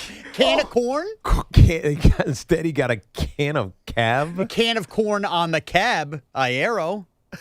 By the way, Sean, the way you're defending this makes me think you're the guy No, here. I just appreciate a good Sterling call. You shut the hell up. I don't even understand it. Can of corn? Yeah, can of corn. Like he thought it was a can. You know the term can of corn, right? Of course. Corn on the That's cob? He got a corn on the cab. Cob. On the cab. Yeah, Cobb's not close enough Well, to cab. good news is he could use the other ones. No way, Jose. Let's all hope Randall Grichuk hits a home run soon. Now, one guy who will not get a chance to hit a home run, at least at the beginning of the game, is Ben Rice. And I want to be open-minded. because we don't know the reasoning. And I give credit to one of our coworkers. It was Chris McMonaco, his fat ass. He said, guys, if you're going to discuss Ben Rice not being in the starting lineup tonight, you should at least hear Aaron Boone out. Okay. And I said, well, first of all, thank you for producing our show. And second of all, I agree with you. Like, you're totally spot on. Like, I didn't want to talk about this until at least we heard Boone's reasoning, because otherwise we're just screaming at him. Shut up, Tubby. Like, let's hear the reasoning. So Aaron Boone was on with Jake and John Boy talking Yankees, and Aaron Boone gave his reasoning for why Ben Rice is not, I repeat, not in the starting lineup tonight against the left-hander. Take a listen. My plan was to have Rice. Rice was going to play today against Detmers, especially Detmers being much more of a neutral lefty. Like, I don't mind any of our lefties against them. But, the last two times where Goldie's played against the lefties, obviously it's impactful and good at bats, and it allows me to use him in those. But it also allows me to have Benny, like, as you've seen, I fired him really early and, like, kind of leverage really good Ben Rice at bats. So I'm doing that again today. But I wouldn't hesitate going to Benny almost immediately, just because I have no worry about him facing a lefty as the game unfolds either. Like, he's ready for that. His explanation made it worse. Dude, I hate the explanation. Go ahead. You want to start it off, Tiki? Well, I mean, he's basically saying, as we've said for the last 2 days, Sean, he's participating his players. I want Goldie in because he's got to play, and I trust Ben Rice to come off the bench no matter when it is, early, late, etc. And it's like, if you feel that way about him, he's young, he needs to play every day, just start him. Yeah. You don't say that about good players. You don't say, well, I could use Aaron Judge whenever I want. I'll have him come off the bench. Like, no, he's good enough where you would never consider something like that. I think, unfortunately, what it's telling me is that Aaron Boone actually doesn't have a true feel for the full spectrum of the team. I understand what he's saying. He wants Paul Goldschmidt to get at-bats, and he gets better at-bats versus lefties, therefore start him. But by Paul Goldschmidt playing, it takes away from Ben Rice. So I'm not afraid to fire Ben Rice early. But you're telling us you're at least getting one less Ben Rice at-bat per game, which, as we've talked about with judging leadoff, is a mistake. And secondly, dude, this is what I've been saying at the end of games. I would rather take the chance that Paul Goldschmidt is available in the 8th or 9th inning to pinch hit for a Ryan McMahon or even a Caballero than have him have a good at-bat or two versus a lefty early in a game. You're making the better argument, Sean, because by starting Goldie and knowing that at some point early, like the 5th inning or even earlier, he's going to replace him with Ben Rice, meaning Goldie's not available when Ryan McMahon inevitably is coming up at the bottom of an inning and of one of these innings, and you need a hit. Yeah. He's not getting it. We know this. He might walk. He's not getting a hit. And so you've limited your bench because you need Goldie to play some first base. Yeah, and he doesn't need to play some first base. It's honestly ridiculous. You can pull Goldie 2 weeks from now, and he's going to be Goldie. Paul Goldschmidt, who I love, I admire Paul Goldschmidt, does not need to be a priority to get in the starting lineup. No, correct. He's a bench piece. When I need him off the bench, I will use him. You're facing a lefty. I get it. Ahmed Rosario should play. He's got great numbers against Reed Detmers, and he has great numbers against lefties. So, of course, he should play over Ryan McMahon. That one's easy. But Ben Rice, I'll make this clear, and I'll leave this up to Aaron Boone. He could do it however the hell he wants. You want to catch him? Fine. You want to DH him and sit Stanton? Fine. Ben Rice needs to play every day. That is a full stop. Every day. He is earning that. This is not some kind of cute, I can fire my bullet whenever I want. No. He's too good to be used as a bullet. He's an everyday player, and he should just be the everyday first baseman. That's it. And if that means Paul Goldschmidt isn't getting starts against lefties, well, that's just the way the roster is built. I'm sorry. The priority is Ben Rice. And that's where Aaron Boone's answer, which, do I understand it? Yeah, I just think it's foolish. Like, I think, and maybe I believe in Ben Rice more than Boone does. Maybe that's the problem. I don't treat really good players as bullets I can use early. Right. Well, let's just simplify this. And this includes Rosario, who I know, has played better with the bat than McMahon. The Yankees' bottom of the order, for all intents and purposes, whatever 3 you want to put there, is garbage. It's terrible. It's not their fault, but okay, Wells gives you defense. What the Yankees cannot do with only 4 bench slots is burn one early to get Paul Goldschmidt at bats and then use Ben Rice quickly. Right. You cannot leave yourself that exposed late in games, and this is why they keep losing these games late. I know they won last night, but this was my point at the beginning. They were very fortunate that Ryan McMahon drew a walk. They were. Earlier in the show, I mentioned that Mendy's kind of managerial death watch is on, and I have endorsed Carlos Beltran as his replacement. Are you kind of getting the itch on that maybe you make the move before I do, so you can get Beltran in that room for you? Get rid of Booney. Maybe the Mets will hire him. It'd be perfect. No, I'm not. Aaron Boone does not deserve to be fired for this. But Aaron Boone has to understand his job is not to be a nice guy to everybody in the clubhouse. It's to manage the New York Yankees. And the faster he gets that through his head, he'll understand this is the real mission here. That doesn't mean fire him yet. Okay. I'm just asking because I know you like Beltran. So if I get my hands on him first, you may want to jump in and say, I want him. One thing I am not doing in this roller coaster of baseball season is judging my Yankee decisions based on what I fear the Mets will do. Okay. That is not going to happen. Can you imagine a scenario? I just want to walk you through this very quickly, and we'll get back to your phone calls. A lot on the table. We just talked about the Knicks and Cat and obviously the Yankee stuff. Imagine a scenario where it's just it for Boone. It's just, there's an expiration date on managing the Yankees. Brian Cashman's even said it. And this is it. Yankees have a good year, 94 wins. They lose in the first round. All right, we're going to hire Francisco Cervelli. We're moving on. They fire Aaron Boone. Can you totally see Boone managing the Mets next season? I should stick you in a locker, geek. Can't you see that? The ultimate of the Would you be excited about it? No. Not right now. So then the answer is no. That's a tough question. I can't see that happening. That's a tough question to ask me right now. Would I be excited about it in this moment? My answer is no. But I don't know. I guess you could excite me. If the choice is that or Andy Green. I mean, if the choice is that or Kai Correa, maybe I would. And I know he can handle the media, right? Right, of course he can. But he was the media. He was the media. Yeah. I can't imagine that. What would Big Mac do? Would he, defriend him? Suck it! Would he be like, I'm going to delete your number? Or would he say, no, I'll keep access with a Met manager? Oh, he'll keep access. He'll start watching the Mets. It'll be great. You think so? Yeah. I don't think he'll root for him. But he'd watch him a lot more. Yeah. He watches him now. He's a talk show host on WFAN. That was cue for Chris to barge in and yell at me. Oh, you claim he doesn't watch the Mets? He watches the Mets. That was just me being a jerk to only him. He probably didn't watch Welcome to hell! Well, I don't. Who watched last night's game besides me? Honestly. Not me. I was all over the YouTube version this morning. 100%. Which is fair. 22 minutes. I talked to Boomer about this morning. I said, because he was complaining about the Mets. Me and him get along very well during baseball season. He just complain about the Mets. And I said, how much of the game you watch? And he said he watched the first 2 innings, which I was impressed by, considering he has to wake up. He up at 3:30? Yeah, he gets up early. Wow. He stays up, dude. He stays up for the Western Conference NHL playoff games. But he stays up for the Western Conference playoff games, but not Mets-Dodgers. He gave up after 2 innings. Now I'm not impressed. Oh, good point. Never mind. Let's go to Scott in Jackson, New Jersey. Good afternoon, Scott. Okay, so here's the thing. Let's say Uncle Steve pulls Mendy and our boy Wonder into a meeting and says, okay, I'm thinking about firing one of you. Take your shot. If I'm Mendoza, I'm like, hey, I'm not the one who messed up this pitching staff last year. He is. I'm not the one who let Pete Loazza walk out without so much as a contract offer. He is. I'm not the one who let Brandon Nimmo, who's batting .338 right now, you traded for an aging second baseman who really isn't all that, who can't hit worth a damn. And I'm also not the one who let Jeff McNeil walk out the door. I'm not the one who brought Jose Polanco in to play first base, a position he's never played before. He's the one who made all these moves, not me. I'm just trying to do the best with the crap he's given me. That's it. Yeah, I think you're right about everything you said, but you know why David Stearns is not nor on the hot seat nor going to get fired?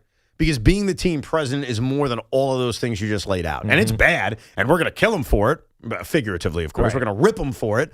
But he also built the Mets, one of the best farm systems in baseball, at least on paper. Right. And that means something. So for realistic conversation, they're not firing him. And by the way, it's not a good idea to fire him because organizations that fire their presidents and GMs that frequently are dysfunctional messes. Right. There's also a fine line, which I acknowledge. You want to talk about a fine line between showing too much loyalty and getting rid of managers and coaches and GMs too quick? Oh, I can think of one. Nobody roots for the Nets. You know what I'm saying, bro? The big Australian has a job for life. It's funny, but you've held on to your coach for a while. Well, Jordy's different. But Sean Marks has been employed since the Obama administration. Actually, I've got to do some math on that. But the point is, and no one talks about it, and I know no one talks about it because of what I just said. The Nets still in the league. But there's a fine line because I'm battling that fine line. A part of me says, hey, look, I like the continuity. I like the organization not changing things. Dude, if you fire your GMs and presidents every 2 years, you know who you are? You want to jump in with it? Because it's obvious. Wow. Nets. Kiss my fat ass! You're the Jets. That's what I was looking for. Wow. What? You didn't want to do it? Makes you too bad of a guy? No, Chris came in and yelled at me. What is Big Mac yelling at you about? You can't say it. Doesn't make sense. He's arguing full Boone right now. About the Ben Rice stuff? Yes. He thinks we're wrong, Evan. But I listened to what he said, and I disagree with him. And the audience has a chance to, which I think is fair. Like, that's the beauty of playing it. So you can at least hear your manager's thinking. I heard it. It's stupid. I agree, but apparently we're not allowed to be stupid. Well, you know what the thing is? If you don't think Ben Rice should play today, I'll make this very simple. And if that's your take, Big Mac, fine. You'll talk about it with Craig later. I'd invite you on. I don't want to, you're about to go on the air, and I respect that. Yeah. It's not that I don't want you. I respect that you save that material for your No. pool clock. Anyhow, what was I going to say? Oh, yeah. Yeah, why? If you don't want Ben Rice in the lineup today, you just don't believe in Ben Rice, and that's fine. Mm-hmm. I disagree with you. That's not it. I think he's becoming an what all-star is it? before our eyes. Well, because Ben Rice is still going to come in the game and play. It's just that he thinks that the Yankees. Okay, but what if he by denying him an opportunity early in the game, you could be denying the opportunity to score, win, do whatever. I agree. The Yankees could have scored 14 runs last time if Ben Rice started. Ben Rice is an emerging star. Not even If you about believe he's an emerging star, why would you sit your emerging star to use bullets late in the game or in the fourth inning? It's stupid. No one would ever suggest Unless that. you're doing participation baseball. Or you don't believe in Ben Rice. You just don't think he's that good. That's fine. You don't have to believe in him. I think he believes in him. Not really. No, actually not. I think he's playing participation baseball. You think? Well, does he do that with Aaron Judge or Cody Bellinger? Because Aaron Judge is a superstar. Okay. What about Cody Bellinger? He's not a superstar. He's what a about him? high-paid star. Oh, so now it's about money. It may be. Okay. So it's about money. So now that's why we're not playing Ben Maybe. Rice. These are all dumb reasons. Maybe. That's fine.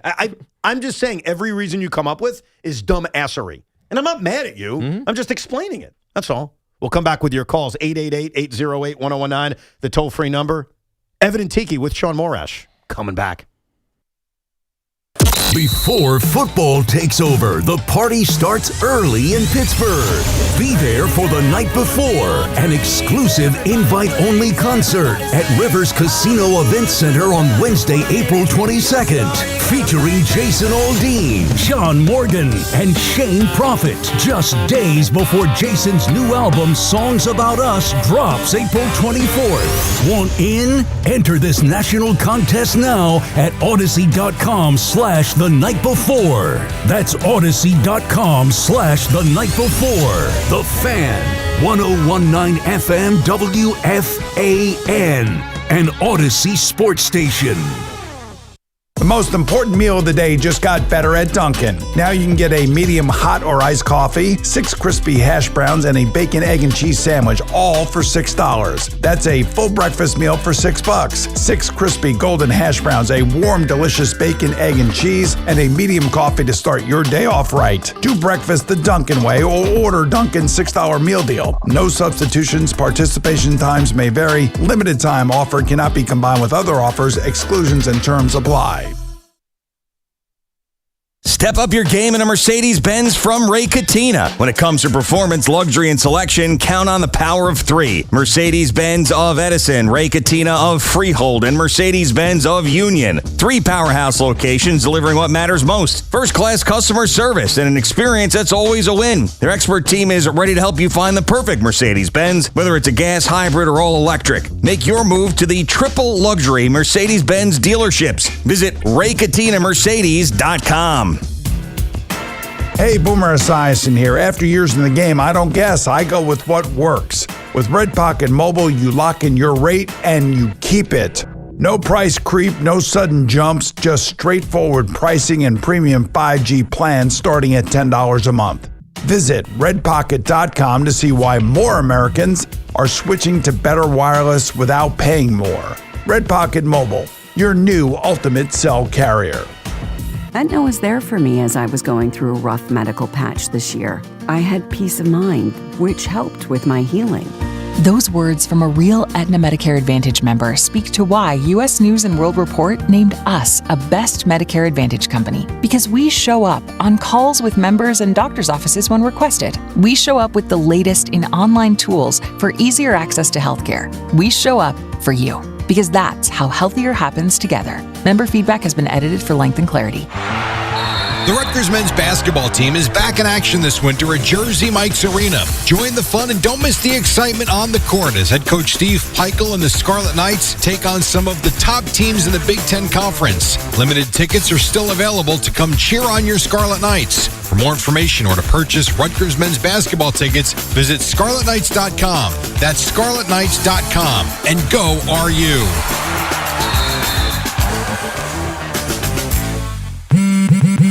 Straight Talk Wireless presents Pickup Truck Wisdom. If you're only good to your new friends, you're not going to have any old ones. Straight Talk gets it. That's why new and existing customers get free 5G phones on Verizon's 5G network. Pretty simple, really. You keep good people by being good people. Find us at straighttalk.com and Walmart. Straight Talk Wireless. Straightforward. Always. Taxes and fees apply. Plan purchase required for free phone offers. Copyright 2026 Verizon. If you're carrying a lot of credit card or personal loan debt, every month can start to feel the same. All those bills, all those due dates, all that stress. There's a solution that's designed to make it easier for you. National Debt Relief could put you on the fast track to paying off your credit card debt, personal loans, and even medical debt for less than you owe, with just one low monthly payment you can afford. And no, it's not bankruptcy or a debt consolidation loan. It's a real, affordable debt relief program that could save you lots of money. National Debt Relief has already helped over 1 million people with their debt and has thousands of 5-star reviews and an A+ rating from the Better Business Bureau. So if you owe $10,000 or more, don't wait. Call 800-300-4411 now to see if you qualify. That's 800-300-4411. One call could help reduce what you owe and simplify your monthly payments. Call 800-300-4411 now to find out how much you could save. Hi, this is John Starks. At John Starks Kia, we don't play games. No gimmicks, no tricks, no hidden fees, no surprises. Score our John Starks special this month. A Kia Sportage for just $333 a month with just $3 due at signing. That's right, all threes. It's my favorite number. What we say is what it is, period. See you at John Starks Kia in Queens. 36-month lease. Excludes tax, title, and MV fees. No security deposit required. 10,000 miles per year. Expires April 30th. Get connected with WFAN to talk about your favorite teams. The Fan on the Odyssey, iHeart, and TuneIn apps. I don't know if anybody else is doing it, but I'm keeping close track of Nolan McLean versus Cam Schlittler. And I think we're having fun with that. Like, it's no personal thing between the Mets and the Yankees. It's more fun. So right now, if you're keeping track at home, Schlittler has a start in hand. He's thrown 5 more innings, so 5 from McLean will match him. Schlittler's given up 7 more hits, so we'll see if McLean gives up 7 or less. And Schlittler's given up 6 runs. Nolan McLean has given up 5 earned runs. So very similar. The big edge that Schlittler has is 30 strikeouts to 1 walk, which is insane. That is unreal. Nolan had a much more normal 20 strikeouts to 6 walks. So it's very close, and it's a lot of fun. And Nolan McLean is on the mound tonight in Los Angeles against the Dodgers. Well, good luck, Nolan. And this Fan Focus is sponsored by Chef IQ, Precision Cooking, Effortless Results, ChefIQ.com. The Yankees will look to right the ship in what they can only hope is a game that doesn't take 4 hours, again, when they face the Angels at 7 p.m. tonight on the Fan. Reed Detmers faces Ryan Weathers in a game Ben Rice won't start inexplicably. And it's Nolan McLean versus Yamamoto at 10:10, not Nolan McLean versus Ohtani, because Evan got that prediction wrong. The Mets look to end their losing streak out in L.A., and the Devils are in Boston. The Isles host the Hurricanes as the NHL season winds down with no playoff push. I have half an interest in the play-in tournament. The late-night game between Phoenix and Portland, not really, but I am interested in Charlotte-Miami, mainly because Charlotte is so much fun to watch, and I'd like to see them in the postseason. I think it'd be a great experience for them, but they have to win twice. This is the 9-10 matchup that they're in, so if you forgot the rules, the loser's out. The winner moves on to a few days from now, where they'll face the loser of the other conference game between a 7 and an 8. In the case of the Eastern Conference, if Charlotte wins, they would take on the loser of Orlando against Boston. Right, the winner of the 7-8 automatically is locked in at the 7. Correct. They would take on the Celtics in the Eastern Conference. So for me personally, I'm into a little bit Charlotte-Miami, very little interest in Portland-Phoenix. That's how I view it. No interest either way. No interest at all? No. Okay. It's a tough one tonight. This is a tough midseason play-in tournament to get into. The play-in tournament is something I liked when they first created. I have grown sour on it because it just feels like these teams have no chance. It just feels out. I know a few years ago, Miami went on that run, like they won, and then they got to the NBA Finals. So it's happened. I get that. That was an underachieving Miami team, though. Yeah. They were a team that was better than that. Yeah. I guess Charlotte you could look at as such an emerging team that could they be a threat? Yeah, like I'll give you this about Charlotte. So the only way they can make the playoffs is as the 8th seed, which means they'd be taking on the Pistons. Could I see that being a really fun series that, dare I say, they steal? And mess up and mess around and beat them? Mess around and beat them? Like, Right. sure. But to that point, why does it make me want to watch tonight anymore? Because they got to survive. Okay, but when they do survive, then I will be interested in watching them play the Pistons. Yeah. If they don't survive, it's like, all Then right, whatever. I don't care Good that luck. they didn't See survive. you next year. Yeah. Okay. I got you. That's how you guys view it tonight. I'm also a hypocrite because I need sleep. And my game plan is probably to sleep during the game and then wake up at 10:30 and watch on DVR the Mets live, the Yankees, and then maybe I throw the NBA game in. And I can't believe you just said there's NHL games going on. I thought the season was over on Sunday. I thought it was over, too. I'm joking, but I'm not. Who the heck is watching that Islanders game? We're done, especially now with the season being over. It's a home game, too. I mean, it's over, bro. And the fact it leaked into this week, like, just bad job by the NHL.